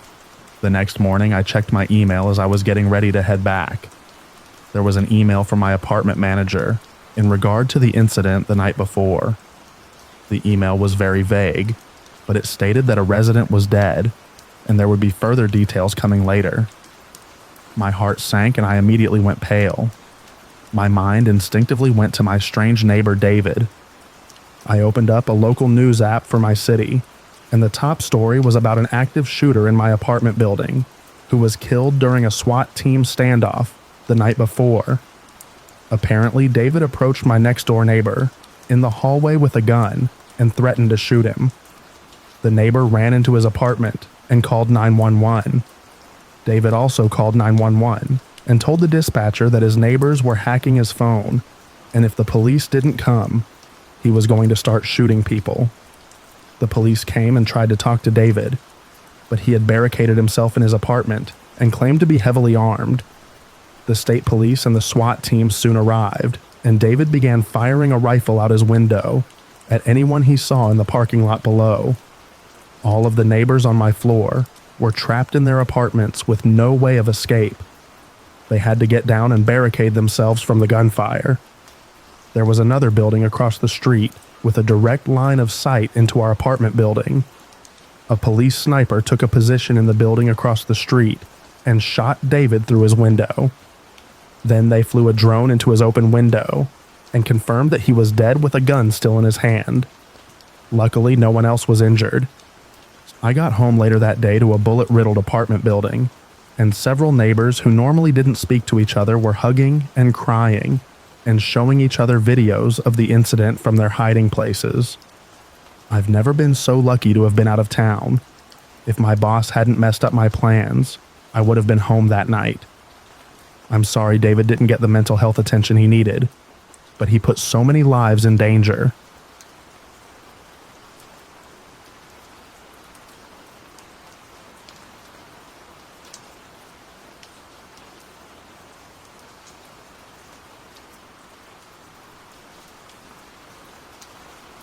So this started about 2 to 3 years back. I had just experienced a terrible breakup, and I started receiving these disturbing phone calls. It started simple. The first call I answered, and the person on the other end said how much they miss me. Now I have a very small circle of friends, and I'm not on Facebook or any social site where I update my photos or daily activities. This is important. And I know that the ex that I just split up with had nothing to do with the following. Apologies, it's not short. The first call, like I said, was simple. They said they missed me. I asked who it was and they said it's me. Don't you remember? So I hung up, and they immediately called back, crying, upset that I was being mean. The caller was clearly an adult male, but they were talking as though they were a very young child, around 6 years old. I hung up again, and they didn't call back. Looking back, I should have blocked the number, but as I mentioned, I just got blindsided by a breakup, and I wasn't thinking very well. Then they kept calling. They would call, and if I didn't answer, they left messages, saying how pretty I looked with my blue sweater that day, or that they knew how I took my coffee now, and said that they would remember it for when we finally went out for a drink together. I blocked the numbers. They would call from another. I answered one day, yelling at them to leave me alone, and hung up again. When they called back, it wasn't the boy, but his mother. She was very upset, said that I was hurting her boy by not wanting to play, and you could very clearly hear the boy crying and screaming in the background. At this point, it dawned on me that this wasn't a joke or a prank or something like that. There was something seriously wrong with these people, and they were obviously watching me. For a few weeks following my breakup, I had to live in my car. The entire time, I hardly slept. I was terrified, thinking that I would wake up one day and see them standing outside of one of my windows. When I finally got a place, he called me to congratulate me, and he couldn't wait to come play. I haven't heard from these people for about a year now, but I checked my phone after a very busy workday and noticed 10 missed calls, and I'm terrified to check my voicemail. I've reached out to cops, but they won't do anything since I haven't been explicitly threatened, and I've been advised to just block calls. I'm going to change my number, but I'm terrified that the calls will continue even after that, and that it will upset them even further. I posted this on the advice subreddit, and people have been kind to reach out with advice and tips, but I feel like I'm living in a horror movie.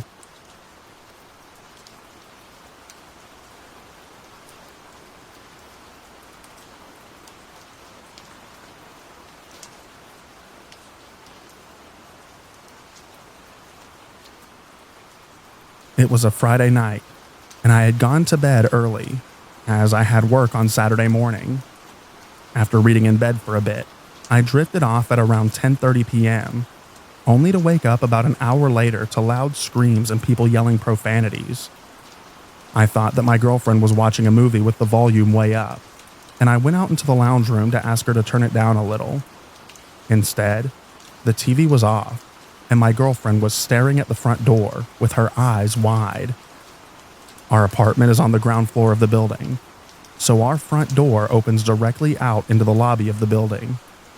The voices in question were coming directly from the lobby. I couldn't make out specifics. In my defense, I was half asleep, and the language of the country that I live in is not my first language. But there was a lot of swearing involved. My first thought was that it was some kind of domestic dispute. But after listening, I realized that it was a group of men that sounded extremely aggressive. I looked at the WhatsApp group chat for my apartment building, and to my horror, I saw a message from one of the people in it, that there were armed men in the building, and that we should not leave our flats. The country that I live in is experiencing a marked uptick in crime, and I had heard stories of armed groups of men robbing entire apartment blocks. But these had seemed fairly apocryphal to me. However, that was my first thought, that these men would kick down our door and rob us. One of my dogs started to growl at the commotion outside. I shushed him, and thankfully he obeyed. I heard a commotion in the apartment above me, and went out to my patio to see what was happening. I heard what sounded like a large piece of furniture being knocked over, and women and children screaming in terror. At this point, I had no idea what was going on, but I knew that by now they would have robbed us already, if that is what they had planned to do. My girlfriend and I decided to hide in a small shed at the end of our patio, monitoring the group chat on our phones. Our bigger dog silently stood watch outside of the door of the shed, his eyes locked on the sliding door at the end of the patio. I would find my smaller dog later, cowering between the washing machine and the dryer. After 10 extremely tense minutes, I heard the screeching of tires, signaling what I hoped was the perpetrators fleeing the scene. Eventually, someone in the group chat said that the police had arrived, and breathing a huge sigh of relief, I came out of hiding and opened the front door. Alarmingly, on the floor of the lobby, there were zip ties that had been cut, and the security guard was talking to one of the tenants. The man was bleeding from a large gash on his face and looked extremely shaken. Over the next few hours, the story would unfold. The man that I saw with the gash on his face was the tenant in the upstairs apartment, the one that I had heard the commotion coming from. He was the owner of an import/export business, and for whatever reason had a sizable sum of money in cash hidden in his apartment. Someone had obviously found out about it and planned out the robbery that woke me from my sleep on Friday night.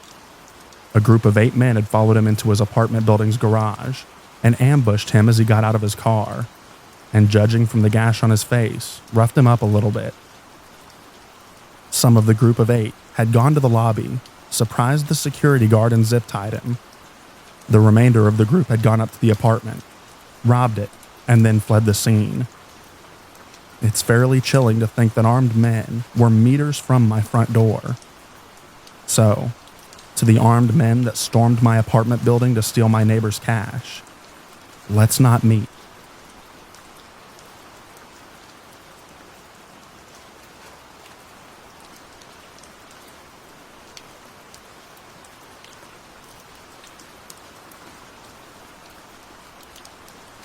This happened while in my early 20s. My best friend was always getting into some risky stuff. While she did various drugs, I was always more of a pothead. When they said that pot was a gateway drug, I believe it's true to a certain extent with those who have addicted personalities. She definitely developed an addiction issue later on. My friend, her name was Kay, was always down to meet new people. She used to friend random people on Facebook or Instagram. She would ask me to hang out so that when they left, she met people and I was the buffer, just in case they didn't like each other. One day, she came over to my house unannounced and was like, "Hey, let's go to my uncle's house," because her aunt was there, and her aunt had some goods. Her aunts happened to be down the road. Her aunt and her uncle were known as dealers in the area, so we went. When we got there, she was like, "Hey, I met this guy online. He goes by Joey Crack." Then she shows her aunts his pictures, and a wide-set man with a red goofy face, cornrow braids, face tattoos, and a gold grill. I laughed and said, "Wow, Kay, you really know how to pick 'em." She had already invited him over, so upon his arrival, he then comes out of nowhere, just walks right up to Kay, gives her a hug, and everyone else there a kiss on the cheek. This part of town, there was nothing around, just houses, a school, and woods. The closest store was about 20 minutes away, so it struck me as odd that he walked there. So it was me, Kay, her aunt, and the aunt's friend. We sit and get 3 joints in a rotation. By this time, both aunts are high as a kite on coke, and they take a few puffs, then go inside the house, leaving me, Kay, and Joey Crack outside. Joey then starts asking us questions like how we know each other, what we do for a living, etc. It was getting late, so I was telling her that I was wanting to go home. She was like, "No, don't go yet." I told her I was tired and that Joey is weird, and he kept low-key hitting on me. She then tells me that he had asked to sleep with her, and he wanted to ask her if I was down. I laughed it off and said, Are you crazy? And after a while of silence, I deflected and heard some noise that was in the darkness. Did you hear that? After a bit of small talk between him and Kay, he then learnt that neither of us was interested. It was just a hangout. This then turns the mood. You could feel it. It was suddenly eerie. He got reserved and shifty-eyed. I sat down for a while just to please Kay. At one point, I turned to Joey, knowing that he walked here and it was kind of dark by now. What are you about to do? Because I'm about to go home and Kay's coming with me.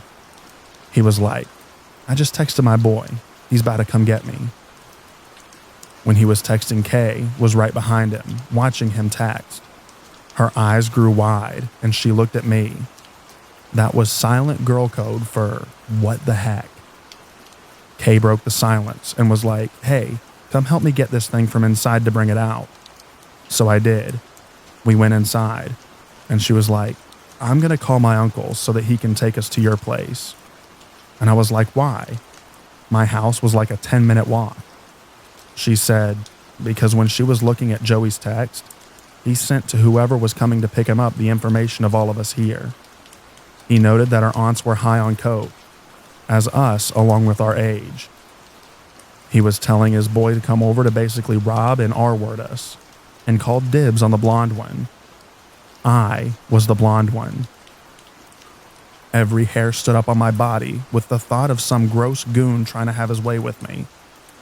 I was mad, because she got me into this. We came back out and continued our conversation with him so that he wouldn't get suspicious of us.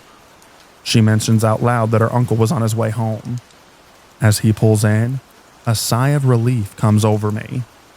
They speak briefly, and Joey then departs into the darkness before his ride even shows up. Kay and I get a ride from her uncle to my house. On the ride, we noted how weird Joey was.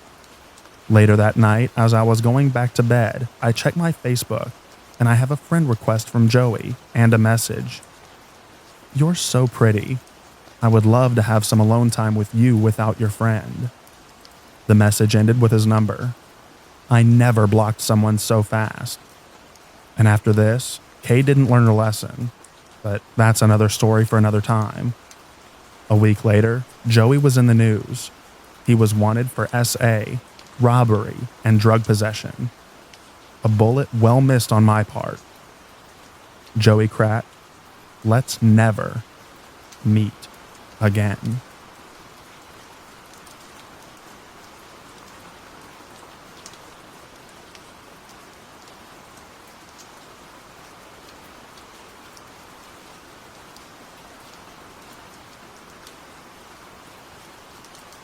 Okay, so for context for this story, I live in a pretty rural area. We live on the outskirts of our town, which already is small compared to the populations of the other towns in California. We're about 15 minutes from the small town and 40 minutes from the main city. We live down a dirt road with some neighbors. Our house has no other fences attached to ours, and on two sides of the house is only fields and dirt roads, one side having a single house in the field. The other two sides have a couple neighbors down other roads, and nobody really interacts out here except my dad talking to two of them sometimes. I was probably 12 when this happened. I had low self-esteem, and I wanted to start exercising more. I had been enrolled in a charter school due to bullying. Yes, that played into my self-esteem, but let's get on with the story. So I didn't really have many ways of exercise besides a treadmill that we owned. I wanted to start getting fresh air too, so my mom suggested that since we live out here, that it would be peaceful to take walks down the back dirt road. I agreed even though I was stubborn about it half the time, but we began walking and usually would go in the mid to late afternoon when it would start cooling down outside, but was still light. In case it got dark, we took our flashlight too. Being out here, it was notorious for stray dogs to sometimes make their way out here, and we would carry pepper spray and a mini bat, just in case one got vicious. However, a dog will play into this story. One day, me and my mom decided to go on a walk in the later afternoon, so me and my mom took off and started walking down the road. When you walk about a quarter of a mile down the road, You start to come towards a little cross section. There's a road going left to the highway, a road going right to the neighbor's house, or the road goes straight down to a utility road. Me and my mom discussed walking down the utility road to get a good walk in, since it went on for a while. When we started getting to the crossroad, this dog came out of literally nowhere. We were looking at it, and it was in the center of the road staring at us. Me and my mom looked at it, and my mom said that she got this feeling in her stomach that we needed to turn around and walk home. So she grabbed my arm and started leading me back home, and then let go so that we could walk. We were in the midst of walking when she looks ahead and stops to stare at something. I ask what she's looking at and she points. A white car pulled up to our fence and quickly backed up and shot down the road on the side of our house. Mind you, nobody ever goes down this road except one old man that we know. Anyone else who does usually is scoping out my dad's tools to steal. My mom said she felt a bit uneasy because of it, and pulled me to the edge of the dirt road, almost into the field. The car had driven to the highway and left, or so we thought. We continued walking back to our house when this car comes back and drives down the road we were walking alongside. I caught a glimpse, and it was this smaller white car with black tinted windows that you couldn't see through. My mom instantly got a feeling of impending doom and pulled me into the field, not too far but far enough. We kept walking through the field towards our house, getting closer now, when this car comes back down the road. My mom stops me in my tracks to see what the car is doing, and it drives back to our house and starts driving around it super fast.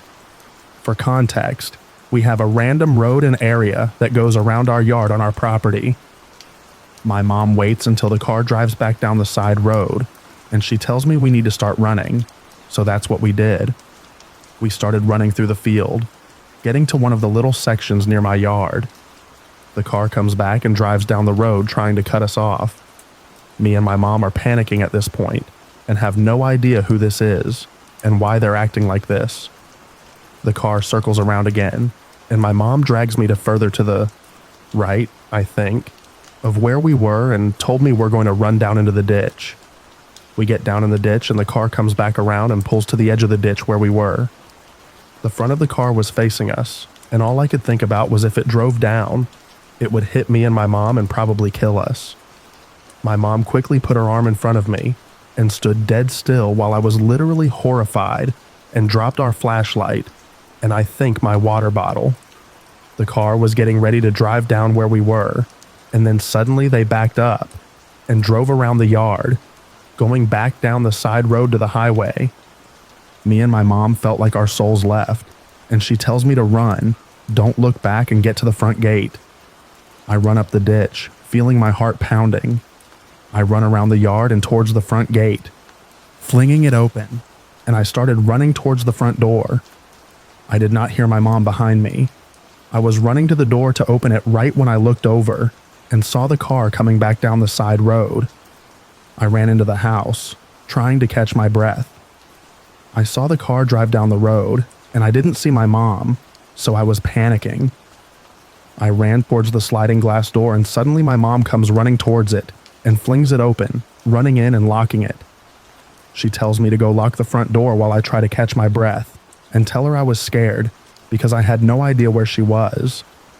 She went to chug some water from the fridge and told me that when I was running, she was trying to shut the front gate when she noticed the car coming back down the road. She said she knew she wouldn't have time to follow me to the door, so she ran behind my sister's car to stay out of view of the car, and when it drove back down the road, she took the opportunity to run to the back door since it was closer to my sister's car. It's crazy to think that if we hadn't seen that dog standing there in the road and decided to turn back, that we may have been run down. Fortunately, we haven't seen the car again, and think it may have just been some crazy person or druggie who just so happened to come down our road that day.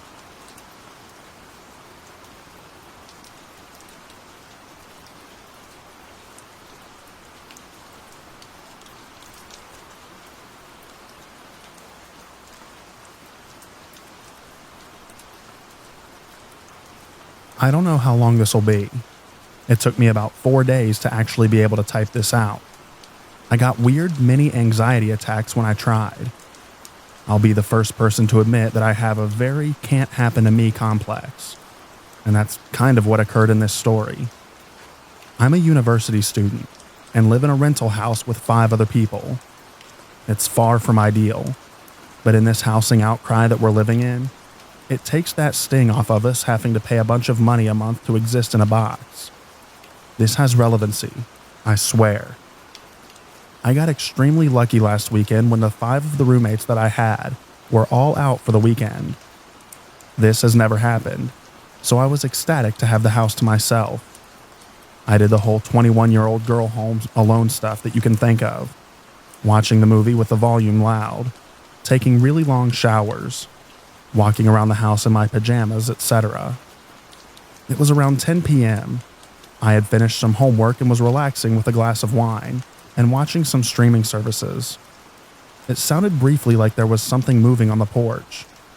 We've had a fox in our yard before, and the thing used to make a lot of noise on our porch, so I assumed that to be the case. After hearing some fumbling the second time, I went over to check through the window. There was nothing there. As I'm turning to head back to the living room, a piece of cement flies through our kitchen window. I didn't know it was cement at the time, but not important. I think I peed myself a little when it happened, but I definitely screamed like a little girl. My moronic self started unlocking the door to go outside, but common sense seized control of me yet again and locked the door back. I also ran to the back door to make sure that it was still locked, even though it's glass and wouldn't make a difference. Oddly enough, at this time, my grandma's words came into my head about something her own mother had told her. If someone tries to break into your house, turn the lights off. You know the inside of your house better than they do. I shut the lights off in the living room and managed to turn the TV off, which was hard because my hands were shaking. My dad used to give me and my siblings advice on protection measures, which were not resonating at this time. I secured myself in my upstairs bedroom, roast me if you want to, and had turned all the lights out in the house as I passed them. While walking up the stairs, I could hear the doorknob shaking furiously from the front door. I don't know if there was more than one person, or if they realized that they couldn't jump the fence to get into the backyard. While calling for emergency services on speaker, I secured my hunting knife to the end of my hockey stick with hot pink duct tape. I know that's probably one of the most Canadian things that I could say. If I was going to have to use it, at least it would look fabulous. I stayed in the dark holding my makeshift spear for what was probably about 15 minutes. I'm really glad that I wasn't being murdered in that amount of time. The operator told me that police were coming, which they eventually did. It took a very unsettling amount of time. The only reason I left the bedroom in the first place was because I heard knocking on the door downstairs, and I saw the police lights were flashing through the window. Otherwise, someone would have had to have come in and physically pull me out of the room. A statement was given, but that's all they did. Literally all they did. Nothing else. Just that. A very nice female officer stayed with me in the house and helped me clean up the glass until my brother showed up to bring me to his place for the rest of the weekend. So, shout out to Officer Cutie with her tattoos. I made an appointment with a doctor to get out on anxiety medication, as well as medicine for nightmares. I know that I wasn't in any physical danger at that point, but I've had some very charming dreams about similar scenarios, and I was just finding it easier to stay awake. Maybe that's juvenile of me, but I'm human. The meds are working fine, and I'm back at my house with wall-to-wall people again. And honestly, I don't hate that so much anymore. Please, have a fun and safe weekend.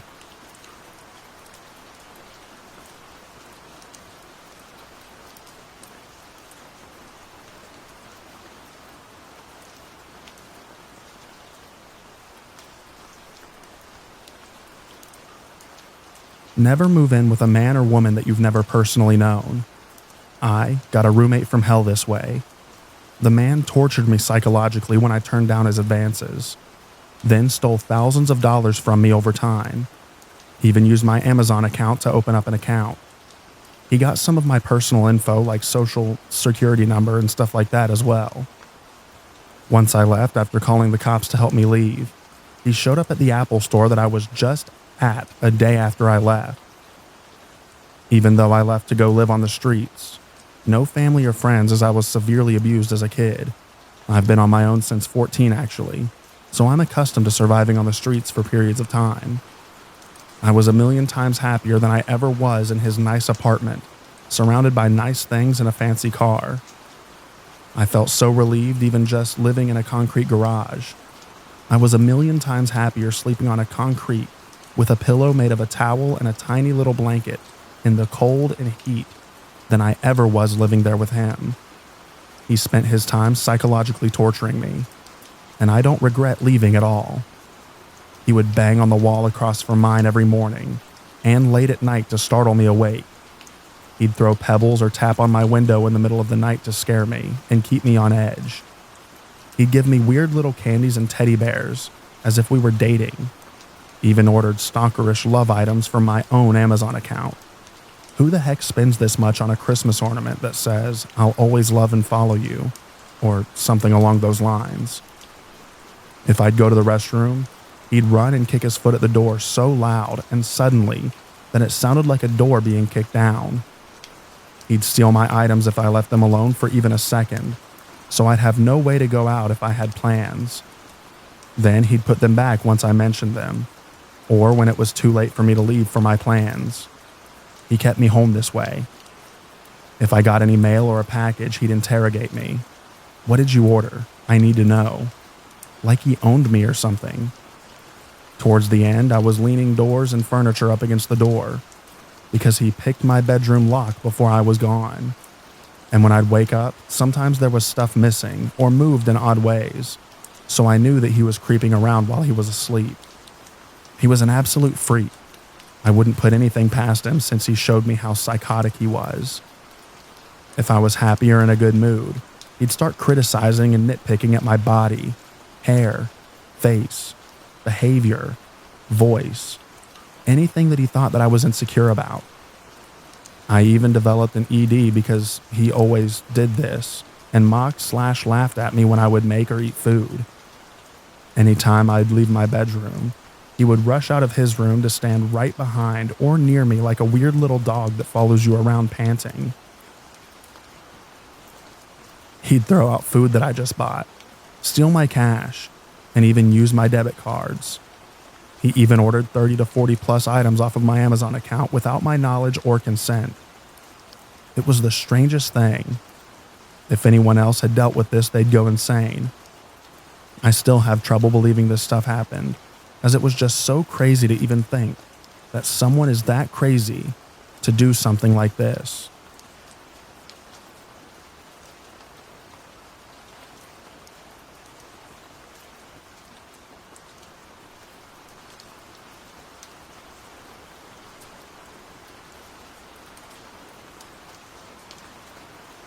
So I've never posted on this subreddit, though I have other stories that I've buried deep until recently. That this is happening in the present. I've had people stalk and follow me before, and because of that and my true crime addiction, I've become supremely paranoid and a solid curtain twitcher. I'm a 31-year-old female, and I reside in an upstairs room that was my first room to myself as a child. I had to leave a bad situation and therefore ended up back at my childhood home. For reference, when our house was built, we were told that the field to our left, with horses and a barn at the time, would one day soon be a development. It was 2000 when we were told that, and it wasn't until 2022 that roads were being formed and foundations laid. I had already had someone follow me home before when I was young. I posted about it, but I don't know how to link it. But I was in a different bedroom next door. My parents put in a free library that's right below my window, and nighttime security lights that are very bright and turn on and you're within like 20 foot of the side of my house my room is on. I'll admit, having an open field next to me so long made me accustomed to not closing the curtains when I change. because there was never anyone to watch. But now there is. For the past 2 weeks, the burglar lights next to the free library have been going off late at night. Because my one side of the curtain is open, so I can use my vape. That's the only reason I noticed it at all. I didn't think too much at first. We lock all the doors and windows every night, and I'm on the second floor. I also always looked out to see if it was a car, someone walking their dog or a deer, only to see nothing. To add, they put in a crap ton of streetlights around this area, so visibility is great. But it just kept happening. So last night I did my usual, and I saw the lights come on out of my peripherals. I acted natural, giving full view out the window that I was going to bed. It was about 3 a.m., turning the TV off, closing the window and curtains, turning the light out, etc. Then I ducked down, peering through the curtains to the sidewalk below. I honestly thought that I was going to pass out when after a few minutes, maybe 5, someone comes out from the side of my house, all silhouette, dressed in black. They kept their back to me until the light turned off, but I swear I could still see them standing there, looking up like they could see me. I called the police, but while I was on the phone with the operator, I saw him run off. There wasn't much they could do, except say they'd drive a car around and look. My parents are asleep, and I know that I have to tell them tomorrow. This scares the crap out of me. If it hadn't been happening for weeks and was a solo incident, I would probably be fine about it. But the fact that the light has been going off without me seeing activity, and what happened last night, makes me think this person has been watching me, and watching my house. To the person outside my window, let's please never meet. Small update. I did tell my parents, and at first they brushed me off, claiming I'd had a couple of drinks and it was late, so I probably just saw someone checking out the library. I then had another conversation about it with my dad, who said that there had been reports in the last couple of weeks of car break-ins, and since my car is parked on my side of the street right outside my window, maybe they were trying to break into it. I pointed out that if he was trying to get into my car, why was he pressed up against the house where he wasn't visible from my window? And why did he at no point go towards my car? I think I freaked him out enough that we are going to potentially get a camera for that area. Given all the development happening around us, I think it's smart, even without this incident. Thank you all for your advice and replies. I'll update here again if anything happens.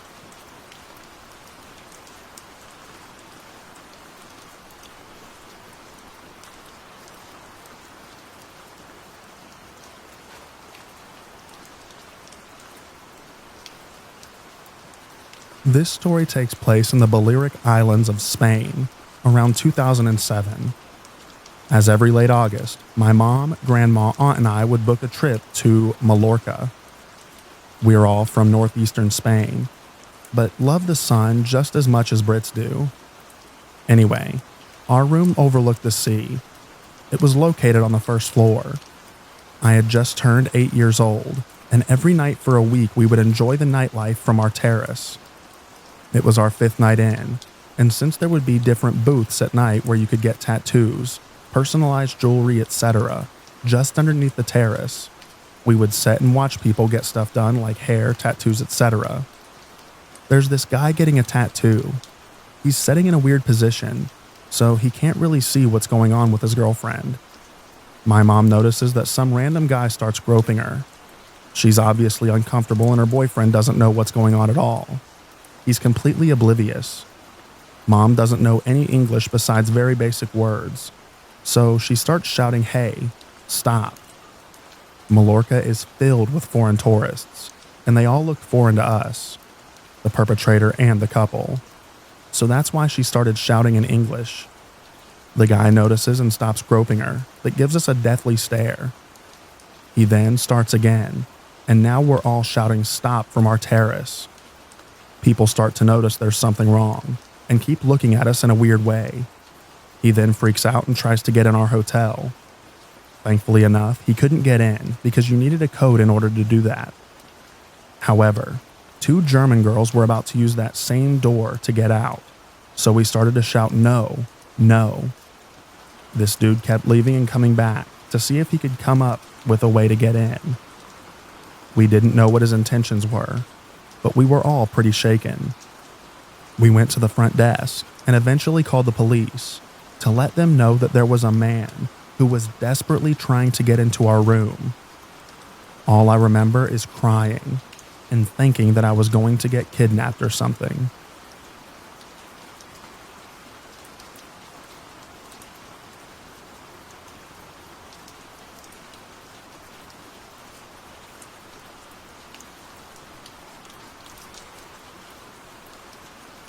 My high school girlfriend called late one night after I was home and in bed.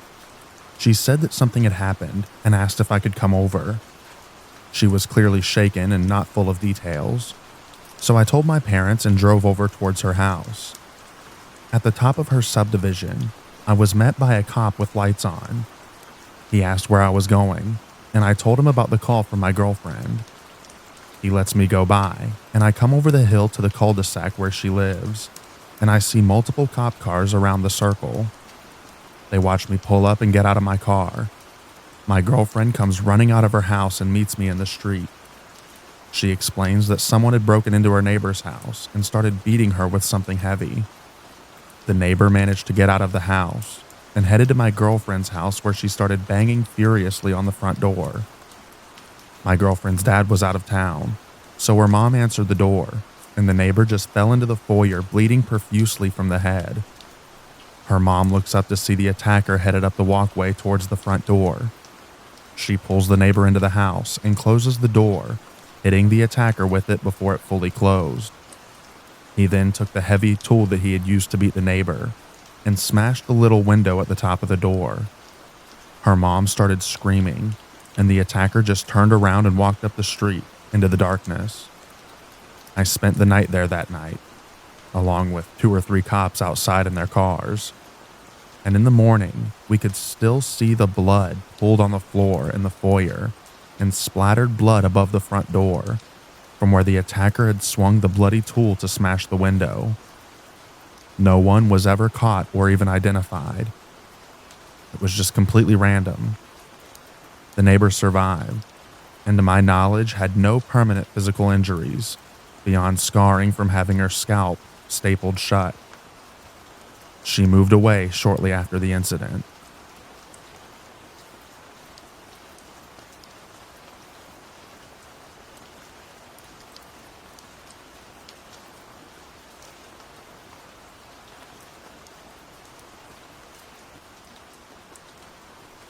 This story kinda creeps me out even to this day, but I have a pretty good one. I lived in Mesa, Arizona when I was 10 years old. We lived in a rough area, but I was just a kid, completely ignorant to the dangers of the world. I was walking back home from my friend's house, and my mother wanted me home by 9, and I'd always start walking back at around 8:40 to make sure that I wasn't late. And it's only a couple of blocks from my house, so it wasn't a super long distance. It was around the time of the year when the sun would set at 5:30, and it would be dark well before 7 p.m., so it was very much nighttime. As I'm walking, I hear a woman calling my name. I turn to look and see that it was one of my mom's friends, but she didn't know her too well. However, I just saw that she was familiar and won't say a name, but I turned around and said hello and smiled. She walked up to me and told me my mom had called her and asked her to come get me and ride me back because something happened at my house. She said that it was an emergency and that I needed to go with her and her husband, whom my family was also familiar with. I was only about 5 minutes from my house, but I was told that it was an emergency and I agreed to go with her. As I'm walking, I get this weird feeling in my gut and this shaking in my legs that I now today realize was my instincts being on high alert. I stopped for a minute and asked if we could call my mom, and she said that my mother was in the hospital right now and that I needed to hurry. Right as we were opening the door to her car, I hear my mother shout my name as loud as she can, and I turn on a dime quickly and I walked towards my mom. My mom asked what was going on, and the woman replies and says that she was giving me a ride home because she saw me. That was not the story that she gave me, so I told my mother what she told me and asked what was going on. My mom just looked at me, and she could always tell when I'm lying versus when I was telling the truth.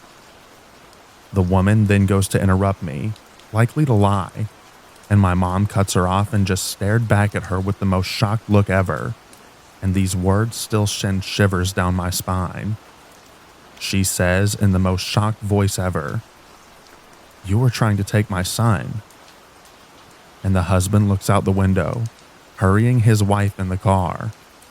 And as I look back towards them, I can see a syringe on the dashboard leaning against the windshield that he grabs right as I see it. She gets in the car because at that point my mom was ready to kill her and reached into her purse because she keeps a pocket knife. But they drove away, and right after they did, my mom looked at me and just burst into tears saying, "I almost lost you." My mom knew full well what was happening, and I was still too shaken to even say anything, and just hugged her back and we went home. I was still in denial, and to cope, I would convince myself that maybe I wasn't in any danger. My family, of course, never kept in contact with any of them, but my stepdad at the time submitted a tip to the police of the incident. When they caught up with him about 3 months later, we had found out that he was arrested for having CP on his computer and found restraints in his closet, as well as some containers of propofol. They found pictures of me from my mom's Facebook downloaded on his computer as well, leading them to believe that I was actually being watched for a good bit. I never liked talking about it because to this day, if I hadn't stopped for those 10 seconds to ask the woman to call my mom, I don't know where I'd be, or if I'd even be alive right now making this comment. And while it may seem like something that would have been easily forgotten, it was never the case for me. I haven't even told my closest friends this story, but I might sometime soon. I asked my mom what happened that night, why she came looking for me. She described the same feeling that I remembered feeling moments before I was almost abducted, just a lot sooner than I did, and just had the instinct that I was in danger. I'm not usually a lucky person. It seems the odds are always against me, but I always remember how lucky I was that night, that my mom decided to listen to her instincts when I didn't. I've never ignored my instincts since, and every night after that, when I finally did decide to leave my house, my mom would walk with me all the way up until I turned 13 to come back to live with my dad. And that, to date, is the scariest thing I think I've ever experienced. It's some stuff you only hear of on the news, and nobody ever assumed that it'll happen to them. But my life was a mere 20 seconds from being completely different.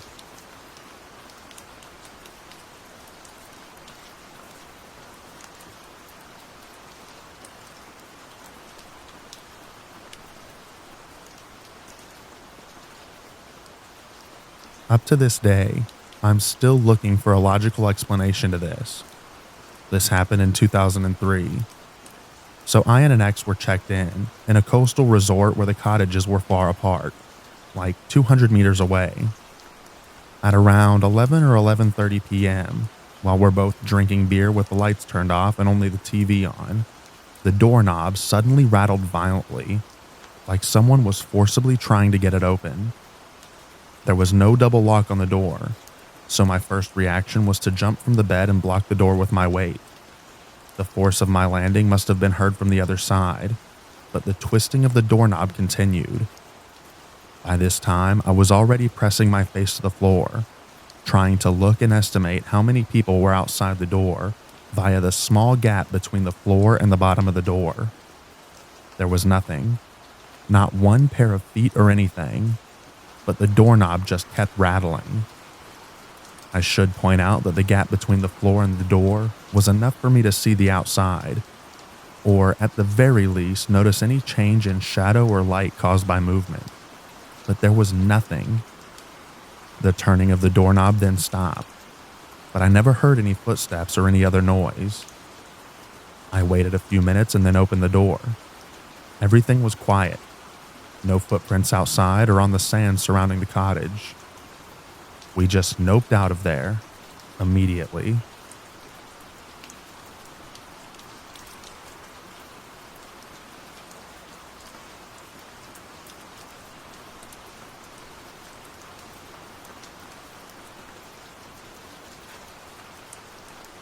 The previous story is something very similar to something that happened to me in Indonesia. Only it was a glass sliding door every side bungalow. Outside sunken bath, a couple of meters of clearance around it and a path. I'd got up really early, 3 a.m., to see the sunrise at the volcano some distance away through jungle and road. I had got back early, maybe 10 a.m. I was so tired I lay on the bed in my shorts, curtains open on every side, and just fell asleep. I was awoken by this absolutely insane banging on the glass sliding doors. Bear in mind, I could see all around through the glass, but for like the 4 wooden posts at the corners. But there was nothing there. I jumped. I mean, that's a really mild description for what I did, and stood in the middle of the single space, just looking for where it was coming from. And I could see the windows shaking as they banged. It was proper fast too. Not a regular banging, but bang, bang, bang, bang, bang. Just this uninterrupted salvo of something that I couldn't see hitting the window so hard that the glass was moving. And then it started going around the cabin, banging as it went. Like I say, I could see it bending the glass as it did, though it was hard to track at first, just because it was so weird and fast. I darted over to the bedside and called reception, shouting for them to come down. This was a threaded pathway away from the main hotel and its old Dutch colonial building, and they came. It stopped after a few minutes. I waited, still standing. They arrived, and when I told them what it was, the porters and butlers, yeah, it was quite a posh hotel thing, just crouched down and put their hands on their heads and began crying. A couple of them hightailed it right off the car and didn't come back to work. One of them, a lovely guy called Kinang, told me a bunch of stuff about the villagers who had been angry that these cabins had been put up. Apparently, only half of them, cabins 1 through 6, had been built. But he always gets calls on the switchboard from cabin 12, which is yet unconstructed. And when he picks it up, it's just a jumbled hiss and voices.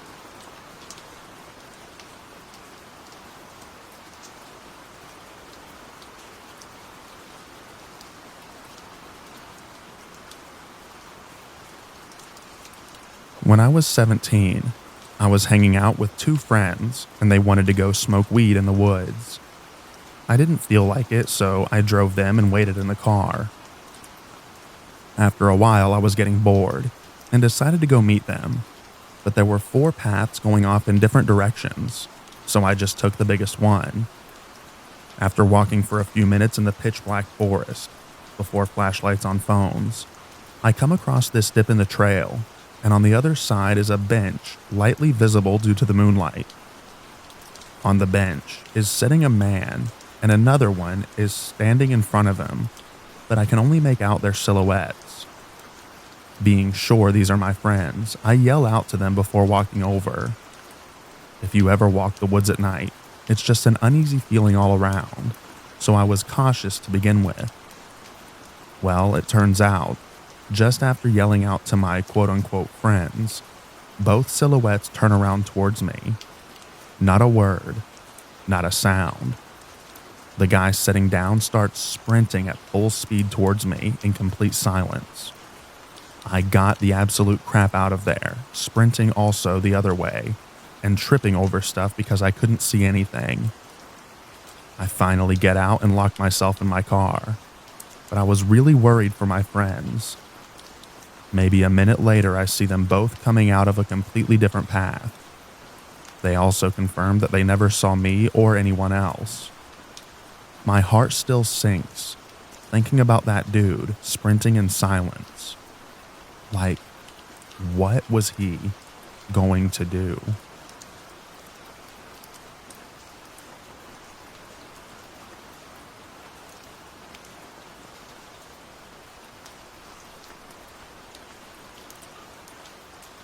Years ago, I remember sneaking out of my friend's house at night to really do nothing but walk around the neighborhood and hide from car headlights. We were young and bored. There was a homeless camp that was down in some woods off the railroad tracks, not too far from his house. We had seen the trail and knew what was back there. One of the homeless guys that lived there was actually an old friend of my buddy's dad, and he had stopped over a few times, and my friend's dad let him shower there and everything. He could have worked if he wanted, but legit told us that he just liked living off the grid. Just wanted to give you some backstory on the reason why we thought it would be cool and safe to go check it out at night. We were a bit nervous at first, thinking what if we get there and his dad's friend isn't there? So we were sneaking up on it. It was a longer walk than we thought. We got kind of close and saw there was a fire going, lighting up the woods a bit. We start sneaking closer, but the trail seemed to continue straight, while the camp set off the trail to the left. We got, I don't know, maybe around 100 feet from the camp, and we looked down the trail and saw a faint silhouette of what we thought was a person. The silhouette looked like it was coming from deeper in the woods towards the camp. We froze and ducked slightly to the side of the trail. I told my friend that I didn't like it, and we should just sneak out. He said he had the same feeling. As I said, the fire at the camp was going just enough to light the area well enough to see. We end up slowly creeping slightly off the trail, back to the railroad tracks. We get probably 30 or 40 or so feet, and I told him that I would rather just hit the trail and slowly walk back, because the bushes and trees and everything were hard to navigate, and I would rather be able to see something coming so we could book it out. We played football, and we're both pretty fast. We slid out of the brush, and see the silhouette has gotten closer. However, moving further from the fire, the light was dimmer, but we could still make out someone or something was standing there moving closer. My first thought was that maybe they saw us duck into the bushes and were coming to check, but it just felt off. My friend and I looked at each other, and both mutually and silently decided to pick up the pace. Almost on cue, we both looked back, and the silhouette was now booking it towards us, absolutely silently. No noise, just fast movement. We hightail it out of there as fast as we can. Thankfully, the trail was wide, so we weren't bumping into each other or anything. Neither of us looked back until we hit the railroad tracks, then hit the railroad track bridge, and were on the other side. I looked back as I was slowing down, past the bridge, and didn't see anyone. We got back to his house pretty fast, and luckily, that was the end of it.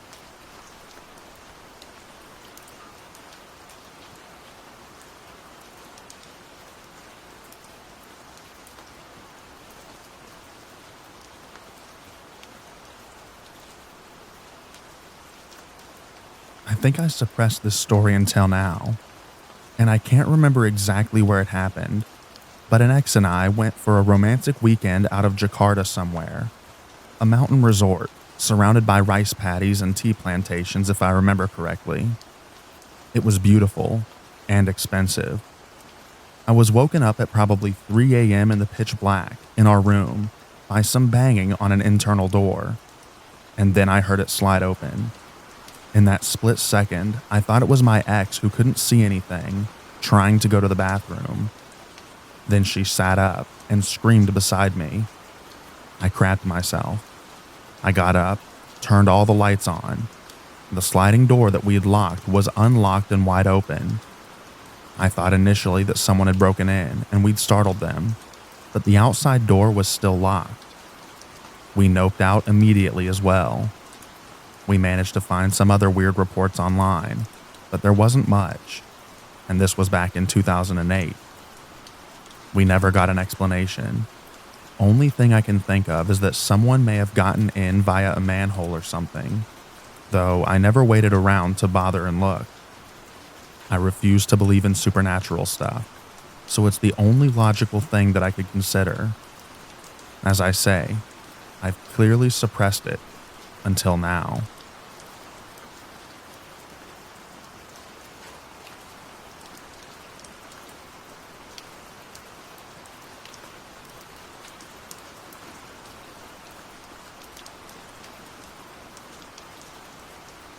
Yeah, Indonesia is no joke. I had an experience there as well. I stayed at one of the biggest hotels in Surakarta. Our room was directly in front of the prayer room. I found it odd that unlike other places where prayers were recited only during prayer times, the verses were ongoing on a loop throughout a day and continued on even at night. I started to get suspicious when we heard things crawling in the ceiling and the air conditioner turning on and off on its own. But hey, these can always be explained by faulty wiring or critters in the ceiling. Although whatever it was sounded much too large for the plaster ceiling. It got worse when it got somewhat rhythmic with the noises in the ceiling, like it was timing its movements with the verses. But whatever. I was tired and decided to just sleep. I woke up at 3 a.m. to see a wispy, shadowy creature hunched over the table with its back to me, eating. When we checked out, I delved deeper into the Google reviews. Half the reviews made reference to spooky things and encounters in the hotel.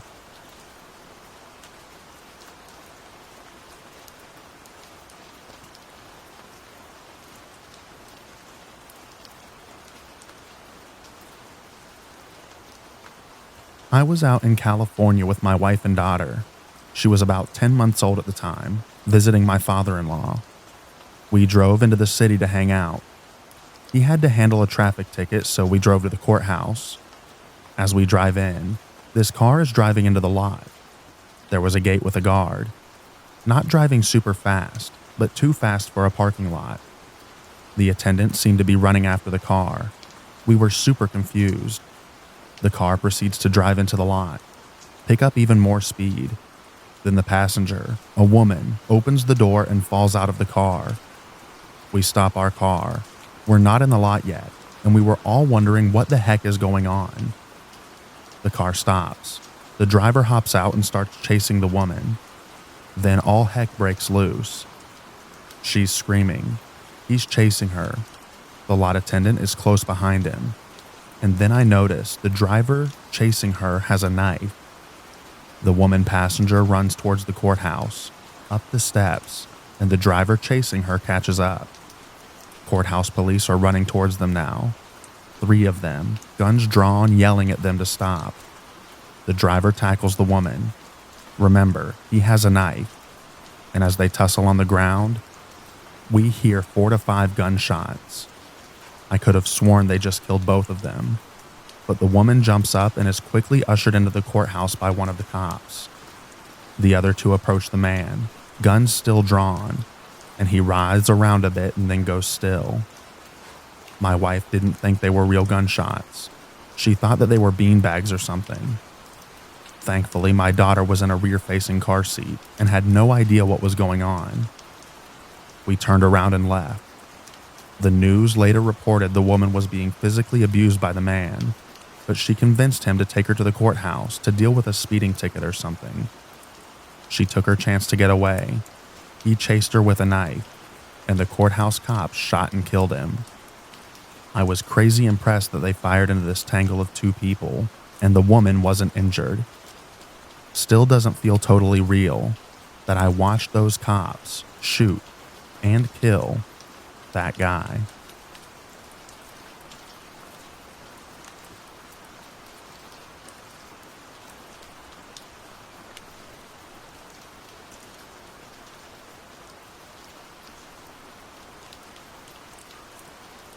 My friend was asleep in her bed when the window next to her was broken open by a burglar. She ran out the door while the burglar was climbing through her window, but he cut himself on the broken glass of the window. He then proceeded to bleed all over her apartment and pass out in her hallway. He died from blood loss in her doorway because the glass cut his femoral artery. The ambulance came and took him away, but he was already deceased by that point. She sent me pictures of her walls and bedroom, and there's just blood everywhere. So basically, my friend had someone die in her apartment in the middle of the night, randomly, and cover her place in blood. She then had to call hazmat cleanup to clean the place, and she moved to Canada shortly thereafter.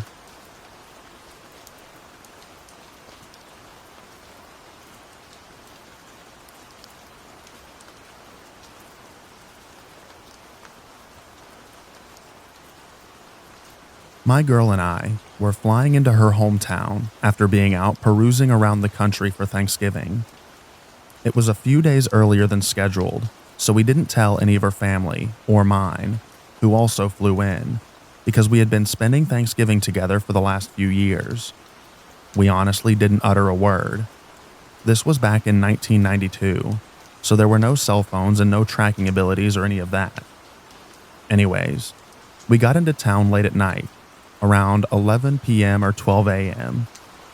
We had decided that we were going to stay in a hotel, since the plan was to surprise the family, and while showing up at their doorstep late at night would have certainly surprised them, that wasn't really the kind that we were going for. We get into our room. It's got a kitchenette, a couch, a TV, a king-size bed. It's all around probably one of the nicer places that we've stayed in. I pass out immediately. She takes a shower. From what she's told me, she lays in bed, unable to sleep until about 2 a.m.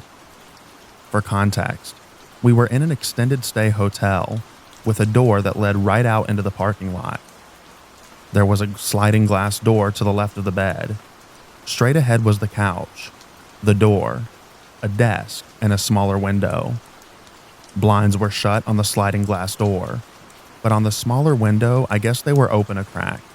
But when she realized she was too tired, she didn't care all that much. Our room was completely dark, so it wasn't really like anybody could see in any kind of mentality. As she turns over to go to sleep at 2 a.m., through the slightly open blinds at the smaller window, she sees a flash, like a camera flash. But because the parking lot is 50 steps away, she just simply assumes that it's a street light and doesn't think anything of it and falls asleep.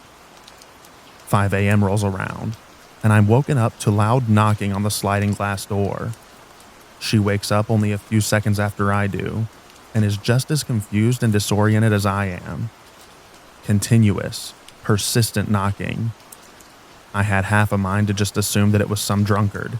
It was the holidays after all, who had come back from a night out and made a wrong turn somewhere while trying to get back to his room, but was sure that he was where he was supposed to be.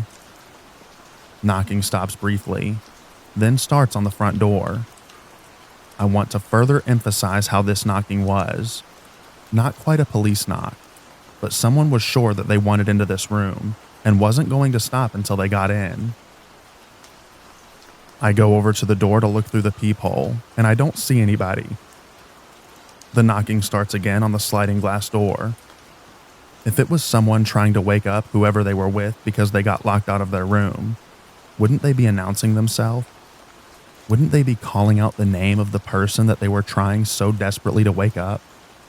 Like I said, the knock wasn't quite police, so I know that it wasn't them. They would have made sure that everyone knew they were there had it been. I go back to the sliding glass door and stand there. The knocking persists. Once it stops, I peel the curtain back just enough that I can see out the window. I'm pretty blind without contacts and didn't have my glasses on, so I'm practically pressing my face up to the glass to see who I can see. And I see nobody. The second that I shut the blinds, the knocking starts again. At this point, I'm freaked out. I was trying to keep my composure as to not make my girl unsettled, but we're both already past that point. Nobody knows that we're here. Nobody that would want to pull a prank on us. None of our family, our friends, nobody. The only person that knows we're here was the older man who checked us in. And why the heck would he care where we are? I'm borderline a little worried for our safety. If whoever was out there managed to get in and had cruel intentions upon entering, I'm a small guy. I'm 5'8" and 125 pounds soaking wet. I can talk a lot of crap and can throw a punch, but if somebody bigger than I really wants to kick my butt, they'll be able to do it no problem. I call up to the front desk as the knocking doesn't stop, and on the second ring, the man who checked us in answers and seemed concerned as to why I'm calling at this hour. I explain the situation. The knocking is still happening as I'm on the phone, and he tells me that he's going to send a security guard over to check it out. The knocking continues on for about another minute. Not even probably 2 or 3 minutes after the knocking stops, I get a call back from the front desk who says that security didn't see anybody, didn't see any signs of anybody, but that he apologizes for whatever happened. Super comforting. Neither one of us fell back asleep until it was light out, and when we went out later in the day, there was a singular footprint leading away from the sliding glass door. Weird, because we were in a nice part of town. It was a place that she grew up in and therefore felt safe in, knowing the area as well as she did. That's one of the reasons we chose to stay at this place. It was horrible. We are both still stumped as to what the situation was. I don't know. I still get uncomfortable just thinking about it. Really.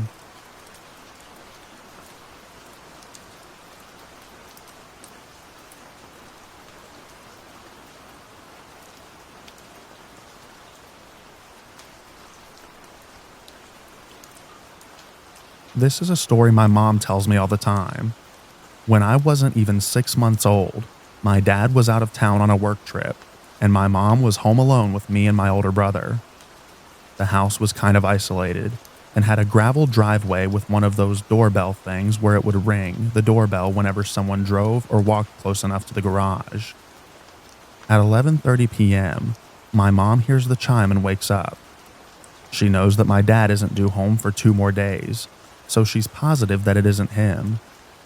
She grabs a shotgun and sets in the hallway that leads to the front door. Someone jiggles the handle, and my mom makes a point to loudly pump the shotgun and tells the person that she's aiming it at the door. Then she heard the chime go off again and hears them running down the driveway. That was it. The next day, she heard sirens whiz past the house towards the neighbor's place. They'd been found stabbed to death in their bed. The police assumed that the murderer had either come by my house either before or after they'd killed our neighbors.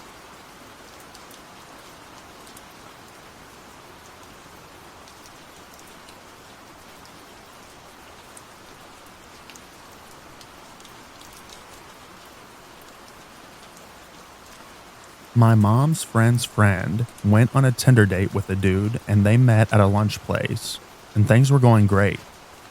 After the date, the guy asks if she wanted to have coffee at his place, and the date had been going great, so she said yes. They go to his place, and as soon as they are inside his apartment, he closes the door and locks it, and turns to her and says, "You're not leaving this apartment alive." She freaks out and quickly ran to the closest door. She got lucky, and it's the toilet. As soon as she had locked the door, she sends her location to all of her contacts and tells them to call the emergency number for our country. Then she calls the police.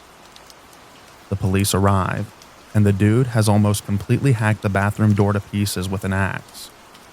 She is still inside, completely terrified and panicked. Once the police get the dude under control, they sent in an EMT to calm her down and get her out. When they take her out from the bathroom, the police tell her not to look to her left, but of course she had to look. The whole apartment, from ceiling to floor and walls, were covered in thick plastic, and there were a bunch of tools on the floor. He had it planned meticulously, and she got incredibly lucky to be leaving alive.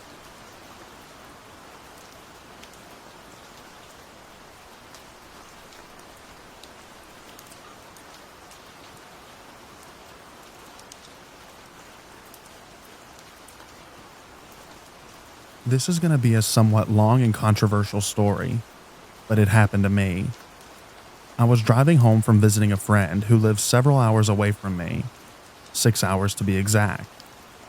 I hadn't seen my friend in a very long time, and instead of leaving early from my visit like I should have, I left their place at like 8 p.m. I messaged my husband when I left and told him not to wait up for me, as I wouldn't be home until almost 3 a.m. We said goodnight, and he told me to drive safely. The highways that I would take to get home aren't major thoroughfares. I live in rural Canada, so 90% of my drive would be on small 2-lane highways. It's actually a beautiful drive through gorgeous countryside. So I'm into my drive about 4 hours when things get weird. I'm literally in the middle of nowhere when my GPS starts acting up. After about 5 minutes, the thing literally just dies on me. No problem though, I'll just use my phone. No sooner did I load the directions on my phone and it starts acting up. The screen flashing on and off, the coordinates started spinning. Really weird stuff. Then, just like the GPS, it just died. Still not a huge deal. I'm only a couple of hours from home. I can find my way. So I turn on the radio. I had been listening to music on my phone, but it died. Normally, at this distance from the city, you can still pick up a station or two. But nothing. Just this really weird static. It was the most beautiful, calm, clear summer night, and the stars were so vivid when you're out of the city. But literally, out of nowhere, this weird green fog started to appear. As I continued driving, the fog got thicker, to the point where I'm only driving like 40 kilometers per hour on a highway that I was literally doing 120 on. Then, literally out of nowhere, my car died while driving.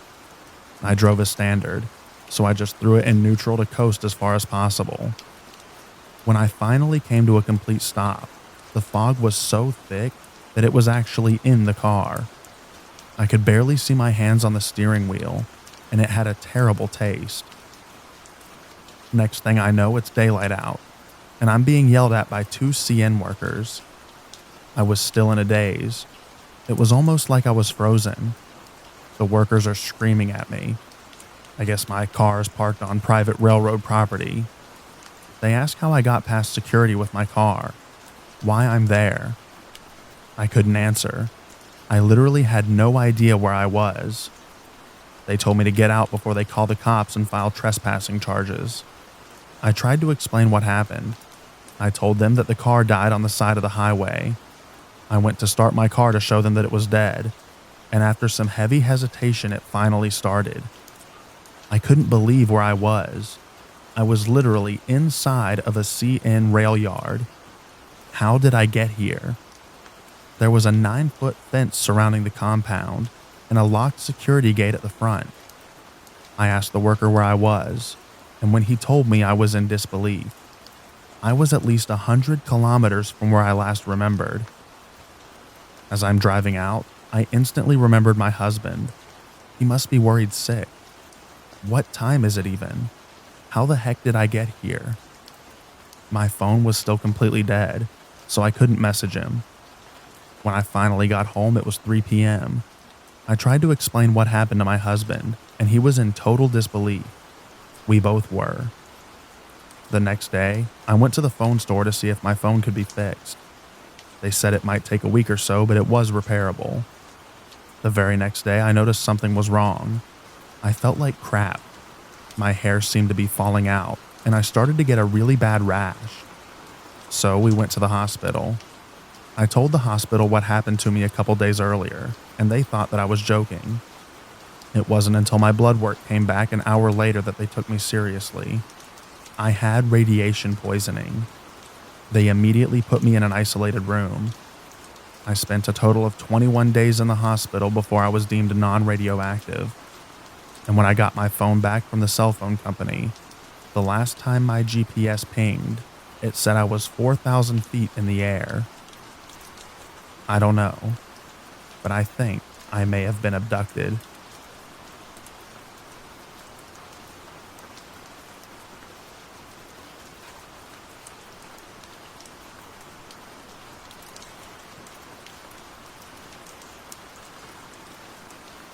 I was 17, taking the metro from the suburbs to Chicago at 8 p.m. alone. So this was like 2011. I was reading my book and heard a loud sound behind me. I turned around, and a man about 40 was looking at me with his bag on the ground in front of him. He picked it up and sat next to me, blocking me from exiting and sort of pushing me into the window. I was alone in the car except for the conductor, who left within a few minutes. The man began talking to me, saying that when I turned around, I was more beautiful than he thought I'd be. He said we could have a life together, but it'd be hard, since people would talk about our age difference. I said I wasn't interested. As we pulled into the station, he grabbed my arm hard and said, "Don't scream, I have a weapon." He was walking me off the train into the crowd, holding my arm. Behind me, I heard the conductor shout after me, "Miss, you forgot your book." And the man let go of me and ran away. I ran to the conductor and was crying. He said he thought the man was my father and had no idea.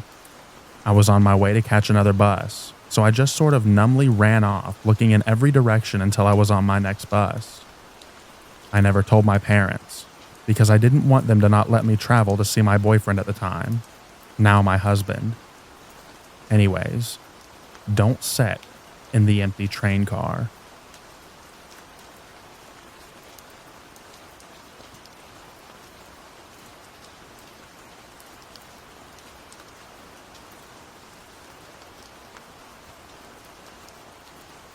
I used to sleepwalk when I was a child.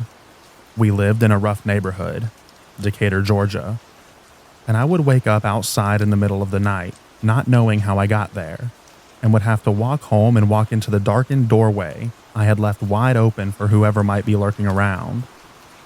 However, the time that scared me the most was when I was about 9 years old. I woke up and found myself with the bedroom curtains drawn, back, and staring out the window. As I came awake, I noticed a very large and completely hairless man, no hair, eyebrows, etc., staring at me, and slowly inching closer to the window and closer to my face. He was looking bewildered, like he wasn't sure what he was seeing. At that moment, I realized what was going on and started screaming uncontrollably, frozen in place and peeing down my leg. The man freaked out and screamed, did a tumbling move, and then ran off in a weird zigzag like he was trying to dodge bullets. My mom woke up and thought I probably had a nightmare. The next morning, we found a screwdriver on the front porch and damage to the door jamb and door handle. I still just about pee my pants when I tell that story, but now it's usually from laughing. I will never forget the look on his face when I started coming to life and screaming, or his high-pitched scream and his duck and roll, dodging and bobbing all the way down the street.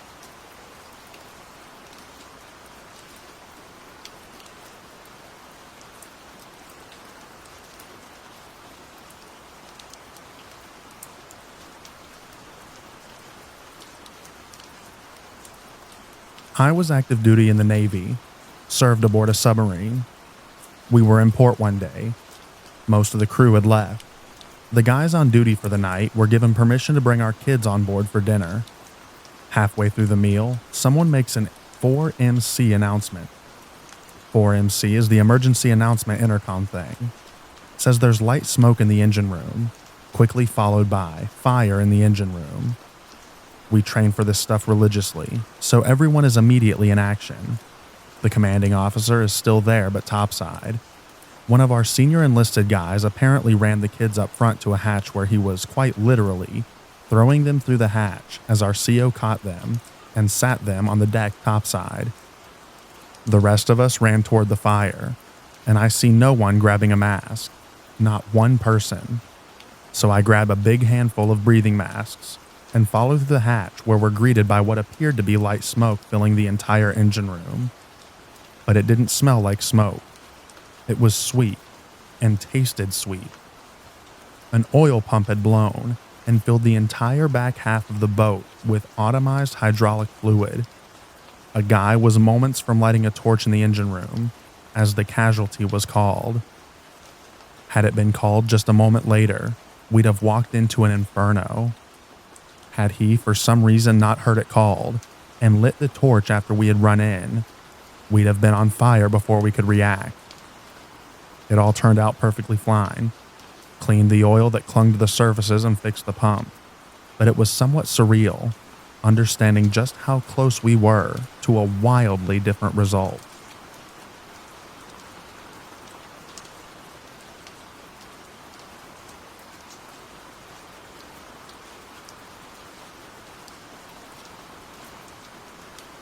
I was with a guy for a couple of years when I realized that he'd taken up smoking meth as a hobby after work.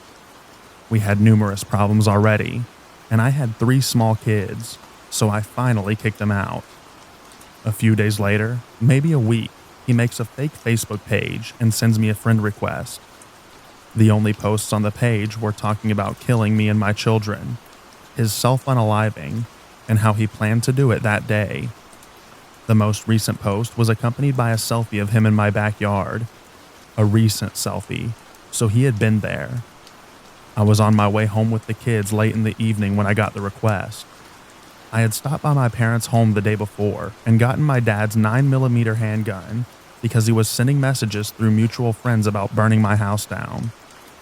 I called the police as soon as I got home, and they didn't seem to think it was a big deal and didn't have an officer available to come check my house before we walked into it.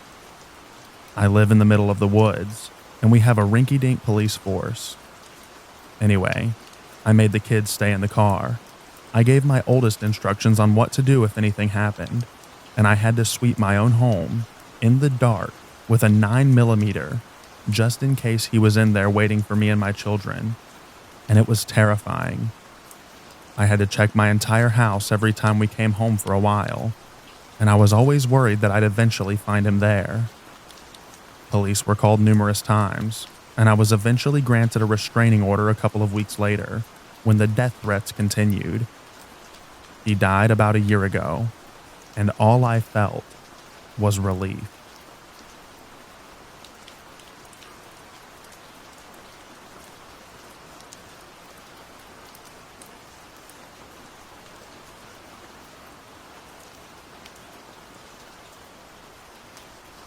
In the early to mid-90s in Northern Ireland, I was a kid of around 8 or 9. The sun was shining and it was sometime in the early afternoon. My dad needed to return a library book in the Crumlin Road, a Protestant loyalist area in Belfast. We were Catholics, and the Crumlin Road was notoriously dangerous at the time, still is to a lesser extent. So I was already a little on edge, just knowing the reputation of the place. My dad was cool though. Didn't seem worried or anything. It's not like we have Catholic printed on our foreheads. He did say, however, that I had to pretend to have a different name if anyone asked me. My name is one which marks you as a Catholic, so I adopted a Protestant name for the trip. We came to a road which led to an intersection, across which was a predominantly Catholic Republican enclave called the Ardoyne Road. We were headed to the right, down a long, winding path, but further up the road ahead, towards the intersection, we could see a group of men. One of them was running back and forth across the road, relaying information between 2 pockets of people.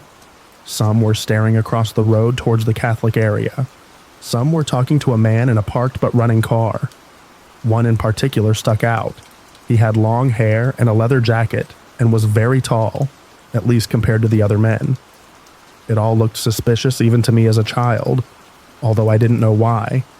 But my dad's demeanor changed to a more serious and quiet one, and I took it as confirmation that we weren't safe. He was from Belfast.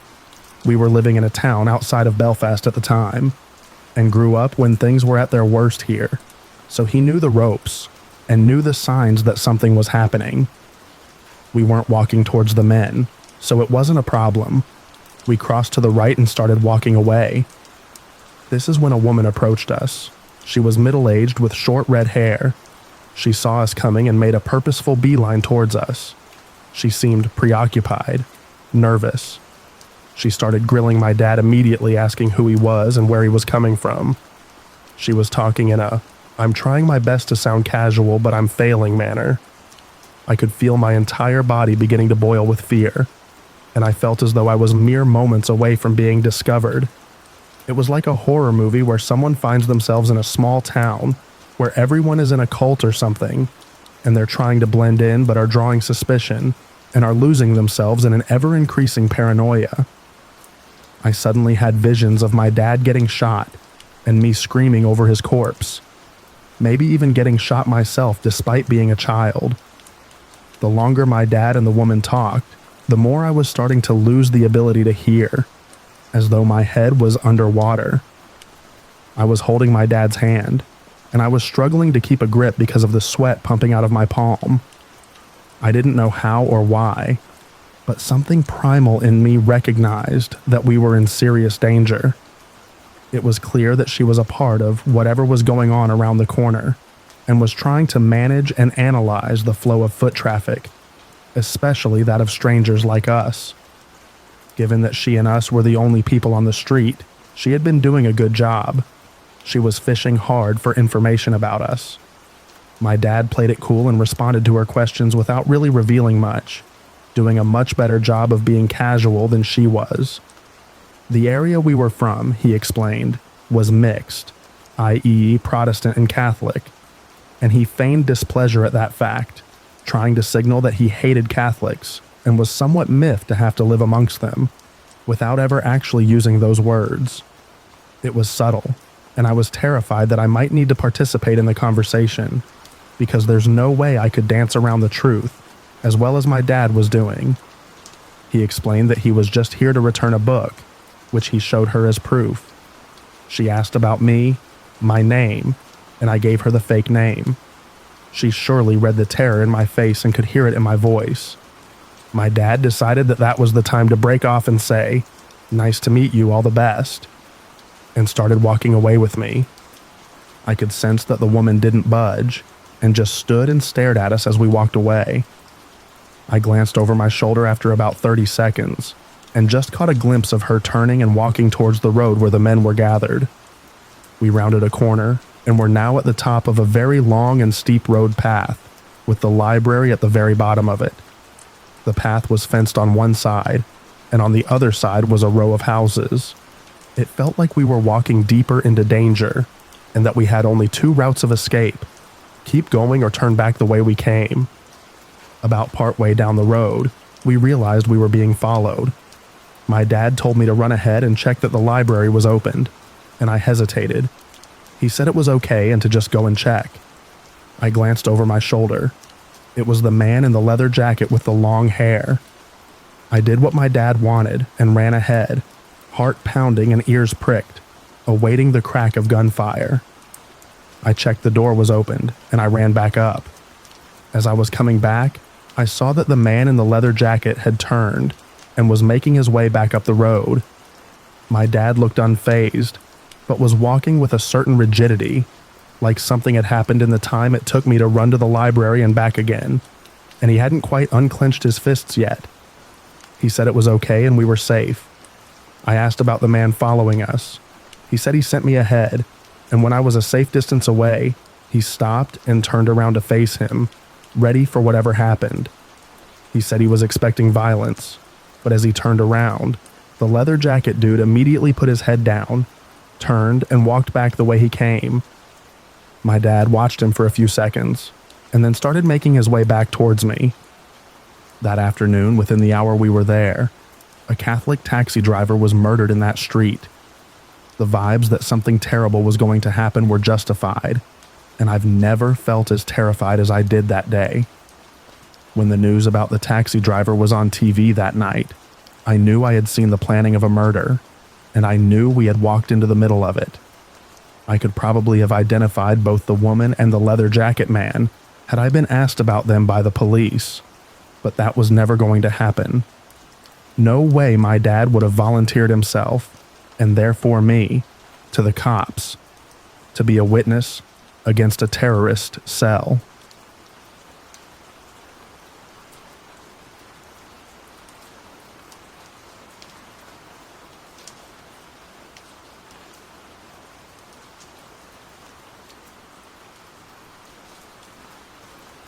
Something weird happened to me. It was more scary in a what could have been kind of way, so not on the same scale as some of the other people in the comments. I was a 17-year-old and I'm male, and I was walking home from a nightclub, quite drunk and stoned at about 2 a.m. I'm in a lonely part of my walk. No people and very few cars. Just a road and some large shops. A barbecue and a carpet showroom. Out-of-town shopping complexes that have since become ubiquitous in the UK. Anyway, in a lay-by, about 15 feet away, is a car pulled up with lights on. As I stumble past, two men step out and call me over. Something about the situation immediately sobers me up. I keep walking, and one of them shouts, "It's fine, we're the police. We'll drive you home." I stop for a moment and reply with a smart comment along the lines of how police would never do this and that they were dodgy. Calling them dodgy always sticks in my mind. He insists that I'm too drunk and it's not safe for a young man like me, and I should let them take me home. I say no, and he then calls me to come over here and listen to the police radio in the car to prove that they are real police. It's weird the guy is almost begging me, desperation in his voice. I repeat a firm no, tell them I'm fine and keep walking. The minute I'm out of sight, I run as fast as I can and don't relax until the 30 minutes later that I'm home. I can only assume that they didn't manhandle me into the car because there was the very occasional taxi passing by. I'm 45 now and occasionally think about how that could have ended for me. None of the scenarios seem good.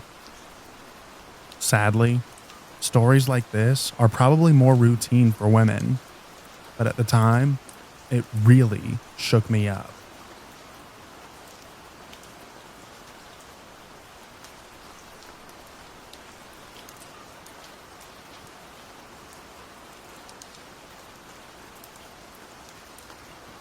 I was around 10 years old. I was at school, but my mom told me that she was thinking of taking me to the doctor's in the afternoon. I had a recurring eye issue. It was lunchtime, and I'm in the dining hall when the office woman told me there was a taxi outside for me and that I needed to go. I assumed that my mom booked it for me, as she can't drive. I cleared up my stuff and got my bag. I was just about to leave when I remembered my jacket in my classroom. I rush to get it and head out for the taxi.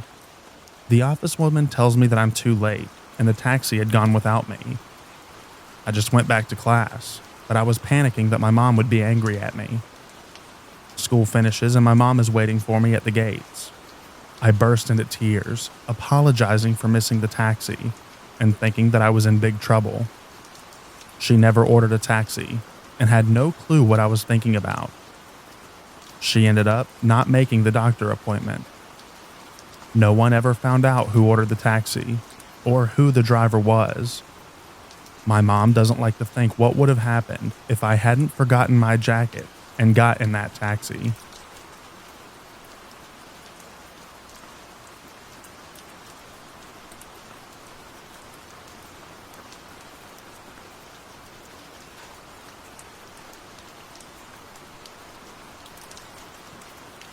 When I was about 18, my friend and I went to the movies and decided to walk home.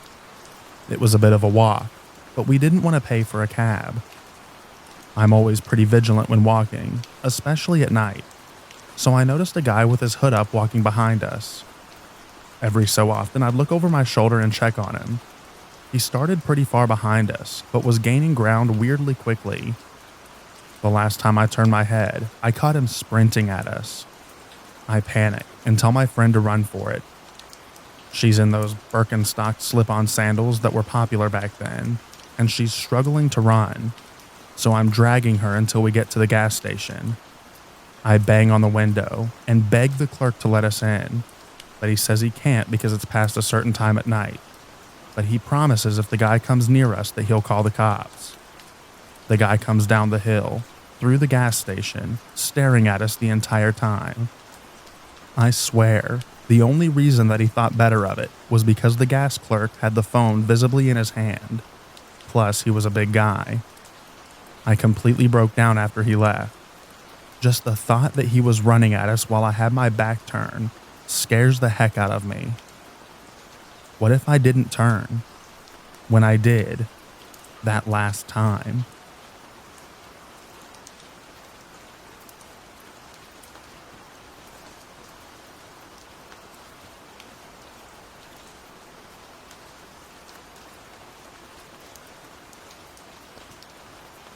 I was camping with my family and our family friends.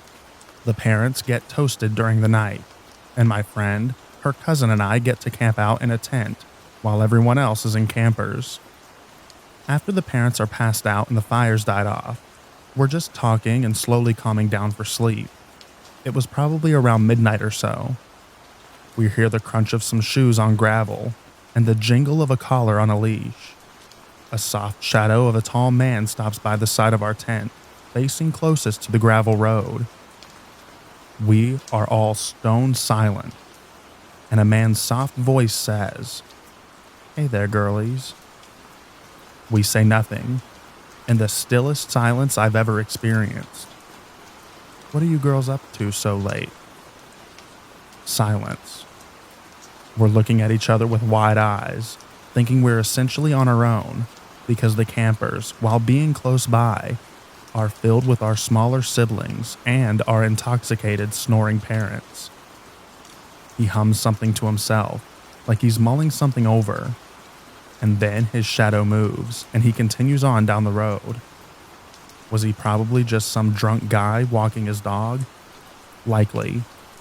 But was that the scariest experience of my young life, and the first time that I realized that in a situation like that, I didn't have the right instinct? Yes, it was. 2 hours later, the cousin had to use the bathroom, and by then we'd calmed down a little bit. But it was the most paranoid sprinting to the outhouses up the road that I'd ever had.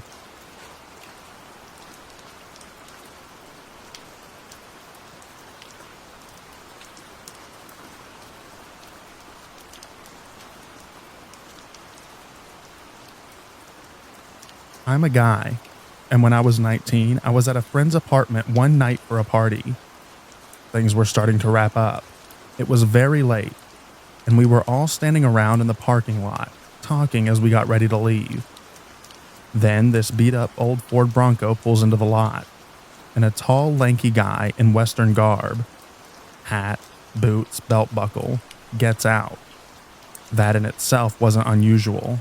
I'm in New Mexico, and you see people dressed like that all the time. But instead of going into an apartment, he walks up to our group and just stands there. Never says a word. He wasn't acting in a threatening way. It was just really weird and awkward. So we all decided this would be a good time to leave. We got in our cars. He got in his Bronco and we all drove off. When I got onto the street, he pulled out right behind me, which I didn't think too much of at first.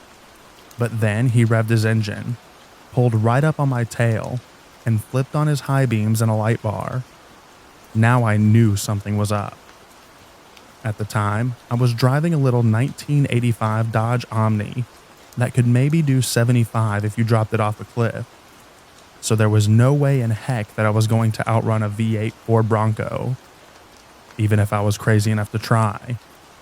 This guy could easily keep up with me. I didn't know what to do. In retrospect, I probably should have driven to a police station, but that never occurred to me.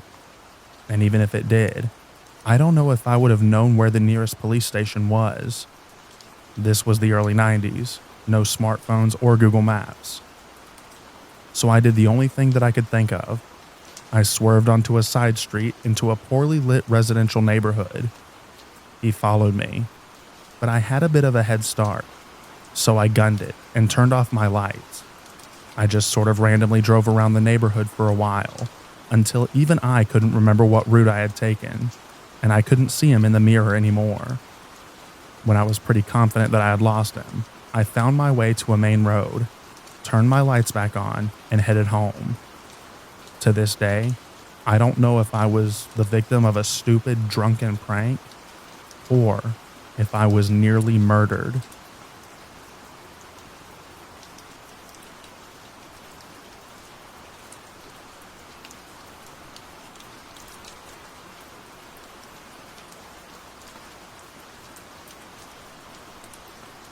My younger sister had a similar experience when I was 12.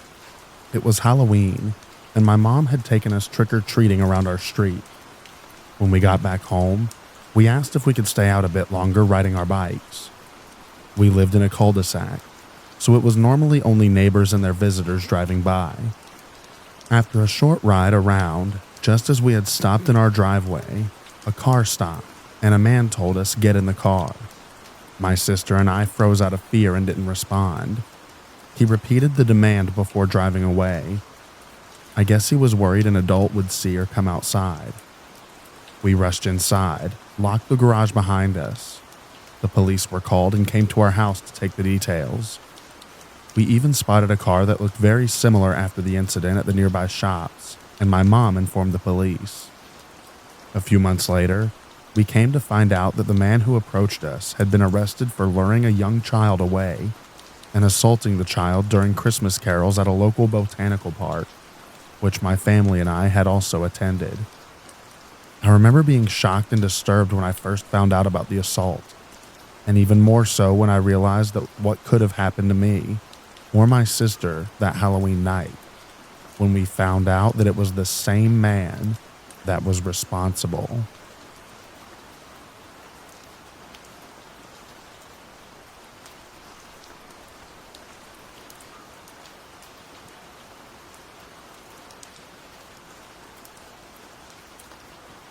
My mom always told me to not approach or talk to strangers.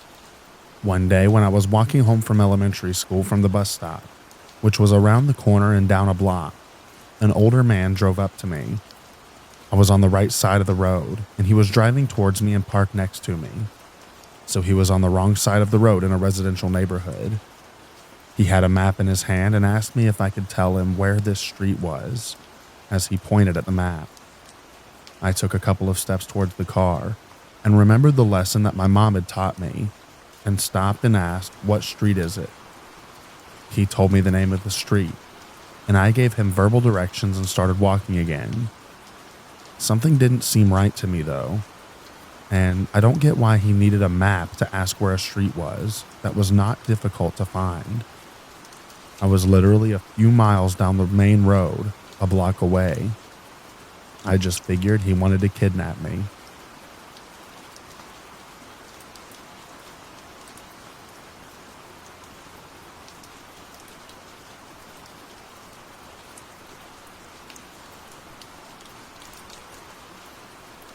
This happened when I was little, around 6 or 7. I was being watched by the neighbors across the street with her 4-year-old and newborn. The mom decided we should have a picnic on the driveway, but after a little while, she had to go inside to get something, maybe to use the bathroom. I can't really remember. But as soon as she left, this old couple rolls up to the driveway and asks me and the 4-year-old for directions. I tried to tell her the street was a few streets over, but she said that she couldn't hear me over the car, so could we come closer? I wasn't sure what to do, because I already knew about stranger danger but didn't want to be rude to elders. Luckily, right then, the neighbor's mom came sprinting out and talked to them. I overheard the ladies say that I was helpful, telling them that they were on the wrong street, and the neighbor told her the same thing I did. It was only when I was older, thinking back on it, that I realized that it was weird that they asked such a small child for directions, and that she had heard what I said, but lied, trying to get me to come closer. Definitely, probably, would have been kidnapped.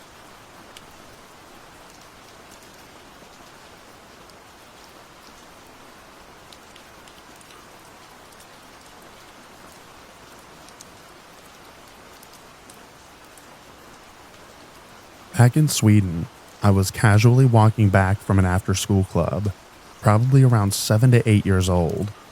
I can't remember for certain. Autumn weather, rainy and dark. A car pulls up next to me, drives slowly, A relatively old man looks me dead in the eye. I look straight ahead. I start walking a bit faster and he speeds up. Instinctively, I turn around and frantically start running towards the main road. It's about a 30-minute walk from school to my house. Anyway, as I run along the main road, one of our neighbors see my reflective dangly bit, stops and offers me a ride back home.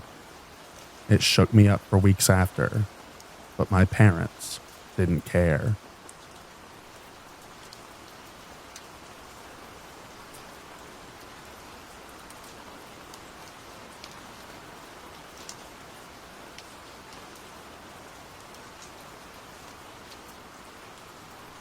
I was in Walmart with my dad, probably around 6 years old, and I had just walked to the door while he was checking out. I was an impatient child and had trouble simply waiting for any length of time. A young boy, I suspected maybe a year or two older than me, approached. I was too young to be terribly suspicious, so I went along with it when he struck up conversation. He eventually asked if I was here with someone, and I said that my dad was just over there. He then forcefully grabbed my wrist and told me to come with him, trying to ultimately pull me towards the door. I was thankfully able to free myself, and I ran away. Shortly thereafter, my dad came up and we left. It could have been nothing, just some kid being stupid. But with all the stories of kids being kidnapped and trafficked, it's terrifying to consider what could have happened.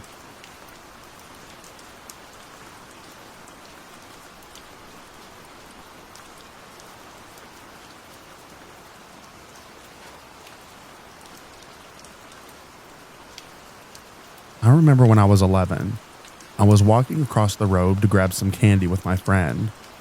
We lived in townhouses and we're neighbors. So this happened right in front of our building.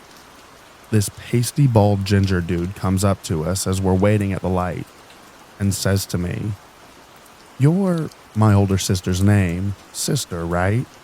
Want to make $1,000? All you have to do is take a few pictures." I managed to choke out a no while turning to my friend, who's equally terrified, her eyes on the light waiting for it to change. As soon as the light switched, we bolted to the store and hung out there for a little bit. Broad daylight, busy arterial road for the city. 5 minutes later, it was like it never happened.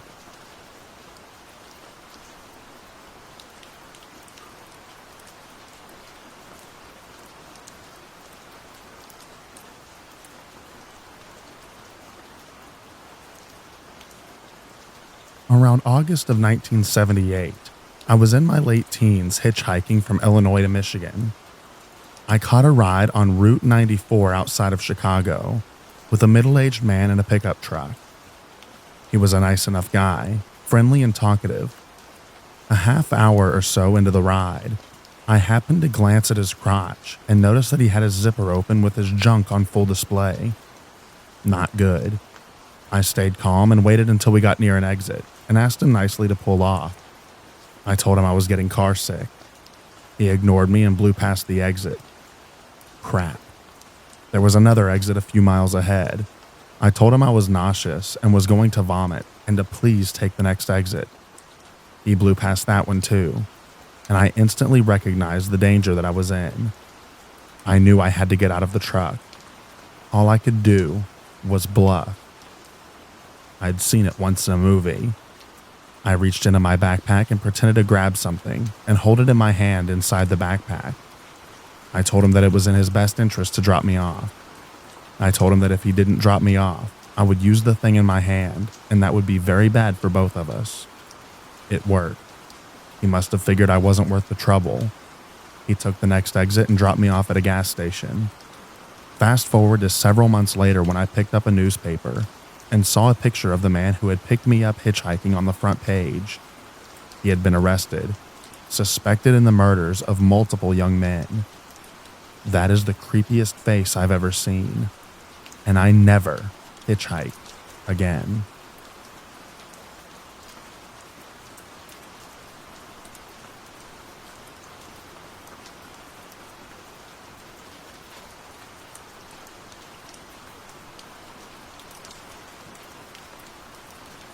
I've had a few, but due to my age at the time, this one sticks out. I was 20 and heading back to my car from buying groceries. This weird guy in this van beside me starts leaning out of his driver's side window and starts asking me about the books in my back seat. You must be in college. I saw the books. I remember taking those classes. I hate causing a scene, so I just said, yeah, I just started not too long ago. I try and get to my car, but he's leaning half out the window to get as close to me as he possibly can. I'm trying to get around him, but there's nowhere to go without having to walk by him. He then sees my t-shirt and starts talking about the band on it. He likes this band. It's really cool, etc., etc. I say thanks for the chat, but I really must be going. He says something about knowing which school I go to and that he likes my bumper stickers. They really stand out. I finally finagle myself around him, get to my car and drive off. He follows me for a bit, so I just drive in random circles in the area until he disappears. That messed with me for a little bit. My neighbor at the time told me next time to get his description and his license plate. There's been a creep in the area making attempted kidnappings that they're trying to catch. Thankfully, I was overweight, so he'd have a hard time wrangling me.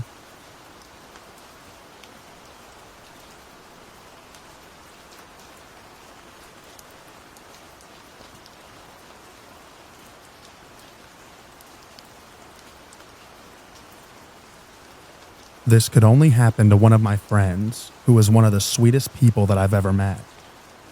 Where we live, there's a suburb that has all the nightclubs and some tech businesses, but still has a large homeless presence. So over the years, it's developed a bad reputation. One night, my friend is heading towards a gig and takes a shortcut through a dark alley, where out of nowhere, an Aboriginal guy asks him for a cigarette. My friend, being the nice guy he is, rolls him one and just starts having a conversation with the bloke. An Aboriginal woman approaches my friend from behind and puts her hands on his shoulders, but doesn't say anything. The guy my friend is talking to nods like he's saying no, so the girl just leaves. My friend says he has to go, which the Aboriginal guy replies, "You know, I was actually going to R-word you, but you turned out to be a nice guy, so I decided I wouldn't." My mate just legged it.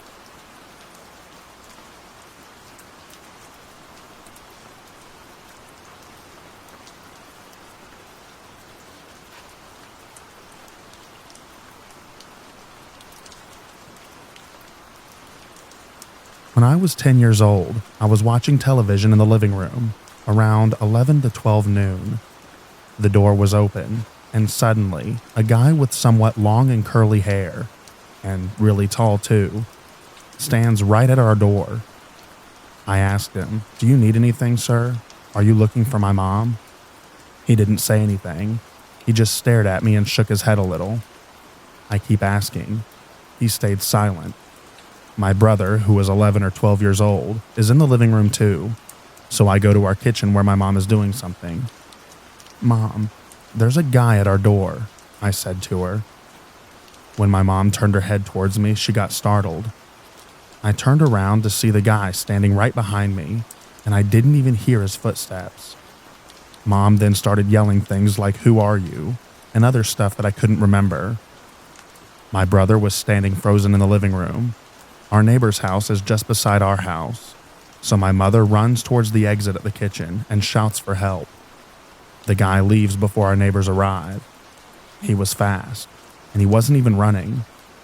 My neighbor, who was probably 20 plus years old at the time, even tried looking for him and tried to scan the streets, but no one saw him. That was the creepiest guy I've ever encountered.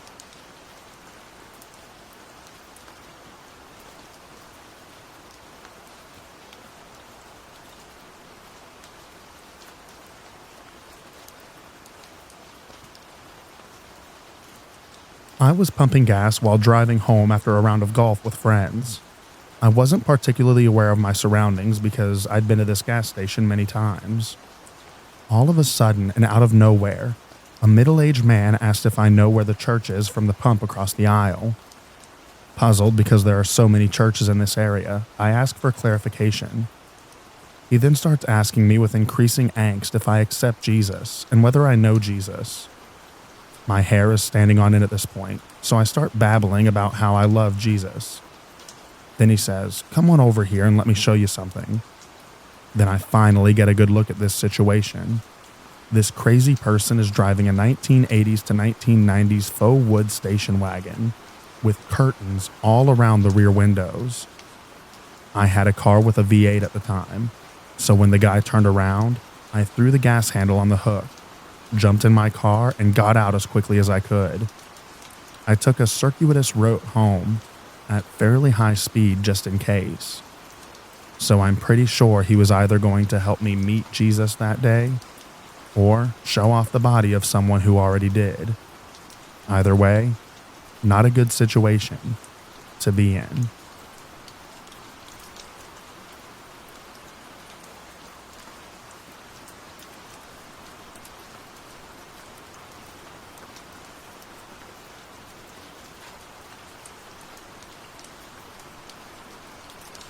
My sister and I were playing outside when we were younger, and an elderly couple was walking by our yard.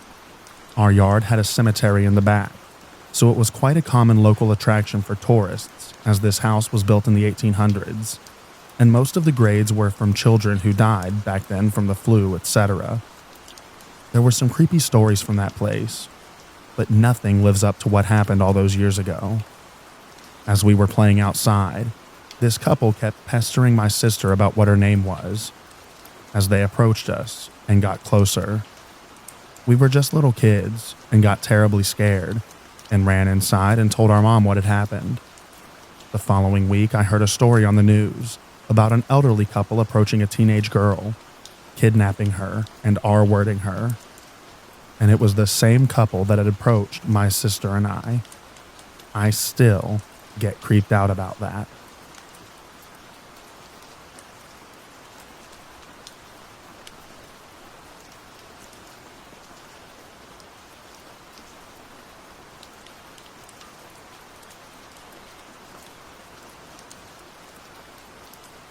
In college, one of my friends, Matt, really wanted this cheap IKEA cabinet thing for his gamer setup that someone was advertising in one of the campus apartments near his place.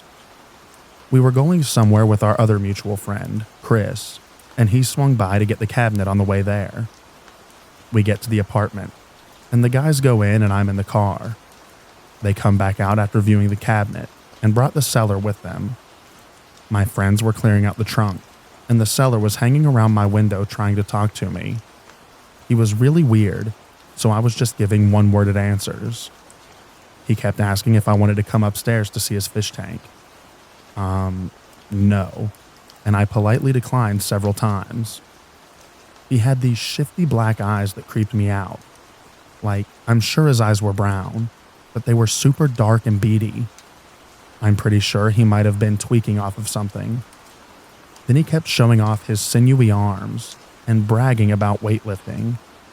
Dude looked like a shaved bird, so I don't know why he thought I'd believe that he regularly lifted 300 pounds or whatever. They all eventually go back inside to get the cabinet, and a while later I see Chris holding the door to the apartment building open and waiting for Matt and the seller to bring it downstairs. All of a sudden, I see Chris freak out and run inside. I got out of the car and ran over. Matt was at the bottom of the stairs with the cabinet on his leg. It was lightweight, so at best the fall hurt him the most. The seller was standing in the middle of the stairs nonchalantly. We were fussing over our friend when the seller realized that the appropriate human emotion he should be displaying was concern. It was creepy seeing him just stand there all blank-faced, and then having this light bulb moment like, all right, look concerned, say something nice. The seller was like, "Oh no, are you okay?" Matt said that he was fine, and then him and Chris just took the cabinet outside and put it in the car. I was picking up a piece of the cabinet that broke off on the stairs when the creepy guy basically teleported behind me and stroked my arm. He said that I absolutely super totally needed to see his fish tank collection now. And I said, "No sir, goodbye." Matt didn't mention being shoved until later, but I was obviously already getting sketchy vibes from the seller, so I fully believe him. Apparently, they were both holding the cabinet and going down the stairs. Matt was walking backwards down the stairs, while Weirdo Guy was at the other end. Matt swears to this day that the man looked at him in the eye and shoved the cabinet into his chest and watched him fall backwards with it. He said that the shove happened after the seller asked if he partied, and Matt said not really. He refers to him as the party pusher and thinks the story is hilarious in hindsight. I still think it's terrifying.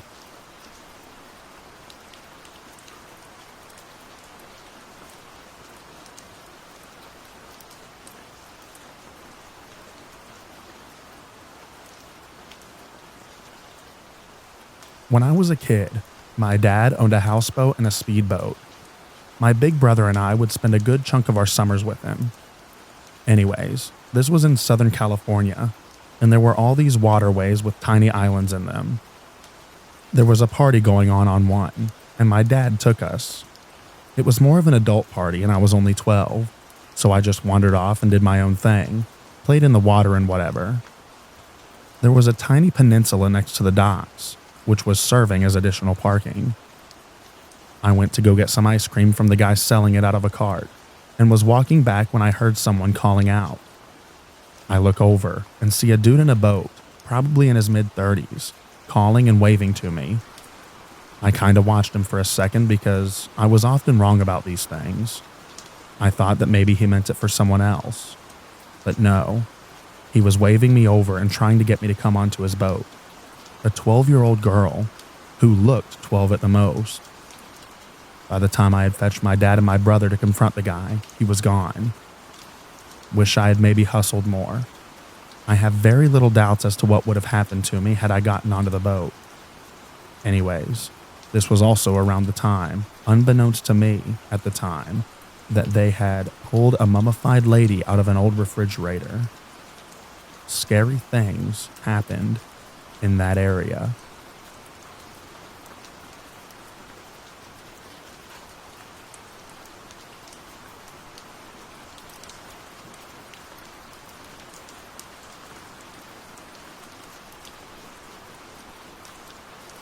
I was 8 or 9 years old, I think, and we had a little field, mostly just sand, on the opposite side of the street where I played a lot.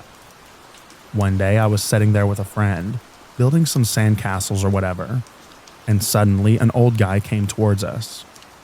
I have to say that this street was on a hill, and very quiet most of the time, since it was only used by our neighbors and other people that lived there, rarely some joggers or people with their dogs. He asked us if we would know the way to an old playground that he used to visit as a child somewhere in the area. There was no playground anywhere near my street, so we tried to explain to him that there's no playground here, but he insisted that it was there, somewhere, and asked us to join him so that we could find it together. I don't know why, but my friend was being very friendly to him, while I was thinking about running over to my mom as soon as I could tell her. And then she said yes. So he actually grabbed her hand and started walking with her towards another street that was also next to the field. I tried to stop her multiple times while she was getting up, and he was starting to get very sassy towards me, almost mocking me because I wouldn't get to see the great playground and that I'm a horrible friend. When they were starting to walk away, I immediately jumped up, ran over which he had seen, and told my mom, who then called the cops. We both ran out again trying to find my friend. After a short while, we saw her approaching us, alone, from the street that they both went to. She seemed very confused. She then told us that after a short distance, he said that he had to go in a bush for a few seconds, and then didn't come back. Me and my mom were crying and hugging her, while she still didn't really understand what the problem was there. The police came but didn't find anyone. So we described him and they wrote it down, but he never came back or was seen by any one of our neighbors. I still get goosebumps thinking about what could have happened.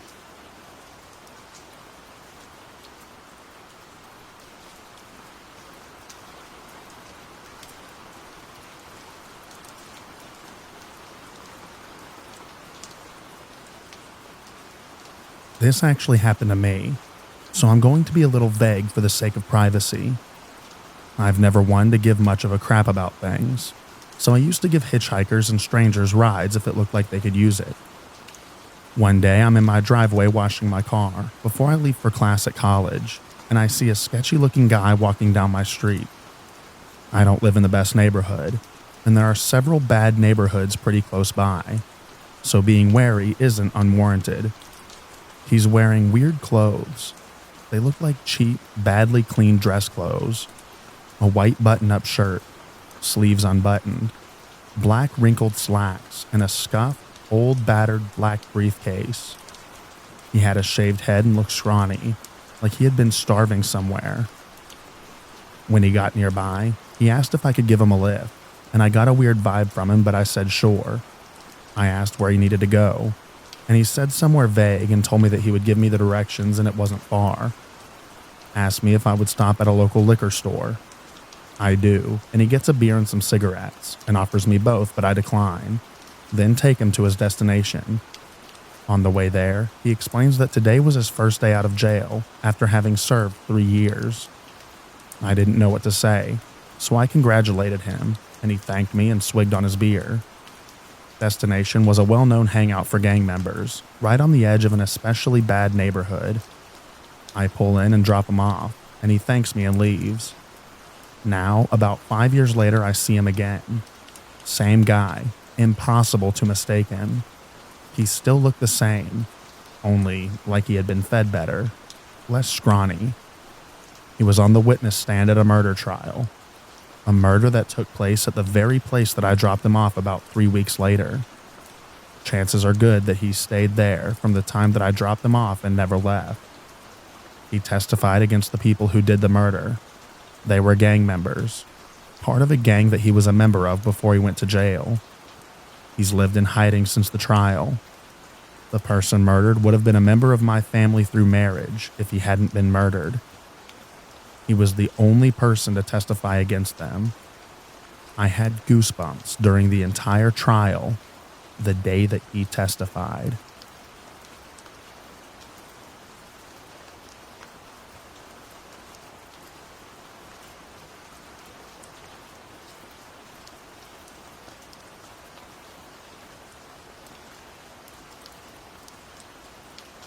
When I was around 18, one of my friends lived in a house about 3 miles outside of the village that my friends and I lived in.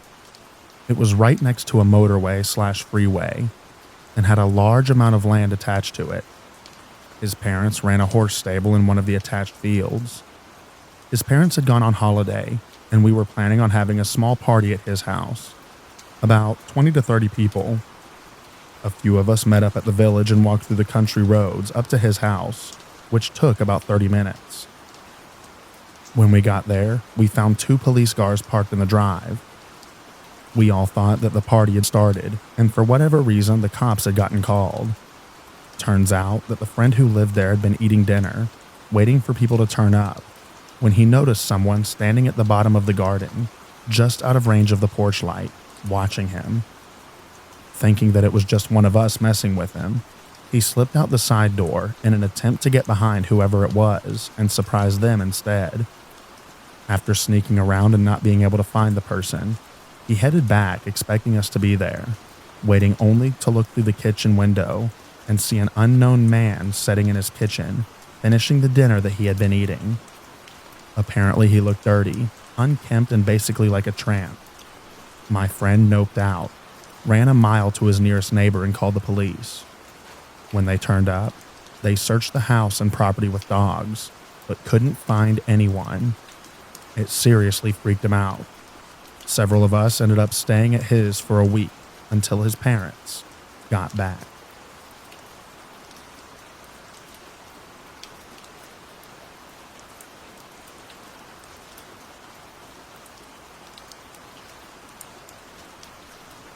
I'm sure I'll sound crazy, but I'm super creeped out from a recent interaction at a grocery store.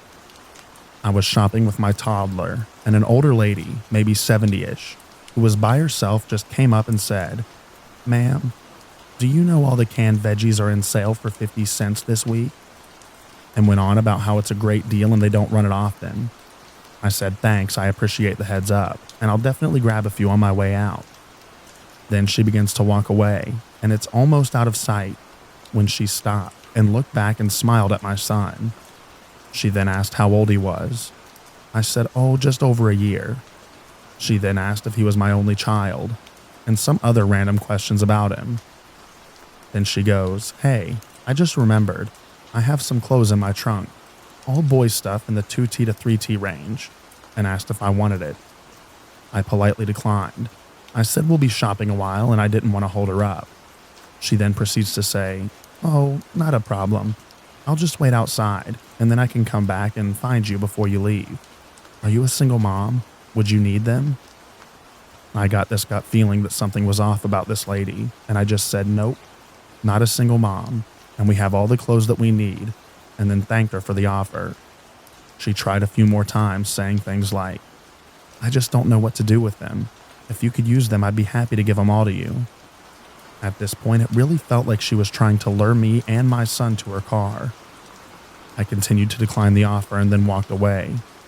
I did a few more laps around the store looking for things that I needed, and at one point I saw her standing in an aisle in the center of the store with a younger man just people watching. I could just be super paranoid, and she was just a sweet old lady trying to be nice. But something in my head just told me to get out of the conversation as quickly as possible. I feel like parents will know that having a small child makes strangers talk to you all the time and want to make small talk about your sweet kiddos. But this conversation did not feel the same as the others I've had while out with my son. Has anyone had a similar experience?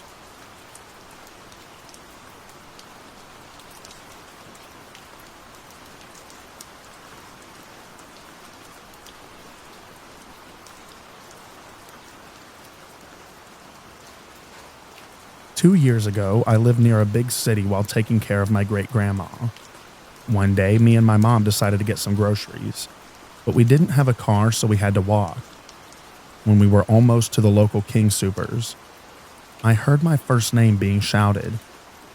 I ignored it at first, thinking I was hearing things, but then this random lady, who looked pretty disheveled and scared, ran up to me and grabbed my arms and kept repeating my name. My name is not a common name, and everyone that I know calls me by a completely unrelated nickname. So there was no way she heard someone else say my name. She looked so frightened, and I will never be able to get her face out of my mind. She was holding onto my arms with this really tight grip, and I remember being surprised because she was very skinny and frail looking. Her grip left bruises on my arms for a while. My mom ended up grabbing my arm and dragging me away. She was freaked out too, but didn't say anything. She just kept praying. When I got home, she prayed a lot and blessed me. I was not scared of her, just more confused. How did she know my name? And why did she look so scared?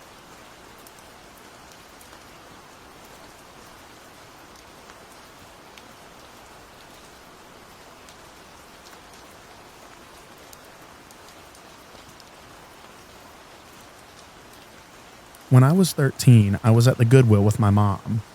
We went to pay for our items, and there was an older man at the cash register. He gave me a weird look that made me uncomfortable. Just as he's finished ringing up everything, and when my mom was momentarily distracted by paying, he looks at me and quietly says, "Smile." And even though I was confused and creeped out, I smiled, and in an instant he retrieved a Polaroid camera from under the register and took a photo. Then, just as quickly as he took it, he put it out back under the counter. My mom noticed the flash and the confused look on my face, but the cashier acted as if nothing happened. It happened so fast and was so weird, we just looked at him in shock and left. When we got to the car, my mom asked, "Did he just take a picture of you?" And I just nodded my head. We didn't know what to think, so we just kind of tried to forget about it. Still creeps me out thinking that this man probably has my photo, and who knows how many other people's photos. So when some stranger says smile, just don't.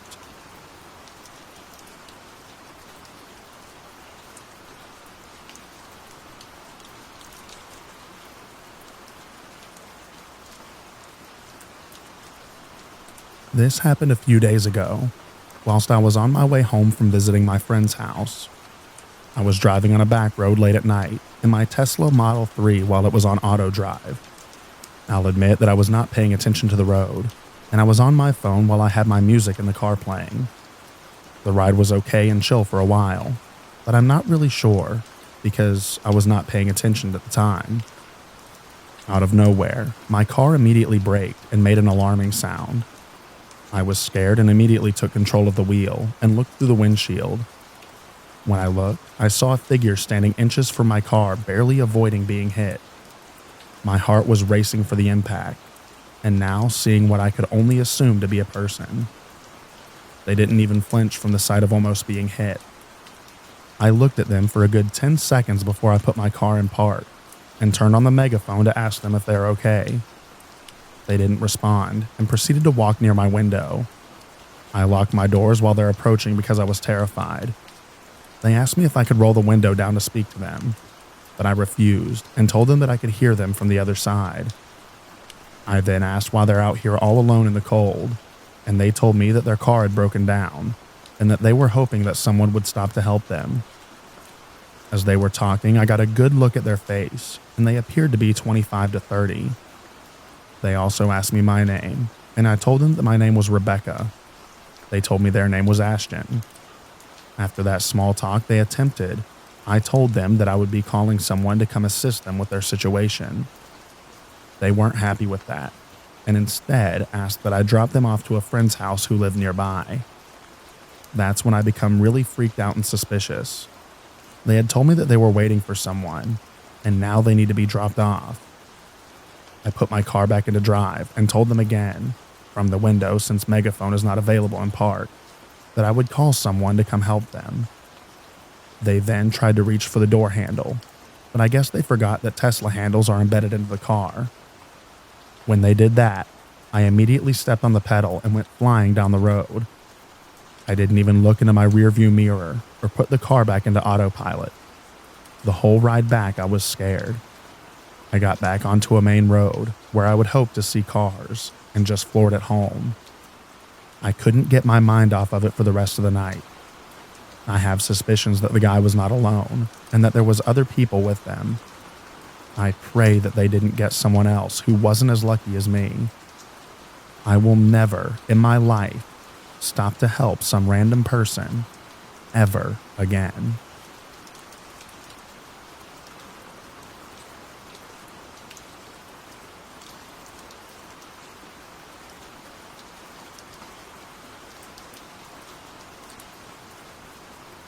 I was in a different city for placement.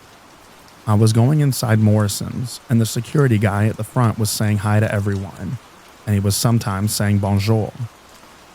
The old man started speaking in French with him, and I said bonjour back to the security guy. The old man heard, then asked me if I could speak French, and I said yes. He started asking me some questions like, "What's your name?" and "What are you doing in this city?" Stupid as I am, I gave him my real name and said that I was here for placement in this hospital. We said bye to each other and didn't think about it anymore. This happened on a Wednesday. I went back to the hospital on Tuesday. My supervisor came and gave me a letter. The letter had my name and what I do in the hospital. I opened it, and it was a letter from the old man. By the way, when I say old, I mean old. He looked older than my granddad. The old man was saying that he had a good conversation and wanted to meet up with me to have a drink, and it was his number and email address. I was a bit freaked out to go back to Morrison's from that day, and from that day I tend to give fake names to strangers. I thank God he wasn't like a mad person, because he basically knew where to find me if he wanted to. So guys, don't be stupid like me, and never give your name and what you do or where you work or live to strangers. Stay safe, everyone.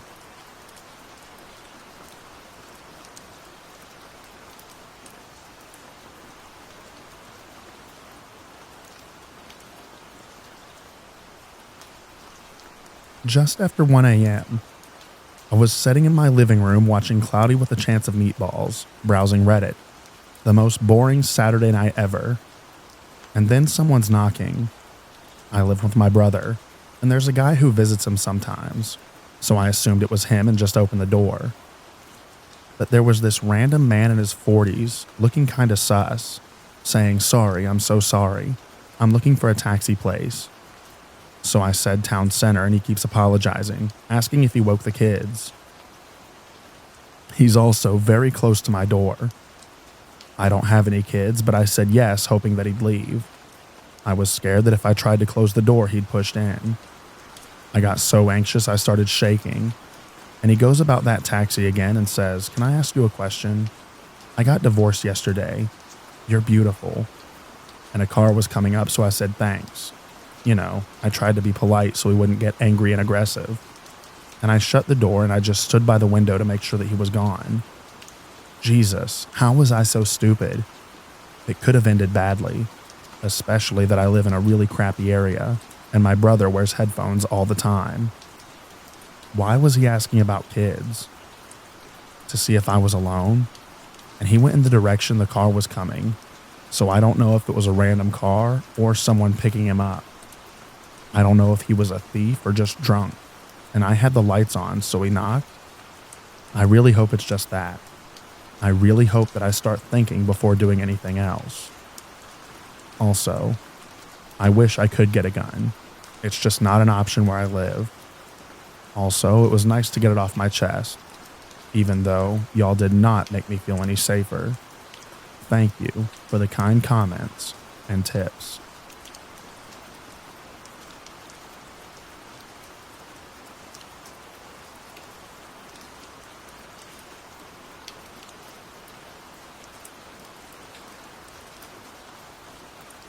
I'm a female, and this story took place when I was 12. It's more than half my lifespan ago, but I still get really uneasy when thinking back to it. I tried to block it from my mind and guess as to what could have happened if not for two kind strangers. I was walking home from school one day. It's a 4-kilometer walk along a busy road. I was walking alone, however. At one of the intersections I crossed, there was a tall, dirty-looking man that noticed me. I would guess his age was early 30s. Being a kid back then, I struggled telling the age of the adults. He started following me and trying to strike up a conversation. He kept telling me that I was beautiful and that he wants us to be friends. He asked me where I live and if my parents would be home.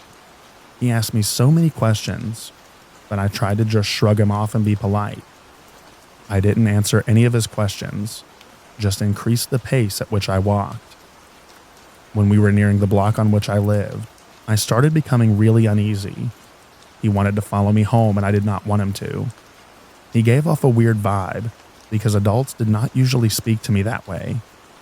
The only way I could get rid of him would be to give him my cell phone number and agree to answer when he calls.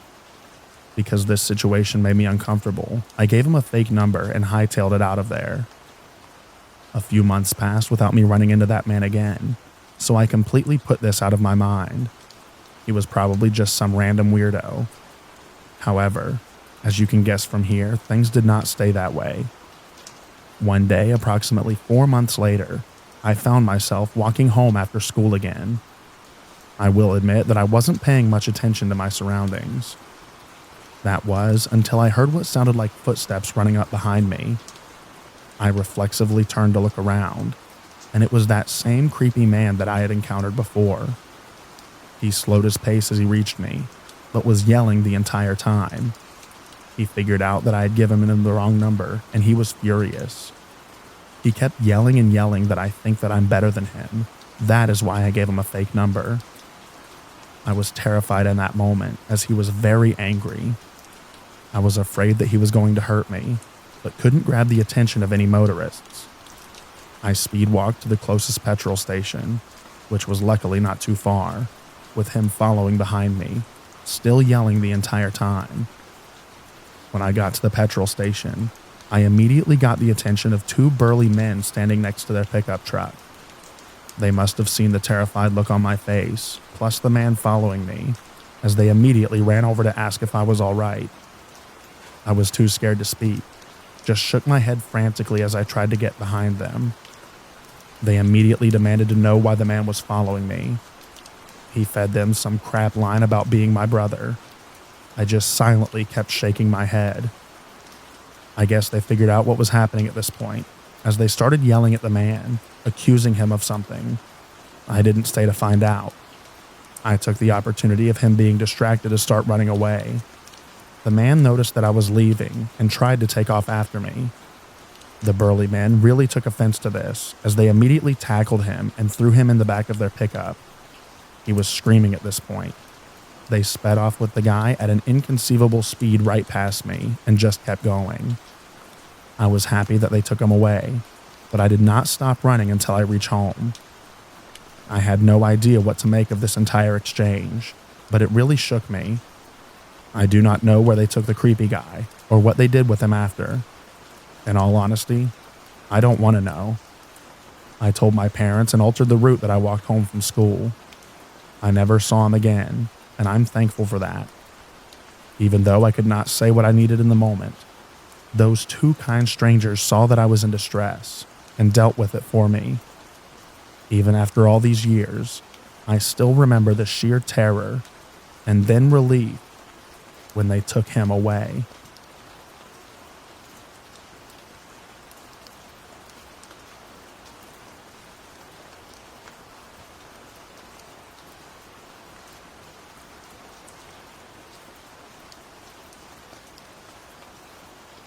I'm just looking to see if anyone else has experienced anything similar, or if people could possibly have any explanations.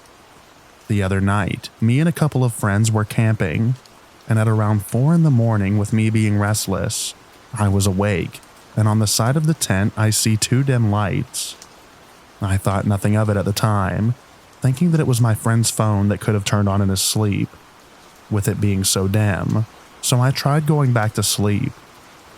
Later that morning, both of my friends talked about seeing those same lights at around the same time, and how no one had any idea what they were. I've thought about it too, and to my best knowledge, there was no other camper or even campsites in the area, and especially not in the directions that the lights were. The road was also in the opposite direction, and the woods were pretty forested, and it was cloudy, so I doubt that it was moonlight. I don't know if it's important to the story, but in the stream about 100 feet away from the campsite the morning after, me and one of my friends found a pretty big piece of what I think was obsidian in the stream.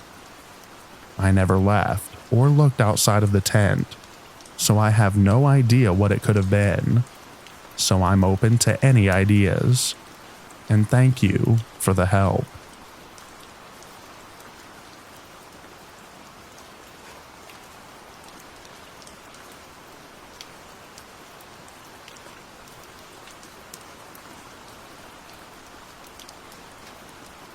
Me and my neighbor walked to the store and didn't get back to our apartment complex until it was completely dark outside. It was pretty chilly out as it was early December, around 9:30 to 10 p.m. In order to get to the apartments, we had to walk through a stretch of road with no streetlights and covered by trees. Usually you can use the moonlight that shines through the spaces in the leaves to see. Since it was December, it was cloudy, so not a whole lot of moonlight. There's a small entrance to the trails that lead up to the cemetery behind the apartments. We smelled something like a decaying animal. We both assumed that it was a deer that died, as that's extremely common around the apartments. However, my neighbor decided to point the flashlight at the entrance of the trails. We both saw a tall figure crouched down. I'm 5'9", and it would have been eye level to me. It was really skinny. A pale gray, long limbs, and either really sunken in eyes or none at all. All I saw was 2 black sockets. The way I describe it is it looked like someone took decaying skin and stretched it across a skeleton. We both ran until we got to my neighbor's apartment. We still don't know what we saw that night. We tried to figure it out, but never got any answers. It's common for creepy stuff to happen at the apartments, as again, There is a cemetery right behind the buildings, just through the woods.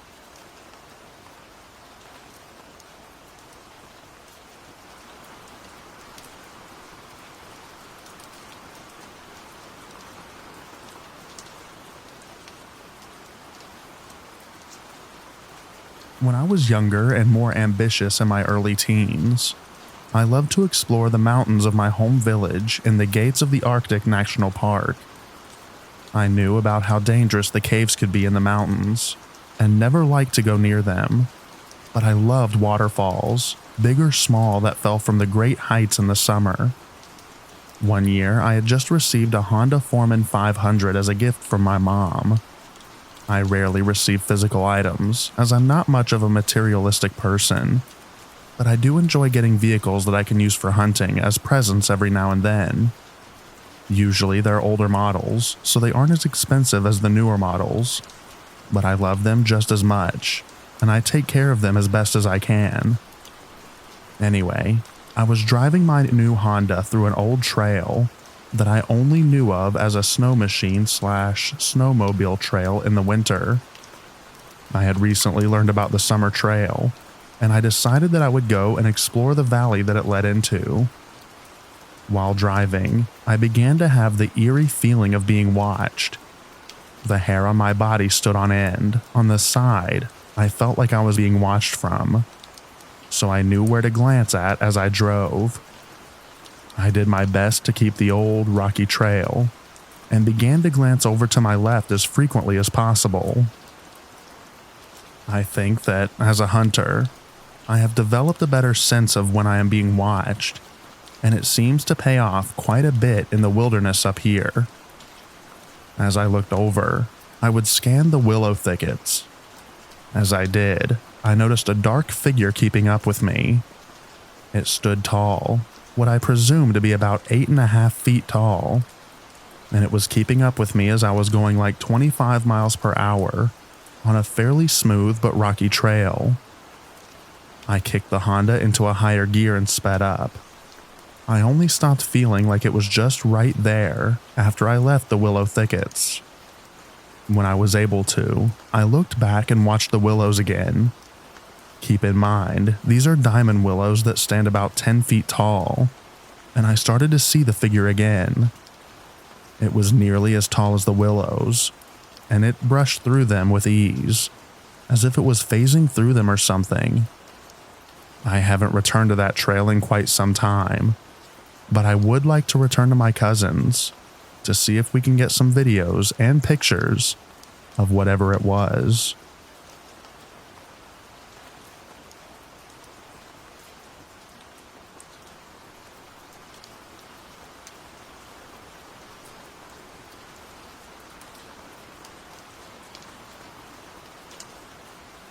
Growing up in Tennessee on a small farm bordering a forest, I encountered numerous inexplicable events. But one series of occurrences remains a mystery to this day. Around the age of 12 or 13, I started having recurring dreams set in the forest, a place that I frequently visited. In these dreams, I encountered a large black wolf with glowing red eyes. Strangely, each sighting of this wolf preceded a death on the farm within a day or two, typically involving a chicken falling prey to a predator. During my final dream involving the wolf, a woman's voice accompanied its presence in the forest. I could hear her, but she always remained just out of my line of sight. Though her words are now hazy in my memory, I recall her saying, "Do not fear the wolf," among other things. As the wolf circled me, I didn't feel fear, but rather a deep sense of respect for its ancient power. After that last encounter, I never saw the wolf again, but the dreams felt more vivid than reality. Since then, I've wondered about the identity of the wolf and the woman in the forest. These dreams mark the beginning of my fascination with the paranormal, leading to many more inexplicable experiences. I've often wondered if I connected with a forest spirit or a Native American presence during those encounters. Anyway, thank you for reading.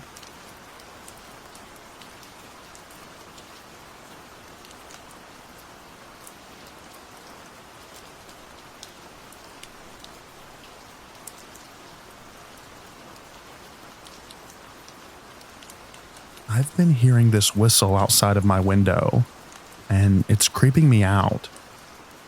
So I've been hearing this creepy bird-like whistle since 18. For context, we live at the countryside, and there's a sugarcane field at the back of our house, and behind the field was the woods. The field was wide, so it was a bit far from our house. I don't know when exactly I started hearing it, but as I remember, I've started to hear it at the age of 18. I'm 20 now, so it's been 2 years. At first, I paid it no mind, but I noticed that I've been hearing it near my apartment I'm staying at for college. I moved apartments, so it was my second apartment, and it was also near the woods. It was located at the end of the street, and one time, I went out alone to buy some snacks, because I was pulling an all-nighter for my project, and that's when I heard the weird whistle again. I don't want to overthink too much before, and I told myself that it might just be a bird, but when I heard it that night, it creeped me out. I think I heard it last February this year, and I'm still hearing it every time I go home to the countryside. Should I be concerned, or am I just being paranoid?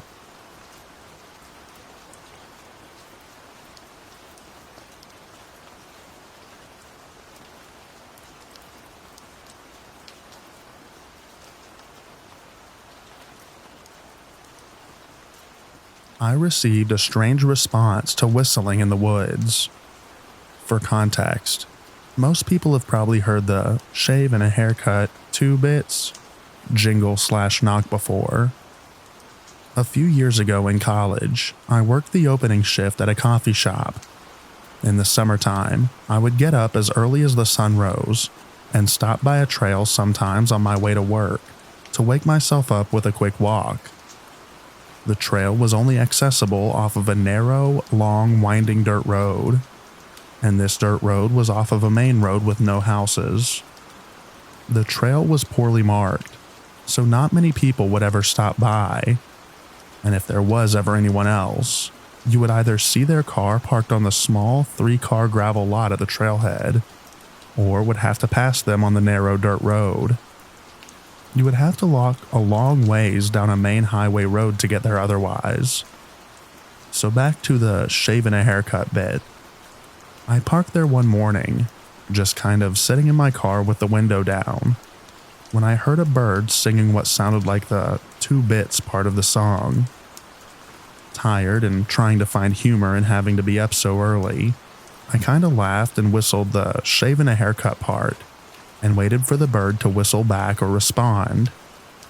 I went back and forth with our little game a few more times, until the bird stopped responding, so I figured it flew off. Before I got out of my car though, I gave it one last whistle, and I'm glad it did, because as soon as I whistled shave and a haircut and waited for a response, I heard 2 very loud and very human claps in the 2 bits rhythm, not far from where I was parked. I drove out of there, and there was no one on the roads for miles. Not the most terrifying story on here, but it weirds me out to think that someone might have just been out there in the woods, watching me alone, in my car.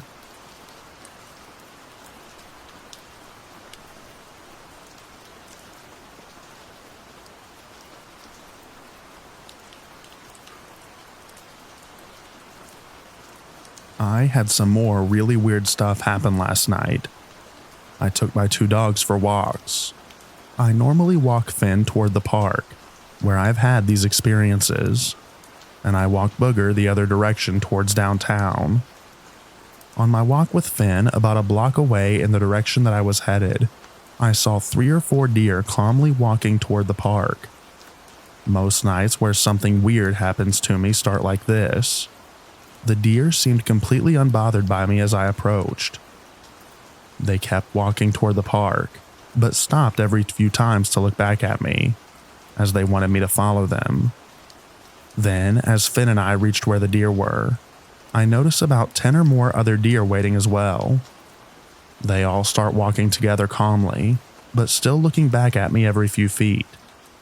On the way toward the park, I smelled the stench of rotting meat. I know the smell very well, as I used to be a butcher. It was strong, like something plugged my nostrils with rotting ground meat or something. At the same time I smell this stench, I get the chills. Finn's hair stands up, and he gets more nervous. I can feel the air around me get colder. As we continue walking, I look down an alleyway that cuts the block in half. And if you would walk down the park alley, you would spot where I would eventually walk back home. I was 2 blocks away from the park. When you reach the park, you can either turn around and walk down the same road, you can continue into the park, or you can continue on the road which turns left. Looking down that alleyway, you are looking at the part of the road that continues left, which is the way that I take every night on my way back home. What I saw, I tried to convince myself wasn't real, or maybe I just saw something else and my brain tried to convince me that it was this. It was a large, muscular, pale, hairless creature that was moving fast. So fast that I could barely see it. I saw the motion down the alley about 2 blocks away. The exit of the alley on that side has a streetlight directly above it. It wasn't standing still. It was moving, and it was moving fast. The only reason that I'm positive what I saw wasn't a deer or something normal is because of something that I saw later that night that I'll write about when I talk about my walk with Booger. It solidified that what I saw was something I wasn't supposed to see. In the meantime, I convinced myself that I was making stuff up and being a scaredy cat. As we approached the tree line of the park, the large group of deer moved to the side of the street where the neighborhood is, while I'm on the side with the tree line. I noticed something in the clearing, a lone deer separate from the large group across the street staring directly at me. I have my flashlight pointed at him, and I even hung up my call with my wife to use my phone to take video of this moment. This lone deer doesn't even have micro movements from breathing. The other deer across the street were constantly readjusting. You might be thinking to yourself, oh yeah, deer do that with bright lights shining at them. Deer in headlights always act like that. Just wait. Finn starts to pull very hard and acts anxious, nearly knocking me over. I turn to look across the street towards the large group of deer for at most 3 seconds, before quickly turning to face the lone deer again. In those 3 seconds, that lone deer is easily 30 feet closer to me, still not moving, staring directly at me. I have this on video. I have pictures. I felt weird. I felt unsafe. I've lived in rural Iowa my whole life. I am and have always lived outdoors. This doesn't feel normal. I was scared. I back away while shining my light at the deer. Once I get a block or so away, he finally turns around and calmly walks into the tree line. The whole way home, I feel like I'm being stalked. Not just watched, but like something is following me. Now I went home and sat for a bit and tried to talk myself into believing it was all coincidence. After nearly 20 minutes, I started to walk Booger, my smaller chai mix. The entire walk was nice and very enjoyable actually. I had my earbuds in and was talking to my wife about what I saw in a joking way. Man, I'm such a scaredy cat. I really scared myself for no reason, I said. At the end of the walk, I turned to go down our alleyway as I leave from the garage on our walks. I stopped peeking from what I saw on the opposite end of the alley. My wife heard me stop. I want to preface this with I did not have any substances, including alcohol, for weeks up to that point. The most I ever do in that department is a few beers, or I'll use some weed to ease my anxiety if life is getting hard. I have no mental conditions that'll cause me to hallucinate.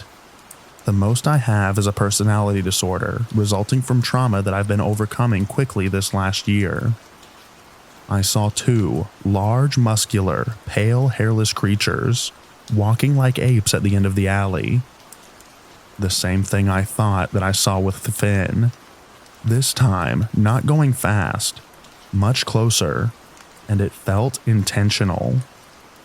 I saw them walk across the street very slowly, staring directly at me. These were not deer. They didn't have long faces like deer. They didn't have fur or tails. They didn't walk like deer. They weren't slender like a deer. My first thought was honestly that I was looking at two hairless male lions in the middle of Iowa. I stood there, paralyzed with fear. Well after they had left my sight. 15 seconds later, I finally get the courage to walk the few feet into the garage. When I take my first step, I see a third one, slowly meandering across the street, staring at me. Booger noticed him too and started growling. I ran to the door and watched the garage shut all the way. The entire night, Finn guarded the bedroom door. He never does that. He sat staring at the door all night. Booger stared at the windows all night. He never does that either. This happened to me yesterday night, Monday, May 13th, 2024. I don't know what to think.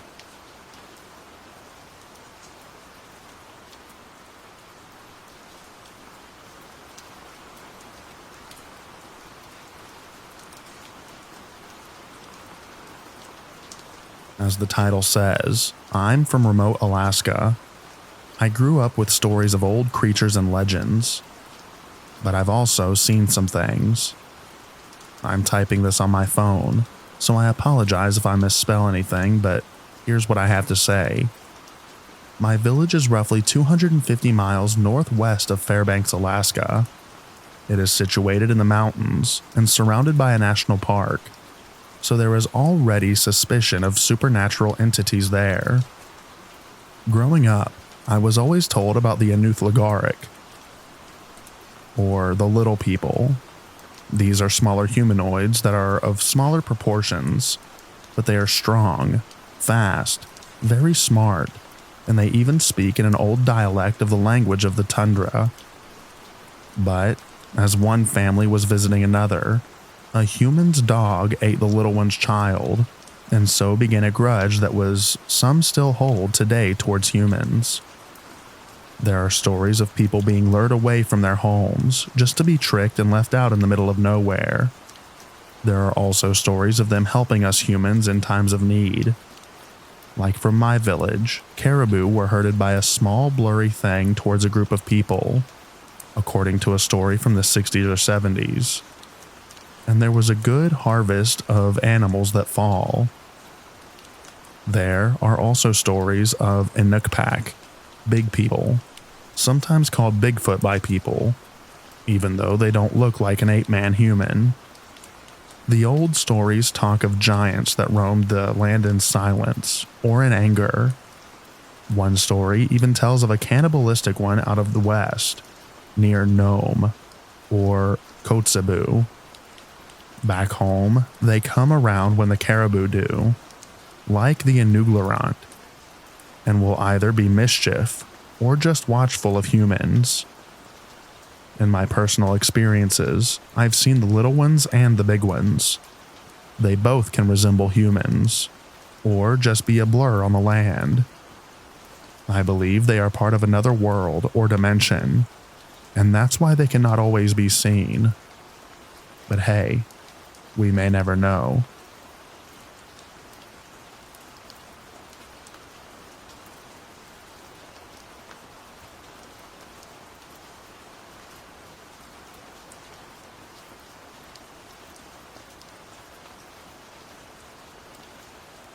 In the fall of 2018, I was going to be leaving for a while. So the night before I was due to leave, I visited my cousins and my deaf aunt one last time for the year. We talked/signed about a lot. From our lives then to what it may be like when I return and be in their kids' lives as their uncle. Relationships in indigenous communities are different than Western systems, and my cousins' kids will be and are my nieces and nephews. As the night grew on, and the sun faded beyond the horizon. We felt as if we were being watched. At the time, I smoked cigarettes, so my cousins and I went out to have one, even though we had the eerie feeling of eyes following our every move. My aunt had already gone outside, and little did we know, she had brought a high-powered light with her. When we got outside, she was turning night to day in the willows across the street from the house, and we didn't know why until we looked. In the willows stood 4 to 6 small people. They looked like anyone else in the village, but they wore clothes made of skins rather than newer materials brought in. Their eyes glowed, and one bared its teeth. Thinking about this just freaks me out. The unforgettable stared back at us as we stared back. All of us knew we would be safe, so we smoked our cigarettes, and then took one last look across the road. My aunt turned off the spotlight, and when she did, the little one's eyes began to move. We could not track where they went with our eyes because of how fast they were. Like blurs, they moved in the willows and built up what they could to hide themselves. And that is when we turned and all ran inside. The next few hours, the front door was knocked on every 3 to 4 minutes, and rocks were thrown at the windows from the willows across the way.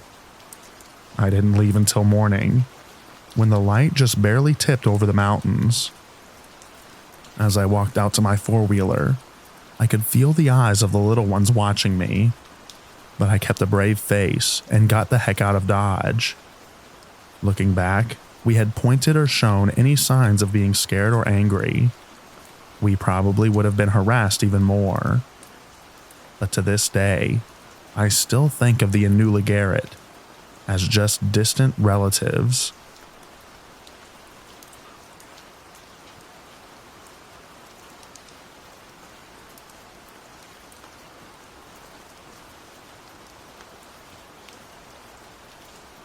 I was in my hot tub behind my house, alone at around 11 p.m.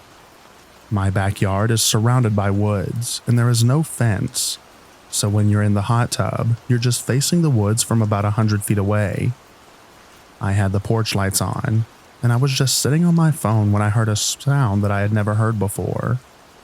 It was a high-pitched, smooth who sound. It was almost like someone was singing the word who, but with a very elongated ooh noise. It only lasted about 2 to 3 seconds, and I immediately froze and got goosebumps. I know that you're not supposed to acknowledge stuff like that, so I called my brother and my mom so they could watch me walk back into the house. As I was on the phone, I heard it again. I didn't even want to get out of the hot tub. I have lived here my whole life, and I have never heard anything like it. I have heard all sorts of noises, coyotes, deers, owl, etc. I've been researching different kinds of animal noises, but none of it matches. Anyone else experience anything similar?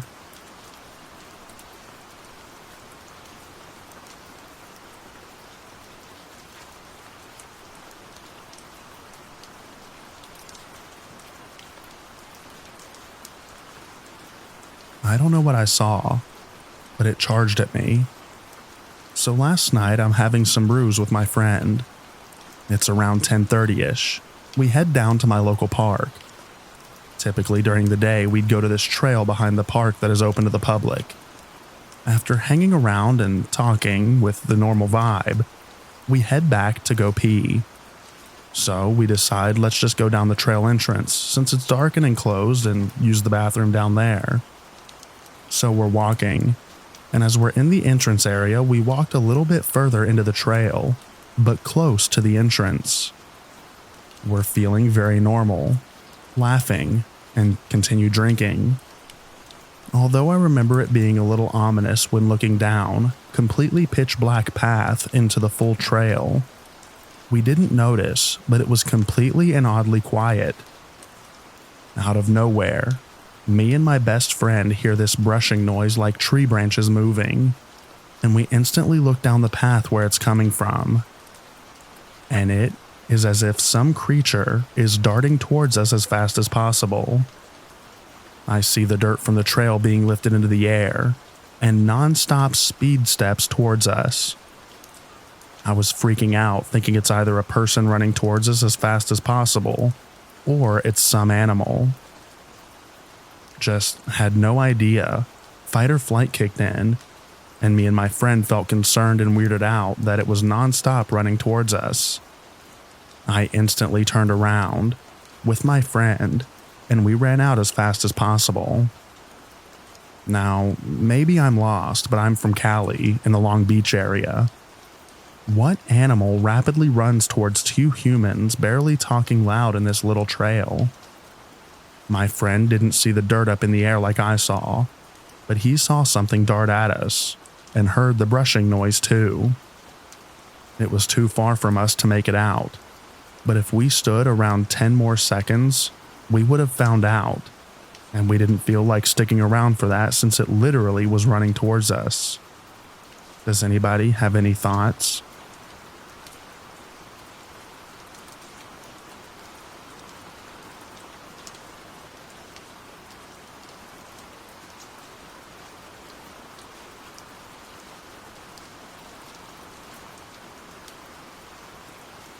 I have always been an avid mountain person.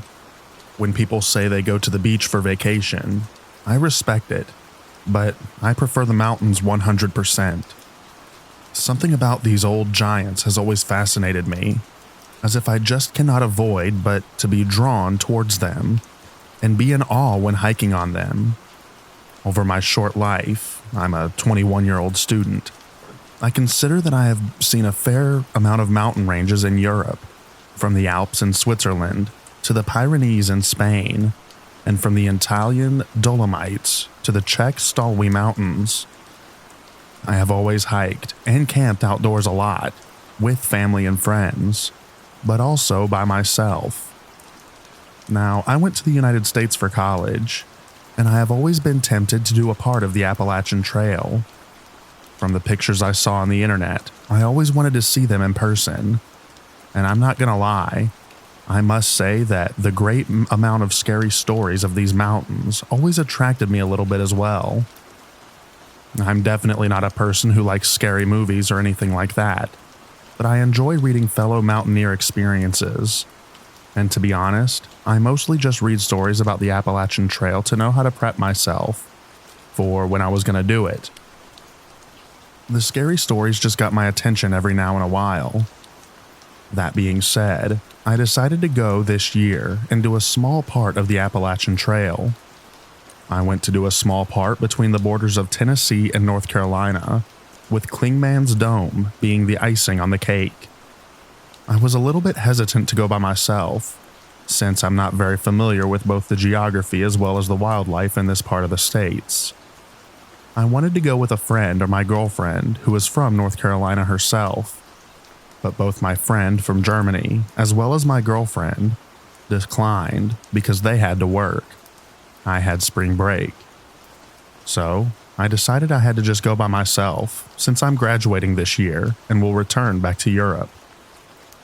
I started at this place called Bryson City and walked along the Tuckasegee River until I reached the Noland Creek trailhead. From there on, I just followed the trail until I would reach Clingman's Dome, and from Clingman's Dome, I would follow the AT for about a week. I had prepared well for this trip. I carried bear spray and pepper spray. I read some freaky stories about people in the Appalachian Trail. And I also brought this hunting knife and axe for wood. I had some canned food and lots of water, plus a water filter. And for the rest, just my tent and sleeping bag.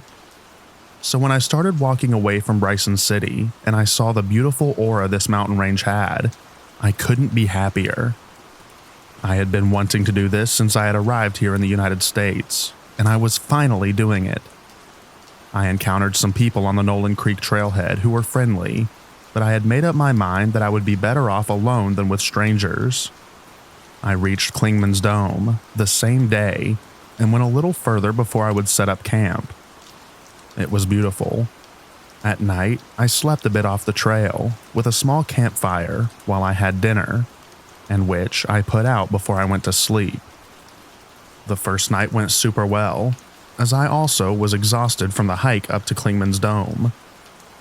The next 2 days were just as beautiful, and I saw lots of breathtaking views.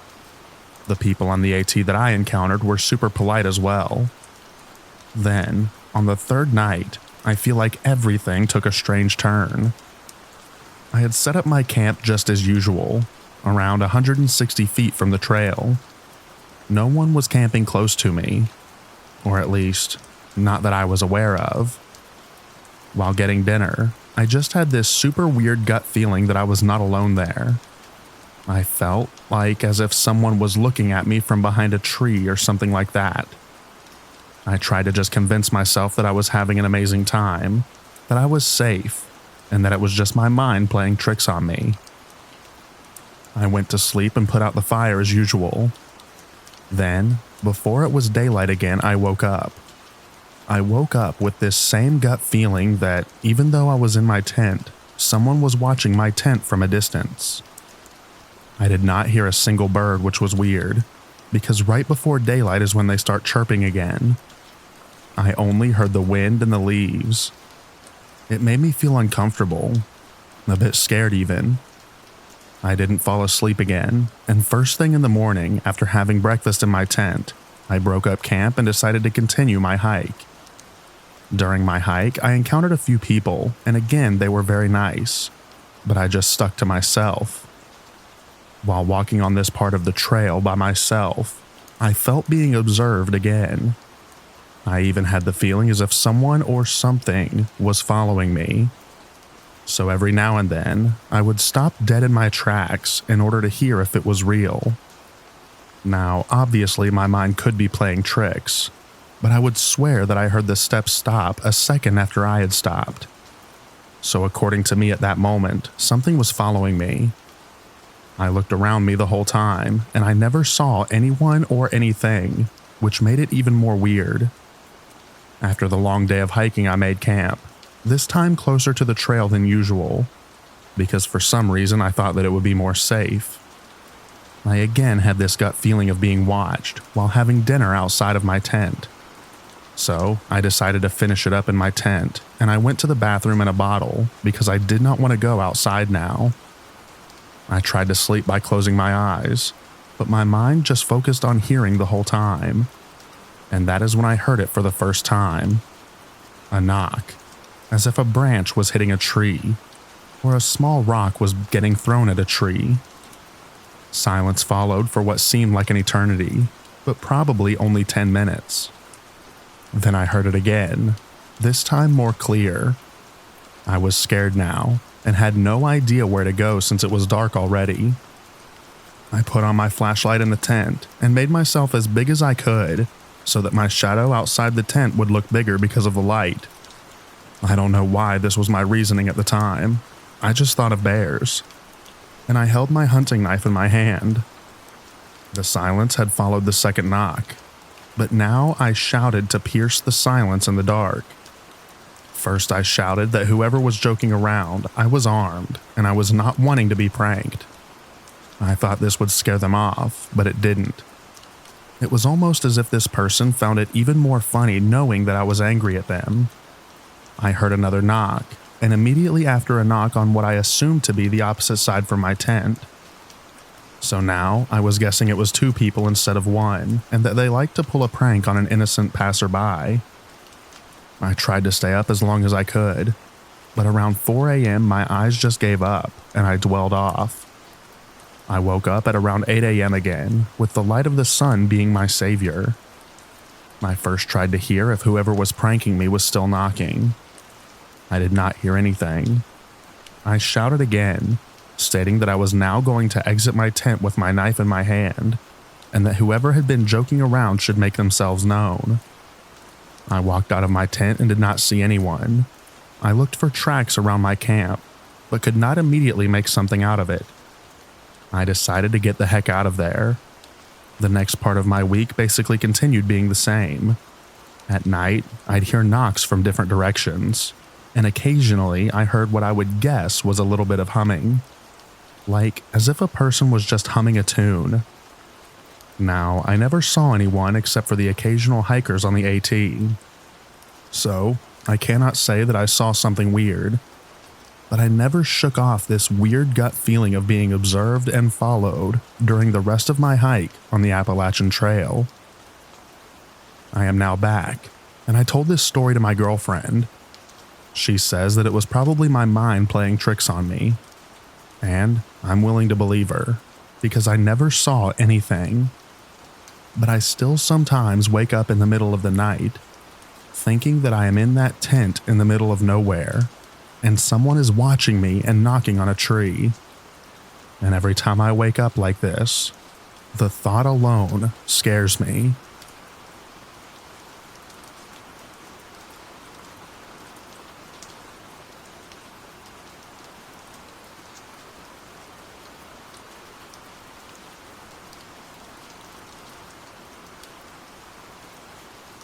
I grew up hiking and camping in maritime Canada, and I've had a few close calls with animals. The first time I was around 14 and was fishing with my dad on a hot, late summer day. We didn't have any luck after around an hour, so we packed up our gear and headed up the hill that we came down to get to the creek. As we ascended the hill, suddenly a large black bear broke through the brush around 30 feet ahead of us, stood up and looked at us, then started running full tilt towards us. We started yelling and waving our arms as the bear bore down upon us at speed. I was sure that we were about to be mauled when it was around 10 feet from us, when it turned off to the left and ran away. My second close call, I was 16, solo camping on a cold moonlit night in December. So I was winter camping. That's probably what saved me. I was crouching, tending my fire, when I felt something watching me and knew that I wasn't alone. I then heard something run up rapidly behind me, cracking the ice crust on the snow from around 15 feet away. I jumped up and turned around, and I yelled in a primal rage like I never have before, and I heard whatever it was run back where it came from and far off to the side. And then I heard cracking coming from a distance on my other side. That's when I decided I was leaving and ditching most of my gear. I wore the pack out to provide back protection if something jumped on me. When I came back the next day, I knew what the tracks were as soon as I saw them. Coy wolf. In eastern Canada, the coyotes are much larger and more aggressive as they inbred with wolves. My third encounter, I was four-wheeling when I rounded a corner and there was a cow moose. It raised all the fur on its back and took a couple of steps forward, and then I revved the engine, and that deterred it. Honestly, from my experience, humans are more dangerous though. I've never had to deploy bear spray on an animal yet, but once it saved me from a person. I was hammock camping, and I noticed there was a homeless-looking guy watching me from the bushes around 30 feet away, and I yelled over and asked him what he was doing, and told him that I wasn't comfortable and wanted him to move along. He came up enraged. I dare ask him to move along, and he pulled a little hatchet thing, and he was pretty much yelling incoherent stuff and waving it around. I then pulled the spray and doused him with the whole can, and then I got the heck out of there. The spray got me a little bit, but my eyes were only watering. The guy was incapacitated and wasn't even a threat anymore. He was screaming and grabbing his face and would walk around 10 feet, wipe his face a bit, and then walk again. I just wanted to tell my stories, and I also want to hear yours. Thank you for reading.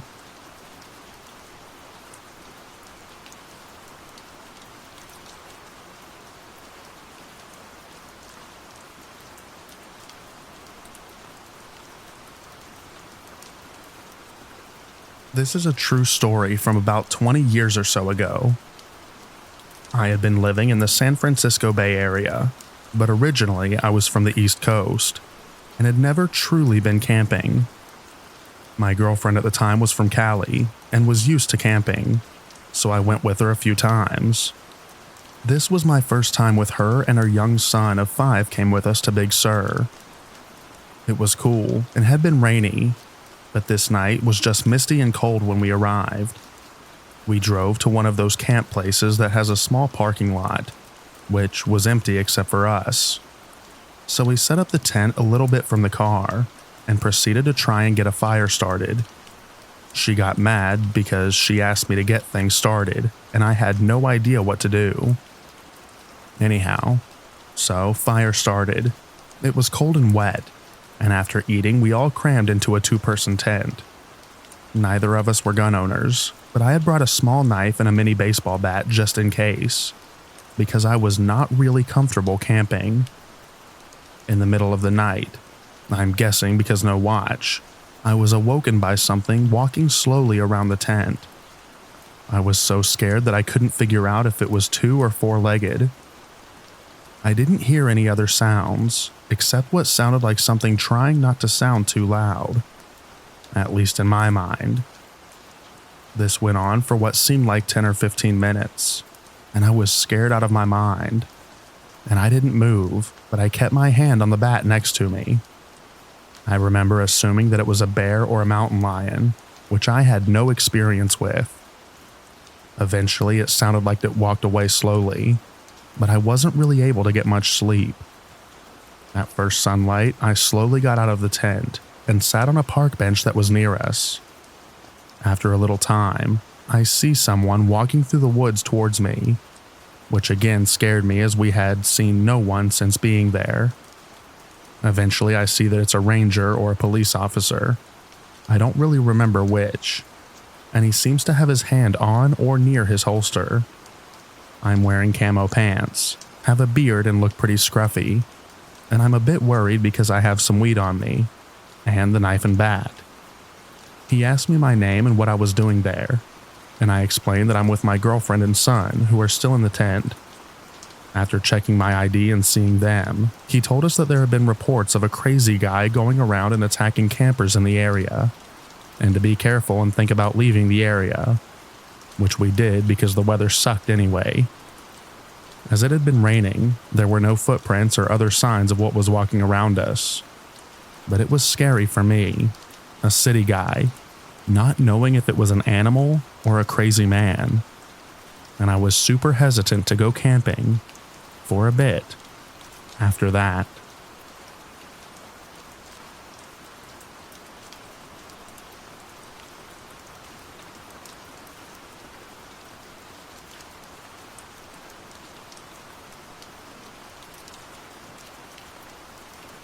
Once when I was a kid, my father and I were walking in the eastern Tennessee woods when we encountered a simply horrendous stench, a reeky mixture of skunk and putrefaction.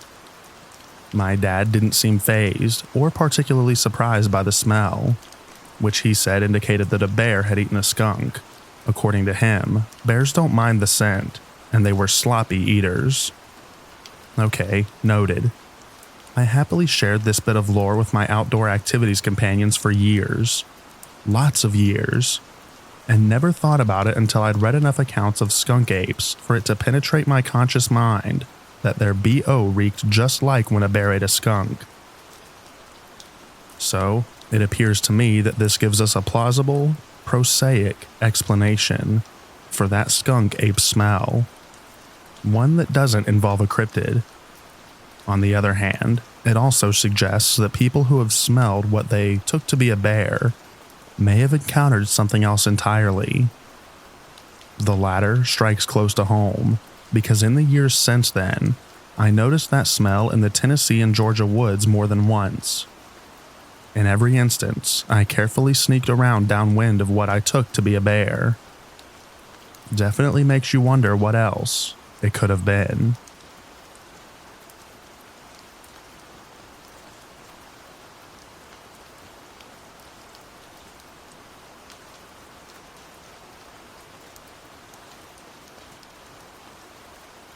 I'll preface this with a question. Do you ever get a sinking feeling of impending danger? Because I did in the backwoods around Solomon Hill, Berkshire, UK. Just a feeling that the vibe of a place is completely rotten when moments ago it was almost idyllic. I've got the weekend to myself as my partner is away for a few days. Something I like to do is go for night drives and stop by somewhere in the sticks and go for a peaceful walk when not too many people are around. So I get in the car and put in the directions to a little car park in some woods about 10 miles out. As I drive down the motorway, the sun's very nearly set. It looked great, everything bathed in orange. So I leave at the junction and the motorway becomes dual carriageway, which in turn becomes single B road. I turn off onto the lane and pass through the last village before a nice bit of hilly conifer woodlands looms large in the twilight. I was going here particularly because I had heard that there was a nice viewpoint of Reading Town. I didn't make it that far. Now I'm going up country tracks, single lane, so I'll have to pull over to let someone pass if they're going the other way. Thankfully that doesn't happen. No one else is on the road. The hedgerows give way to woodland. It's very pretty, and I can still hear birdsong in the dying light. Eventually I reach the car park, although really it's just a patch of gravel for turning around, and a forestry commission gate blocks off the dirt track deeper into the woods. In the car park there's a motorhome, although it looks like no one's in it. There's also a dark blue Ford Fiesta EcoBoost with a fella in it on his phone. I park in the corner, behind the motorhome, and 2 spaces over from the Ford and get out. There's a meadow across the road from the car park, so I walk to see if there's a path that may lead to the viewpoint. I've not been here before.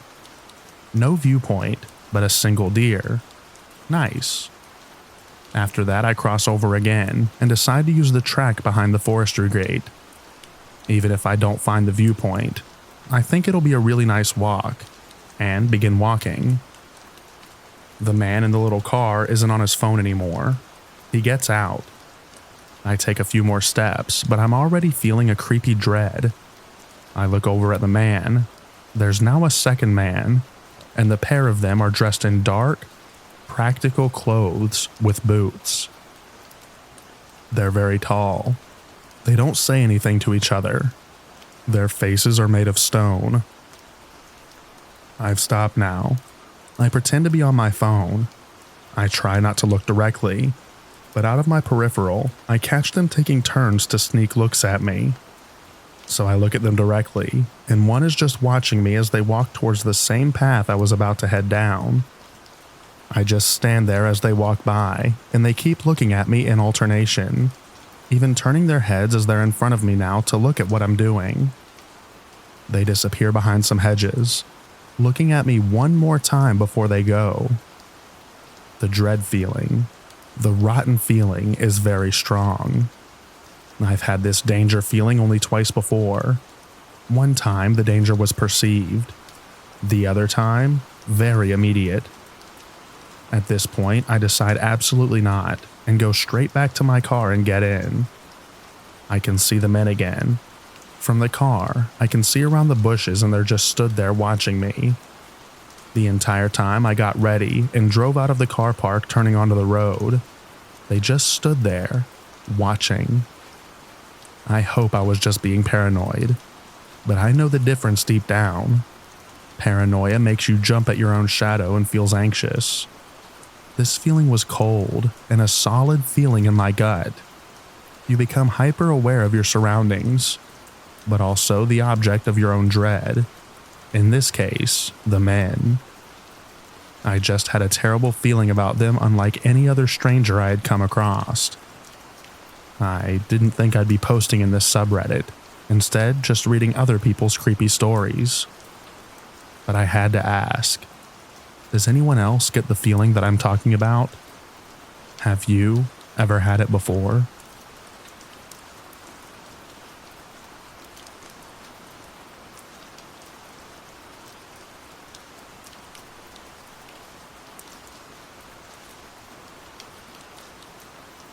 I'm from Lancaster, Pennsylvania. This happened last year in the middle of winter in January. There is a trail called Chickies Rock, which runs along the Susquehanna River right beside the Route 30 bridge that crosses the river. It was Sunday evening. It had to be about 4:30-ish because it wasn't dark, but it was starting to get there. We were walking the trail looking for a spot where we can smoke. My brother was using the restroom 2 feet off the trail and I kept walking. Let me say that there was no one else on the trail at all, and no cars in the lot, just ours. I looked down the trail, I'd say about 30 yards from us, and I saw what looked to be an animal that looked very odd. It looked like a mixture of a kangaroo or a greyhound fox and a deer. It was grayish in color, had to have really light fur, and the way it walked was strange. I still remember the hoppy steps it would take, and it looked like it would stand on its feet. I called out to my brother, and he was able to catch a look of it. The strangest thing was that whatever it was coming our way. Once we looked at it, it darted off into the woods. Mind you, it was winter, and no leaves or bushes were present. We couldn't see it anymore, and it was unexplainable how it vanished just like that. It wasn't heavily wooded, so we were able to clearly see between trees. We tried to justify it, and we never talk about it anymore. But I know that he and I both know that it was not a dog, a deer, or a kangaroo in central Pennsylvania. Does anyone have any ideas?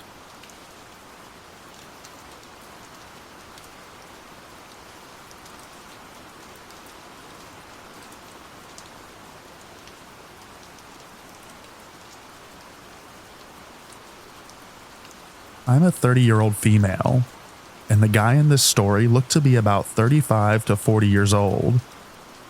I was driving home on the highway, and there was a van in front of me.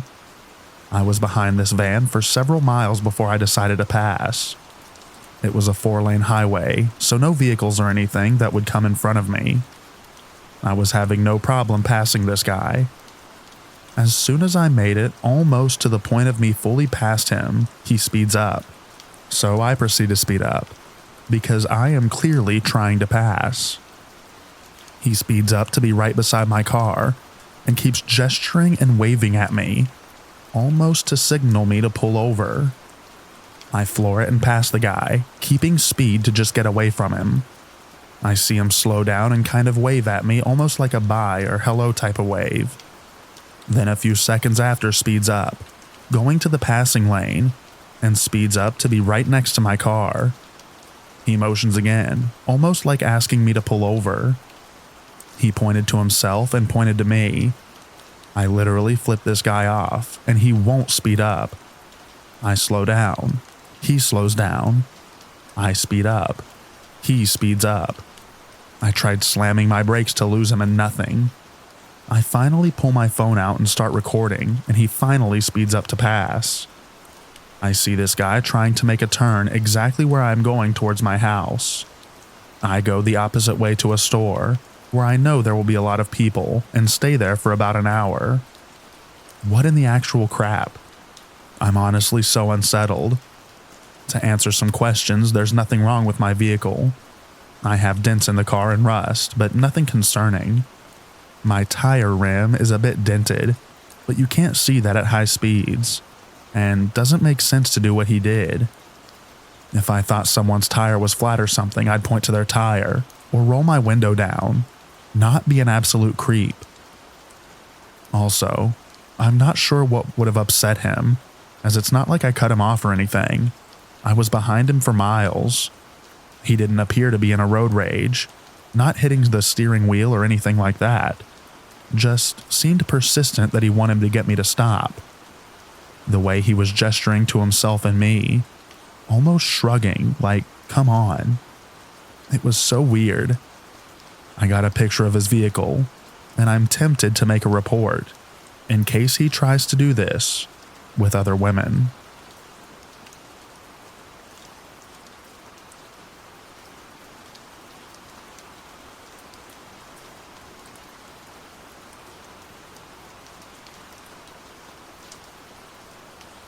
I was reading some of these at work the other day, and I remembered a creepy encounter that happened to my friend, sister, and I.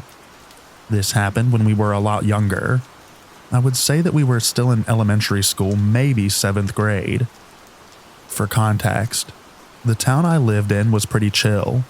We had a movie theater that was next to a few stores and restaurants, so our moms would drop us off, and sometimes we would walk around after the movie was over and just hang out at Walmart or Whataburger. This one particular night, we were in the Walmart parking lot on the way back to the movie theater to get picked up, and an older man with a van called to us and said, "Wow, I can't open up my DVD. Can you guys please come over here and help me open it?" Now, my sister and I immediately thought, why would a grown man ask us kids to help him open a DVD in a parking lot? My friend, who was a male, immediately started walking towards the man, and we stopped him before he was close to him, saying that it was weird and we should get away from him. He wanted to be the man in the situation, but we were kids. What was he gonna do? Anyways, we get really scared and ended up sprinting away and not looking back. It wasn't as creepy as some of the other stories on here, but I'm glad that we didn't stick around to find out.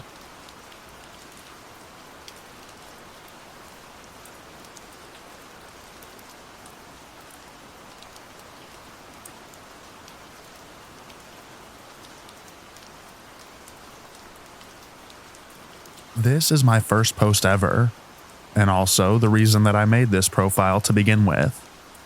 I'm a 33-year-old female, but this happened back when I was 24. I'm a nurse by profession. At the time, I was working at an outpatient facility. I was stuck on strictly night shift at the time, and to this day, I still get antsy during the night shift. For those that may not know, outpatient facilities are used for patients that are recovering from surgery. On a typical night, we would have 1 or 2. It was rare that we would have any more than that. I don't remember how many we had on this night, but it was somewhere along those lines. During the night, there were a few things that I was required to do, and would act upon request if needed. But me and the med tech were usually in the nurse's room, which was right next to our desk, watching TV and playing on our phones. We also had a security guard. It was an unarmed guard position, which I still have my issues with, and they did less than we did. Our full-time guard was a man who at the time was pushing 70. Don't get me wrong, he was the biggest sweetheart in the world, but if push ever came to shove, I don't know how effective he would have been in the state of crisis. Our other guard was a part-timer. He only worked 2 to 3 shifts every couple of weeks. My partner used to joke that he was a professional NPC because he worked several different jobs to make ends meet. At the time, he was 28, and the nursing staff tended to favor him because he actually did his job properly. One reservation that I did have about him was that he wasn't always in the security office. He actually conducted his checks and would do a few checks at an adjoining facility, so he wasn't always at his desk. We didn't always need him, but it was nice to have him there in case we needed to go outside. This was one of the nights that he was working, and this was the circumstance. So this isn't great for a nurse to say, but I used to have to go out a few times a night to have a sneaky cigarette. I've quit smoking since, but at the time I would probably leave between 4 to 6 times a night to smoke near my car. It was around midnight, give or take. I was posted up against my car smoking when these 2 guys started walking through the parking lot. Trespassing was a big no-no, but the parking lot was a shortcut to a local motel, which is a creepy encounter all on its own, and security usually wouldn't get involved if people were just quickly passing through. The 2 guys spotted me and called out to me. I didn't respond, which seemed to be an invitation for them to approach. I know I should have just tossed the cigarette and went back inside, but 24-year-old me ignored that common sense. Both of these guys were probably in their mid-20s.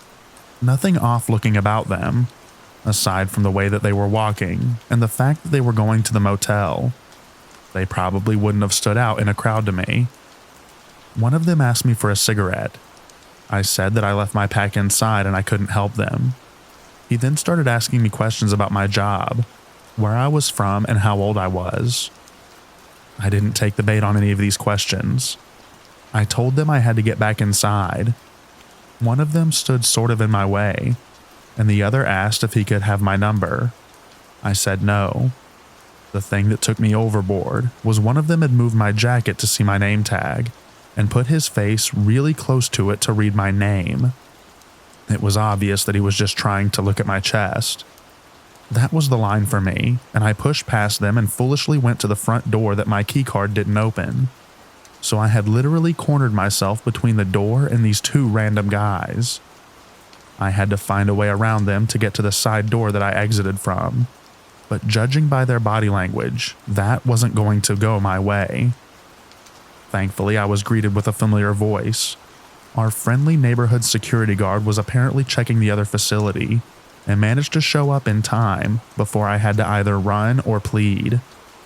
One of the guys got smart with him, but after an intense staring contest, he backed down and the two left. I did enjoy the look on his face when he realized that he was actually dealing with someone who could probably cause him serious harm. I remember giving him a hug and thanking him. I started looking forward to his shifts. He made us all feel a lot safer. After that, he and I would converse, and he would walk outside with me if I wanted to smoke, and we would occasionally split a pizza or something during our shifts that coincided. I know it is an incredibly conventional story about the man that would become your husband 3 years later and give you two beautiful little girls, but it's a story that reminds me that he's always had my back. To this day, I don't know what these two guys' intentions were, and as much as I'd love to believe that they wouldn't have tried anything in plain view of security cameras, being a nurse has taught me that people frequently don't think with their heads sometimes. I'm just grateful that divine intervention sent someone in the way of that and gave me the best guy in the world. I didn't mean to turn sappy. Stay safe, everyone.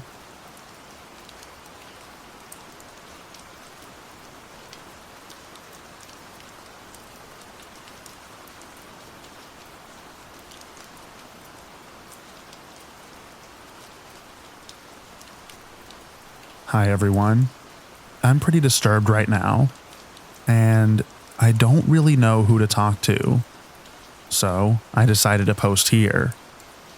I recently moved into a new house, an old building from the 1920s located in a quiet neighborhood. Everything was fine until I started noticing weird things. About 2 weeks ago, I saw a weird man hanging around my property. It was late at night, and he seemed to be rummaging through my trash cans. At first, I thought that it was just someone lost or a homeless person looking for food, so I didn't pay much attention. But things started to get more worrying. One night, I saw him through my kitchen window, just standing there staring at my house. He was wearing dirty clothes and had a blank look on his face, almost like he wasn't really seeing what he was looking at. I turned on the outside lights and he ran away quickly. Since that day, I keep seeing him sporadically. Sometimes I find footprints in the mud near my windows, or objects moved around the house. Once, I even found an old shoe half buried in my garden, like someone tried to hide something. The worst part is that I started hearing weird noises at night, scratching at the windows, light knocks on the walls, and indistinct whispers that seemed to come from outside.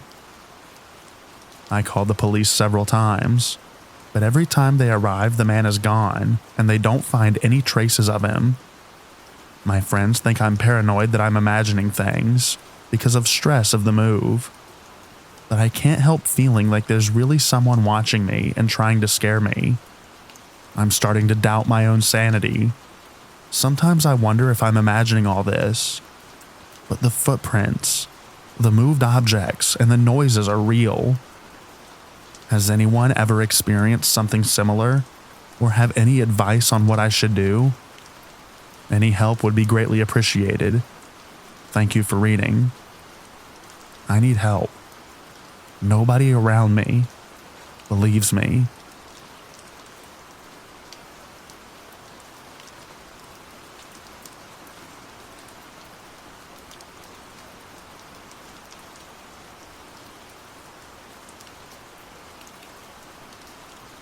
For context, I live in a small trailer in central Wisconsin, and directly next to us is a railway that goes across the whole state and leads to a Walmart if you head down for 20 minutes.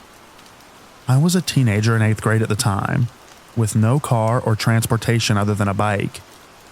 The railroad tracks go in a straight line directly leading to Walmart.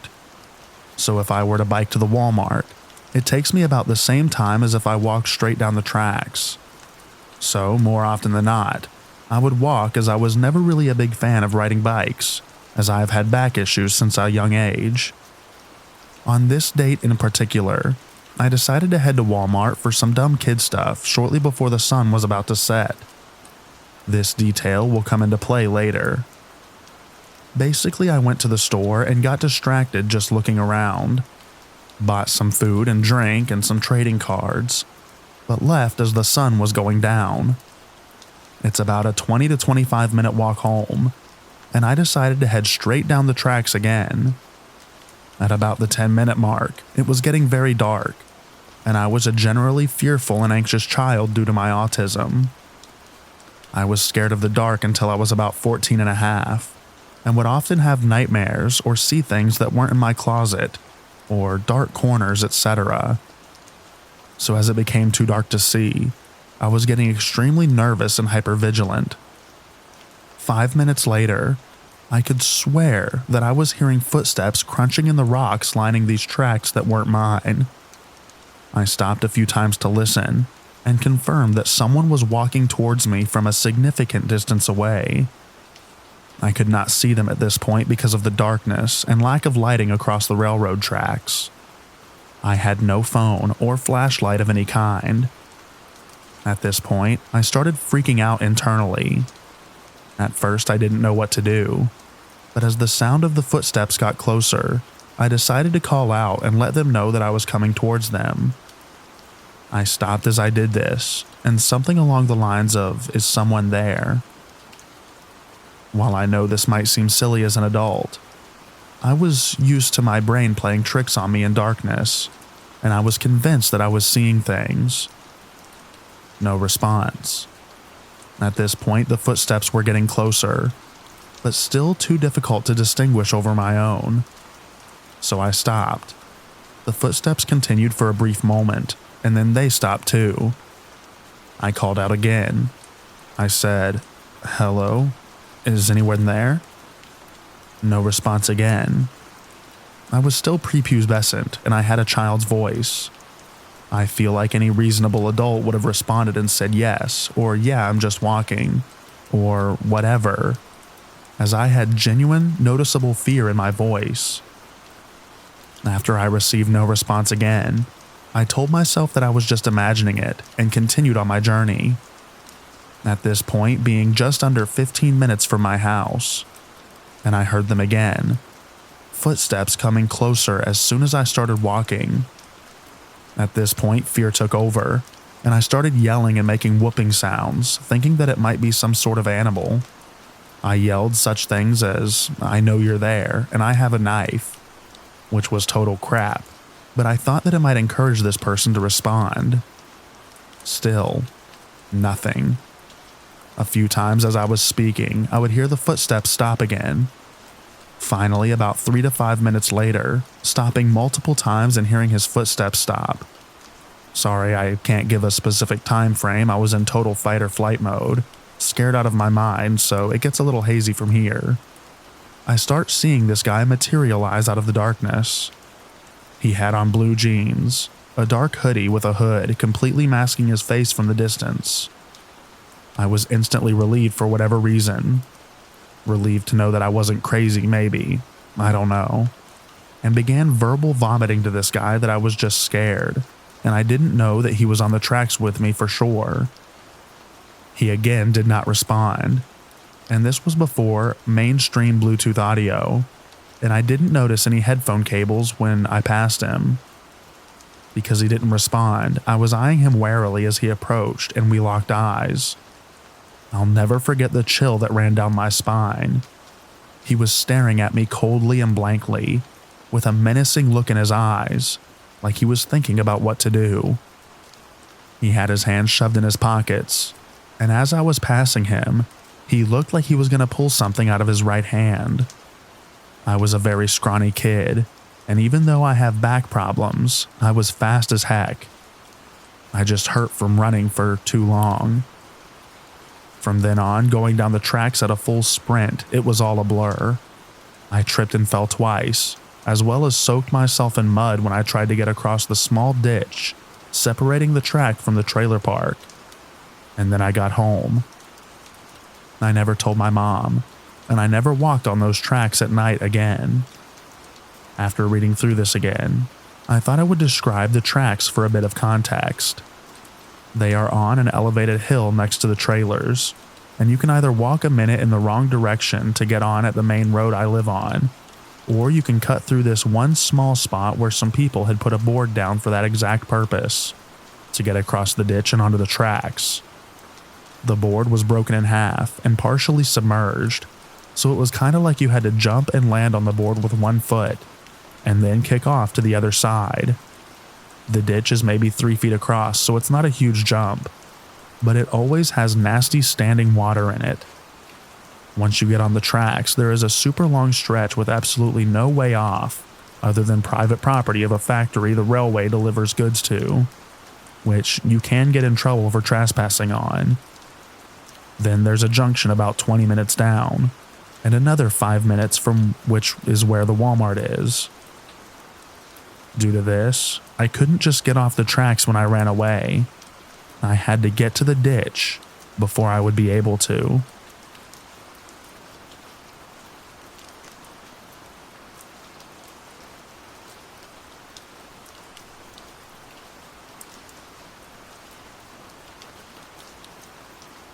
This happened to me about 10 years ago. I'm a female, and I was 18 at the time working in a very popular chain restaurant in my local mall. It was one famous for breakfasts, and the uniform was a brightly collared button-down shirt that was easily recognizable. It was a Sunday, our busiest day of the week, and a holiday on top of that, so we were crowded and crazy busy. When it came time for my lunch break, I didn't want to bother the kitchen with my order, so I decided to quickly pop out to a different restaurant to eat and return to help my coworkers again. It was very crowded and slow going. After a bit of walking, a tall, older man casually fell into step next to me. At first, I didn't pay him any mind due to the crowd, but then he started talking directly to me, and it was difficult to ignore. "Hey there, what's your name? Where do you work?" Unfortunately, I still had my name tag on, and it showed both the restaurant and my name, so I said nothing in response.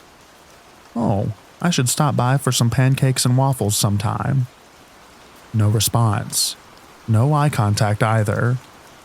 Any other question he asked me was answered with silence, or one-word answers.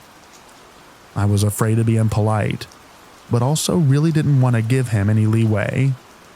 Finally, he asked, "How old are you?" "I'm 15. I was absolutely of age, but I hoped that lie would push him off. He was definitely in his 30s. Then, "Hey, I can work with that," and he touched my shoulder. I don't know what kind of reaction he wanted from me, but I instantly recoiled, eyes wide. I ducked into the closest store, probably a GameStop, and started browsing like my life depended on it. Fortunately, he didn't follow me into the GameStop, nor did he follow me when I finally left to grab my quick lunch. I didn't see him again, and if he ever did stop by the restaurant for his pancake and waffles, I never did have the misfortune of serving him, thank God.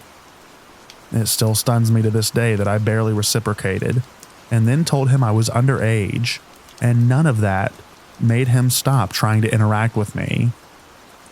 That also isn't the only time I was followed around the mall by a strange man, but it definitely was the worst one, in my opinion.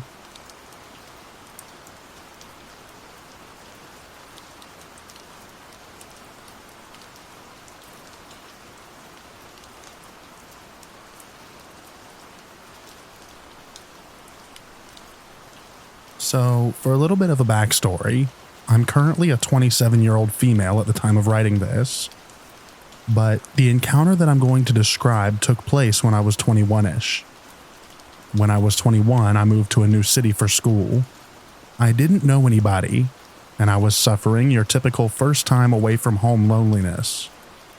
A lot of this had to do with being separated from my best friend for the first time, and I was desperate for some companionship. I took to dating apps to try and build some sort of a bridge. I had a couple of dates which ultimately didn't work out, but I guess that isn't so important.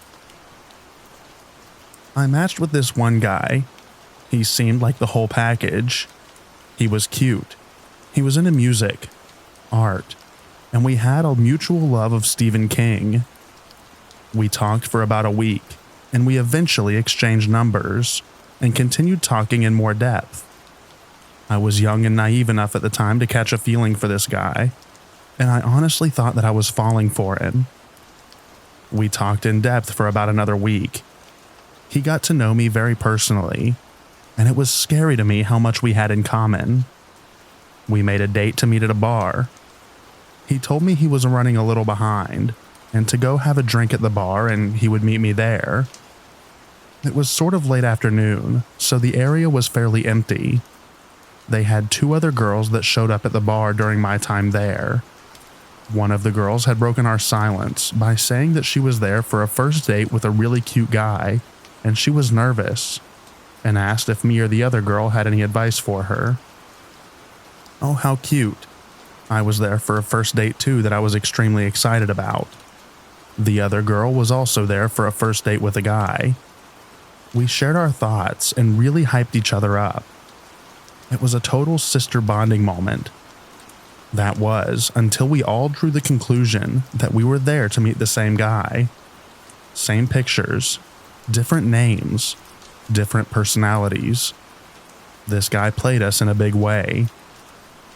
Believe it or not, this was actually a huge letdown that turned into something good. The 3 of us ended up hitting it off naturally, and we actually stayed at the bar and talked. Since then, the 3 of us became really close, and both are serving in my upcoming wedding. We just clicked over the mutual embarrassment. One of them actually lives with me, and we truly became best friends. But now, on to the subject of my wedding. Over the weekend, I had my bachelorette party trip. My fiancé had his bachelor's party trip over the weekend as well. He and his friends were staying at a fishing camp, while me and my friends were at an Airbnb not very far away. It wasn't a huge trip or anything like that. We just wanted to have a good time.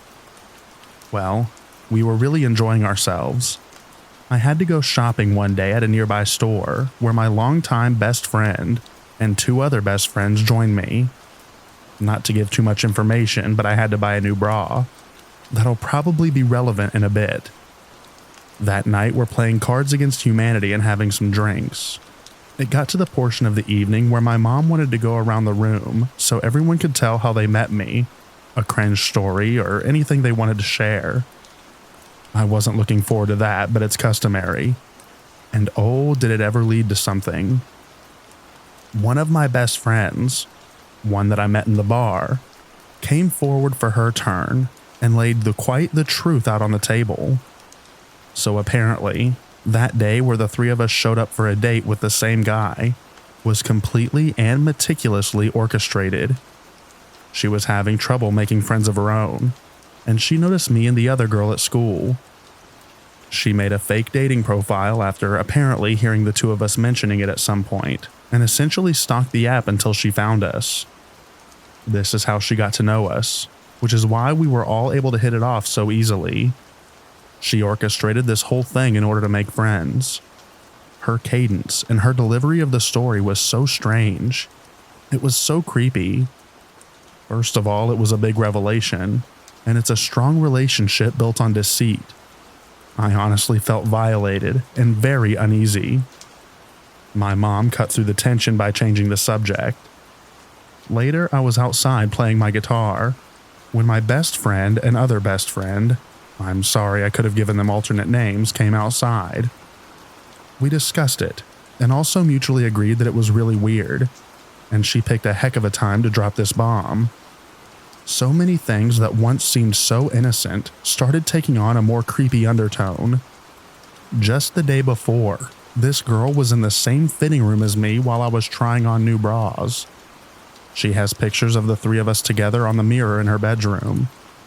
I personally got out of that kind of thing in high school, but given the recent revelation, it just adds some ick to the mix. We've shared very intimate details about some of our lives, and I'm now wondering what's true and what's not. I called my fiance that night and asked if I could see him. Not for the reason of what I described, I just missed him. He was thrown off by the story. He didn't know how to feel about it, and also said that he wouldn't have known what he would have done if one of his buddies did that with him. I feel betrayed. Maybe I'm overreacting, but if I am, I'm not the only one. I mean, I guess nobody got hurt, but it was a creepy way of taking advantage of two people who were vulnerable.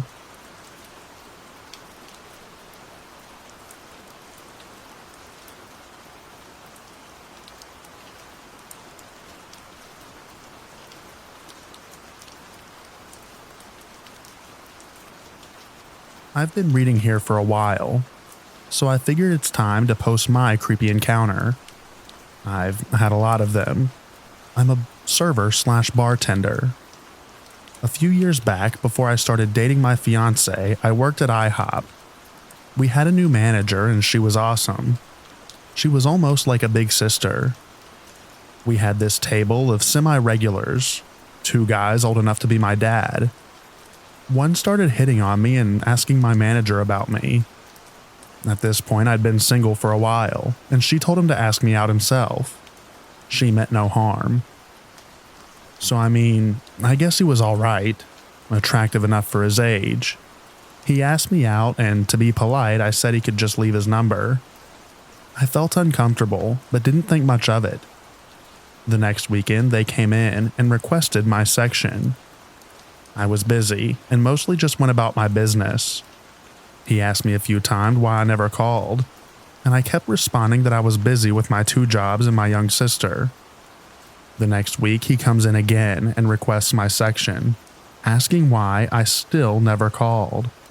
So I told him once again that I had been busy. I was starting to feel very uncomfortable and ignored them that day until it was time for the check. They paid, and I thought I had seen the last of them that day. I went over and started talking to my coworkers. All of a sudden, I feel arms around my waist from behind, and before I could react, he kissed the side of my face. He told me that he'd see me as soon as he left me standing in shock. He came in the next weekend and asked to sit in my section again. I panicked. It's probably worth noting that I'm a victim of DV from a previous relationship, which made the situation worse. I don't like people touching me, especially people that I don't know. I told my boss that I couldn't take the table and why. He kicked them out and told them to never come back. The creeper flipped me off on the way out.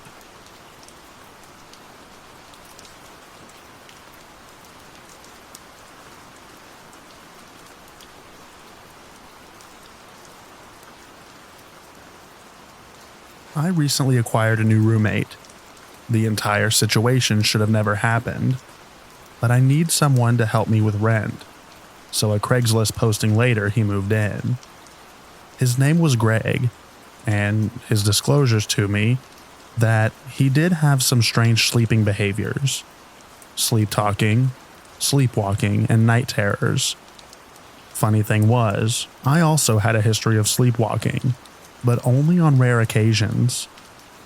The first incident occurred about 1 week later when I hear him screaming in the middle of the night. Since we both slept in different rooms on different sides of the house, the screams sounded distant, but enough to scare me so much that I ran in to check on him. As I got closer to his bedroom, he stopped screaming, so I just went back to bed. For the next month, he had no issues. I noticed he had no friends or family that would visit, and I never saw or heard him on the phone or texting. Then another random night, Greg started screaming again. Same thing. I got up and started to go to his room, but he'd stop. Then one night, I was awoken by screaming in my bedroom. I couldn't see anything in the panic, so I turned on the bedside lamp, and he was at the foot of my bed wearing some sleeping clothes, athletic shorts and a t-shirt. This really scared me, so I started screaming and woke him up. He apologized and went back to bed. Then the scariest thing happened. About 2 nights later, I awoke to clanking. It sounded like tools and hammers tapping. I turned on the light to see Greg kneeling down in a corner, working on something with his hands. A few seconds after turning the light on, Greg froze, then slowly turned his upper body around and stared blankly at me, while I laid in bed. I was beyond creeped out, so I slowly slid out of bed and left the house.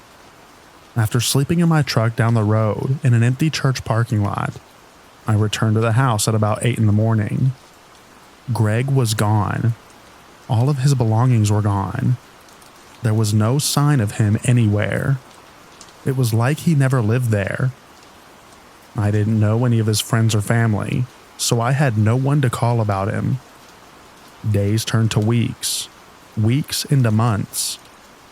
When I moved out after the lease was up, I was moving furniture out of my bedroom.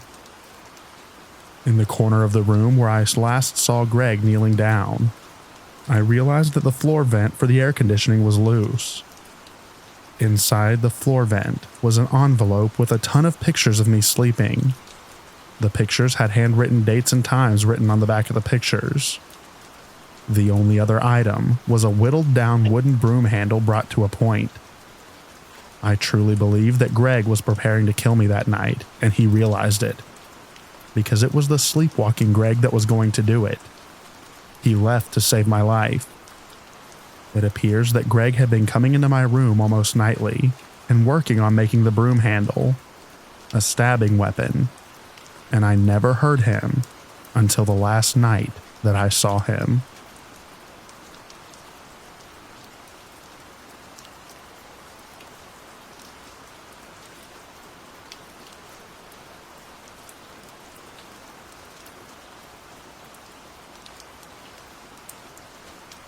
When my daughter was 2, I was having a tough time as a single mother and decided to take a road trip up Highway 1. I made reservations in Trinidad at a cool cabin in the woods within walking distance of the beach. Before I left, my stepfather gave me a loaded .38 revolver, which I stored under the driver's seat. Sometime after driving through San Francisco, it was very late and dark, and nobody was on the highway. My daughter was sleeping peacefully in her car seat next to me. Back then, we could legally have car seats in the front. I noticed a car coming up behind me and passed, but then slowed down, driving alongside of me. I sped up and slowed down, but could not shake him.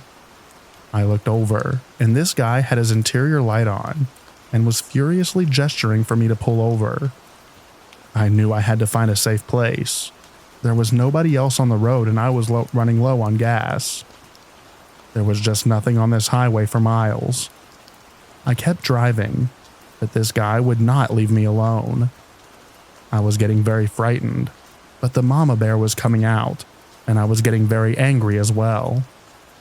I knew he could see my kid who was still sleeping. Finally, there was an exit up ahead and a gas station in the middle of nowhere. So I took the exit with the guy closely following me. I wasn't sure what to do. The gas station was brightly lit but had no customers. I didn't feel that it was safe to pull in, so I slowly passed it, drove further into the dark, deserted landscape, and pulled into a large dirt area and drove quite a ways off the highway with him following. Absolutely nothing around. I knew that I was in big trouble and needed to take control, and wanted to put him in a vulnerable situation. Mama Bear was in full protective mode, and I was angry. I stopped the car, grabbed the gun and jumped out, locking the car behind me. As he pulled up, I ran around to the passenger's side and waited. He then got out of his car and quickly moved towards me, and I suddenly held the gun up, visible in the moonlight. He came to a halt surprised, and I then leveled the gun across the car, taking aim, and waited. He stood there, weighing his options, and then turned around, got back in his car, and left. Not a word was spoken, and it totally freaked me out.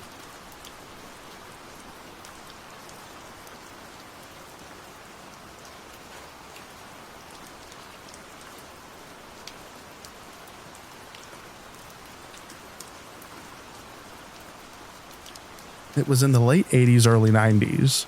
I was hitching from Northern California to Oregon and was just south of Crescent City, literally like right on the outskirts.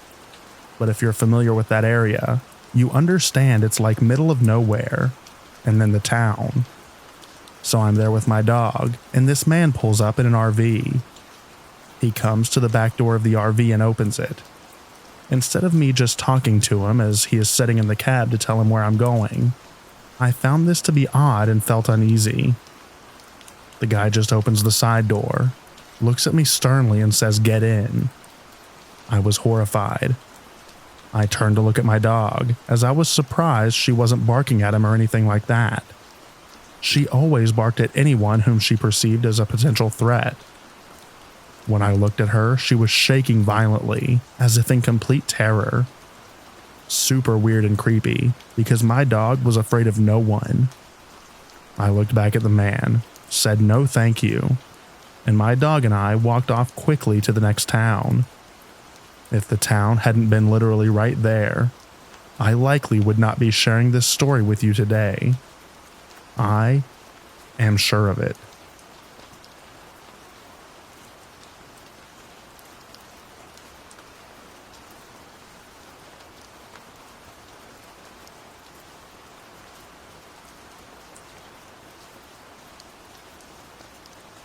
I'm a 41-year-old female, but when I was 20 years old, I attended college in northeastern Pennsylvania. I lived off of campus and had a part-time job at a local mall. The mall was just over a mile away, and I would walk to and from work regularly. The mall generally closed at 9 p.m., and I would finish my closing tasks and start walking home at around 9:30 p.m. or 10 p.m. at the latest. Occasionally, I could get a ride home with a coworker, but most of them were high schoolers getting picked up by their parents. One night, I was walking my familiar route home. There were never many people out and about downtown until I got back onto the campus, which I would cut across to get home. This night, I was only a few blocks from the mall.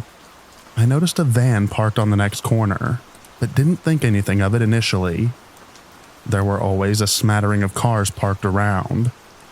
The van appeared to be running, and the headlights were on. As I got a bit closer, I noticed the sliding door on the side was open. I definitely noticed, but assumed someone must be loading something into or out of one of the local businesses along the street.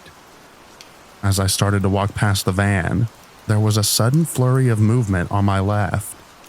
There had apparently been a man crouched behind a dumpster there, and he was running straight at the open van door. The scary part was that I was directly between him and that open van door. He was trying to shove me into the van. I screamed, and I can only credit my complete awkward lack of coordination for what happened next. I tripped and stumbled when he surprised me, so when he hit me, I was already sort of falling to the ground. The force he hit me with only got my head and shoulders into the open door, while the majority of my body was outside on the ground.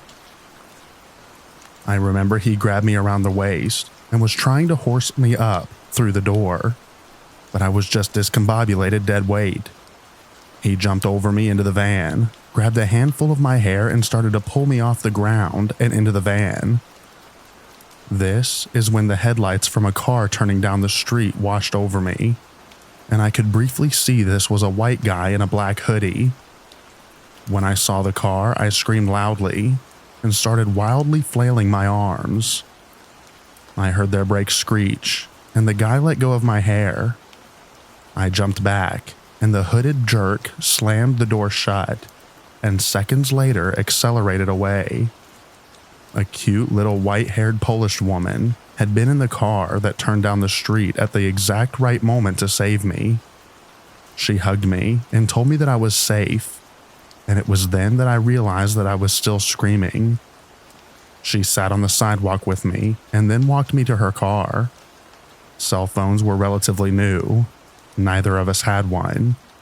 She drove me to the police station and stayed with me while I answered questions and made a report. As far as I know, they never caught the guy. My housemate with a car let me borrow it anytime I was going to work after that. And I never walked around downtown after that myself. I had nightmares for a while.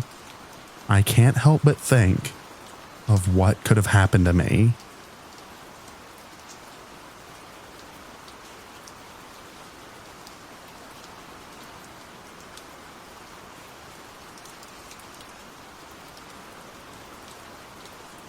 I'm a 41-year-old female, and I live in Montana.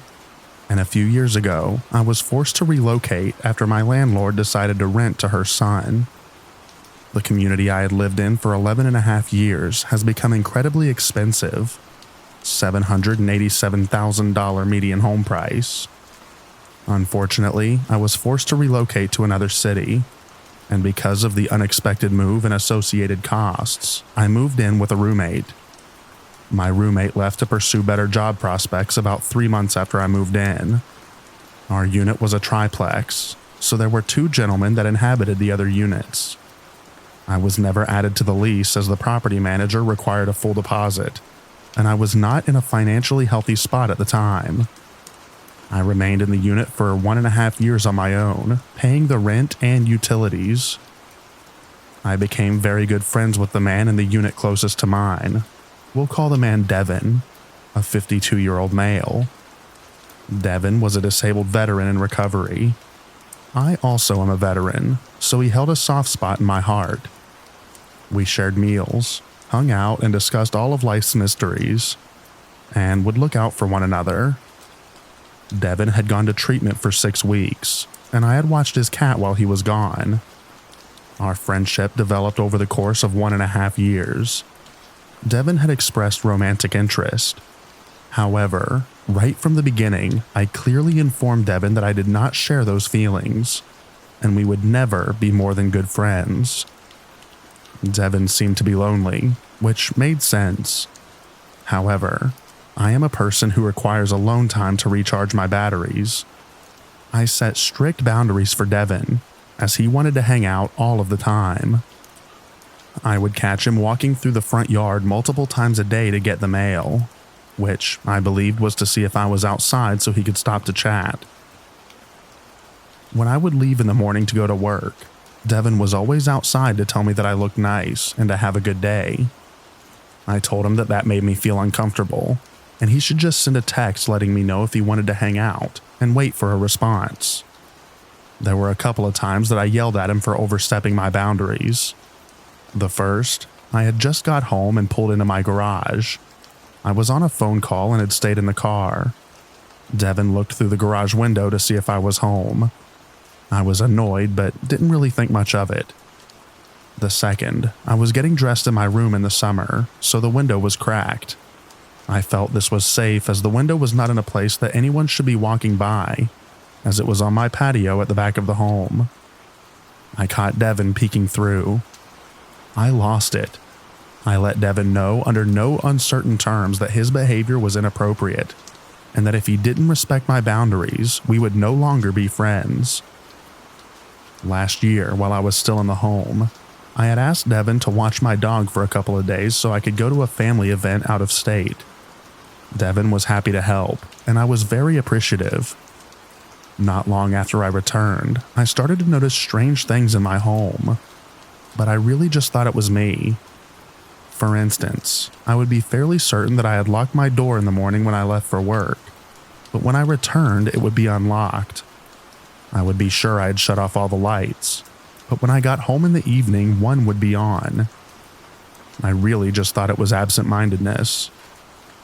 Fast forward a couple of months, and my mom became sick with cancer. My sister watched my dog while I went to tend to my mom. My sister reached out to me and asked if anyone else had a key to my apartment. I let her know that she had the only spare key, but I asked why. Similarly, she had experienced the same issues with lights and locks. I had not shared my concerns with my sister prior to her communicating hers with me, as I really just doubted my own sanity. While I was out of town, I received a text message from Devin asking if I had a potato that he could borrow. I let him know that I was out of state with my mom, who was sick.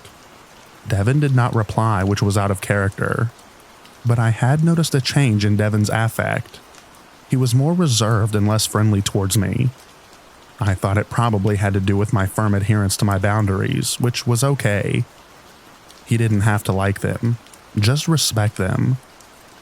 When I got back to town one night, I stayed over at my sister's house after helping her move. As mentioned above, I was struggling financially, so I would carefully budget and plan my weekly meals. The morning before my sister's move, I had placed 3 pieces of bacon into a Ziploc bag to be used later for a BLT. When I returned that following morning, much to my disbelief, there were only 2 pieces of bacon. I held the bag in my hands, knowing that there had been 3. No longer did I doubt myself. I called my sister and let her know that someone had been getting into my house. I always keep the place locked. The only logical thing that could have happened is Devin made a copy of my key when he had watched my dog in the fall. My sister reminded me about the potato text. The potato in the counter basket was gone. I had enough information to be certain that my neighbor had violated my trust and was no friend. However, I still wasn't afraid of him. As I mentioned, he's a disabled vet and was somewhat feeble and sickly. I was not scared of a confrontation. I immediately went to the hardware store and purchased a camera that streams to your phone once the motion detector had been activated. I placed it in the facing the side door where Devin would enter.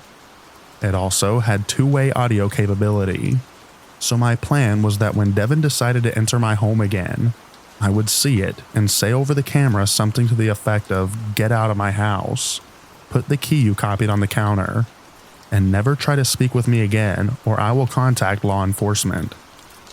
As I wrote above, I was not on the lease and did not want to be homeless, so I could not turn to the property manager for help, and Devin knew it. In the evenings, I started placing a jug of cat litter and a kitchen chair in front of the door that I knew that Devin was accessing the apartment from. But I never expected that he would attempt to come in while I was at home.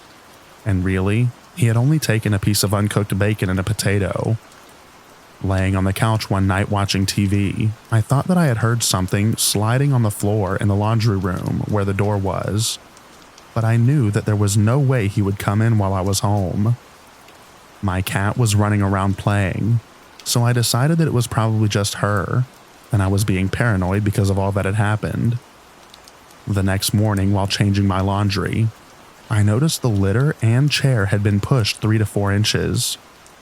I checked the sensitivity of the camera and found that I was able to replicate by slowly opening the door. Devin tried to come in while I was home. Why? That morning, I took bear spray into the shower with me while my knees knocked. I was terrified. I felt vulnerable and violated. Devin knew that I knew also now. He knew that I had placed a barrier in front of the door. After that morning, he was never outside in the morning, nor did he walk through the yard to get his mail. I obtained a firearm for protection and did make a police report. The police officer was annoyed with me, as I did not want to approach Devin, as all Devin would need to do was report me to the property manager and I would be homeless. I am grateful that whatever he was up to was apparently thwarted. The fact that he tried to come in while he knew that I was home gives me the heebie-jeebies. I wonder if he went through my underwear, watched me while I slept, etc. Since then, my situation has greatly improved. I ended up moving out shortly after to take care of my mom. I got my own place again a few months ago. I will never put my trust in another neighbor for pet or house setting ever again. It still blows my mind that I had some jerk stealing from me and likely stalking me. This story just solidifies that one should always trust their gut.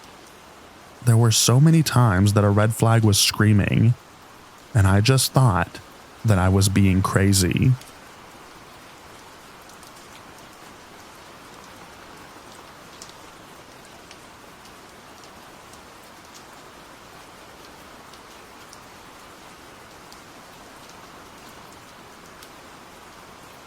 This is not my story. Rather, my mom's from the late 80s. This'll be a short one, but after all these years, I still think about it. My mom was spending an ordinary night in her apartment. She had a miniature dachshund named Rocky, whom was her only roommate. For context, my mom is a really pretty blonde. She was frequently complimented on her looks, and still is. She had recently rented this place to escape a soured relationship, a fresh start if you will. Getting ready to tuck in for the evening, she started to the front door to let Rocky outside to use the bathroom. Something came over her to look outside first. Just that split second is all she needed to listen to her intuition and take a peek out the window. As she looked outside, she saw a man standing at her door, staring directly at her front door. No one had knocked or made any sounds. He was just standing there, as if he was waiting for her to open the door for the very reason she intended. My mom immediately called the police, and when officers arrived, the man had vanished. She never got a great look at him since it was dark. Other than acting extremely suspicious and creepy, there was nothing the cops could really do, other than to keep an eye on the place and look out for this man. My mom spent the rest of the evening with one of her girlfriends, who came over to stay the night with her. Not exactly a terrifying story, but one that I remember strongly of her telling me when I was in my 20s. I shudder to think what could have or would have happened if she opened that door. I got the sense that this person knew my mom lived alone. Who knows? Maybe it was someone at the wrong door, or someone just playing a prank that they never owned up to. My mom has always been tough as nails. Maybe that also goes hand in hand with being smart and trusting your instincts.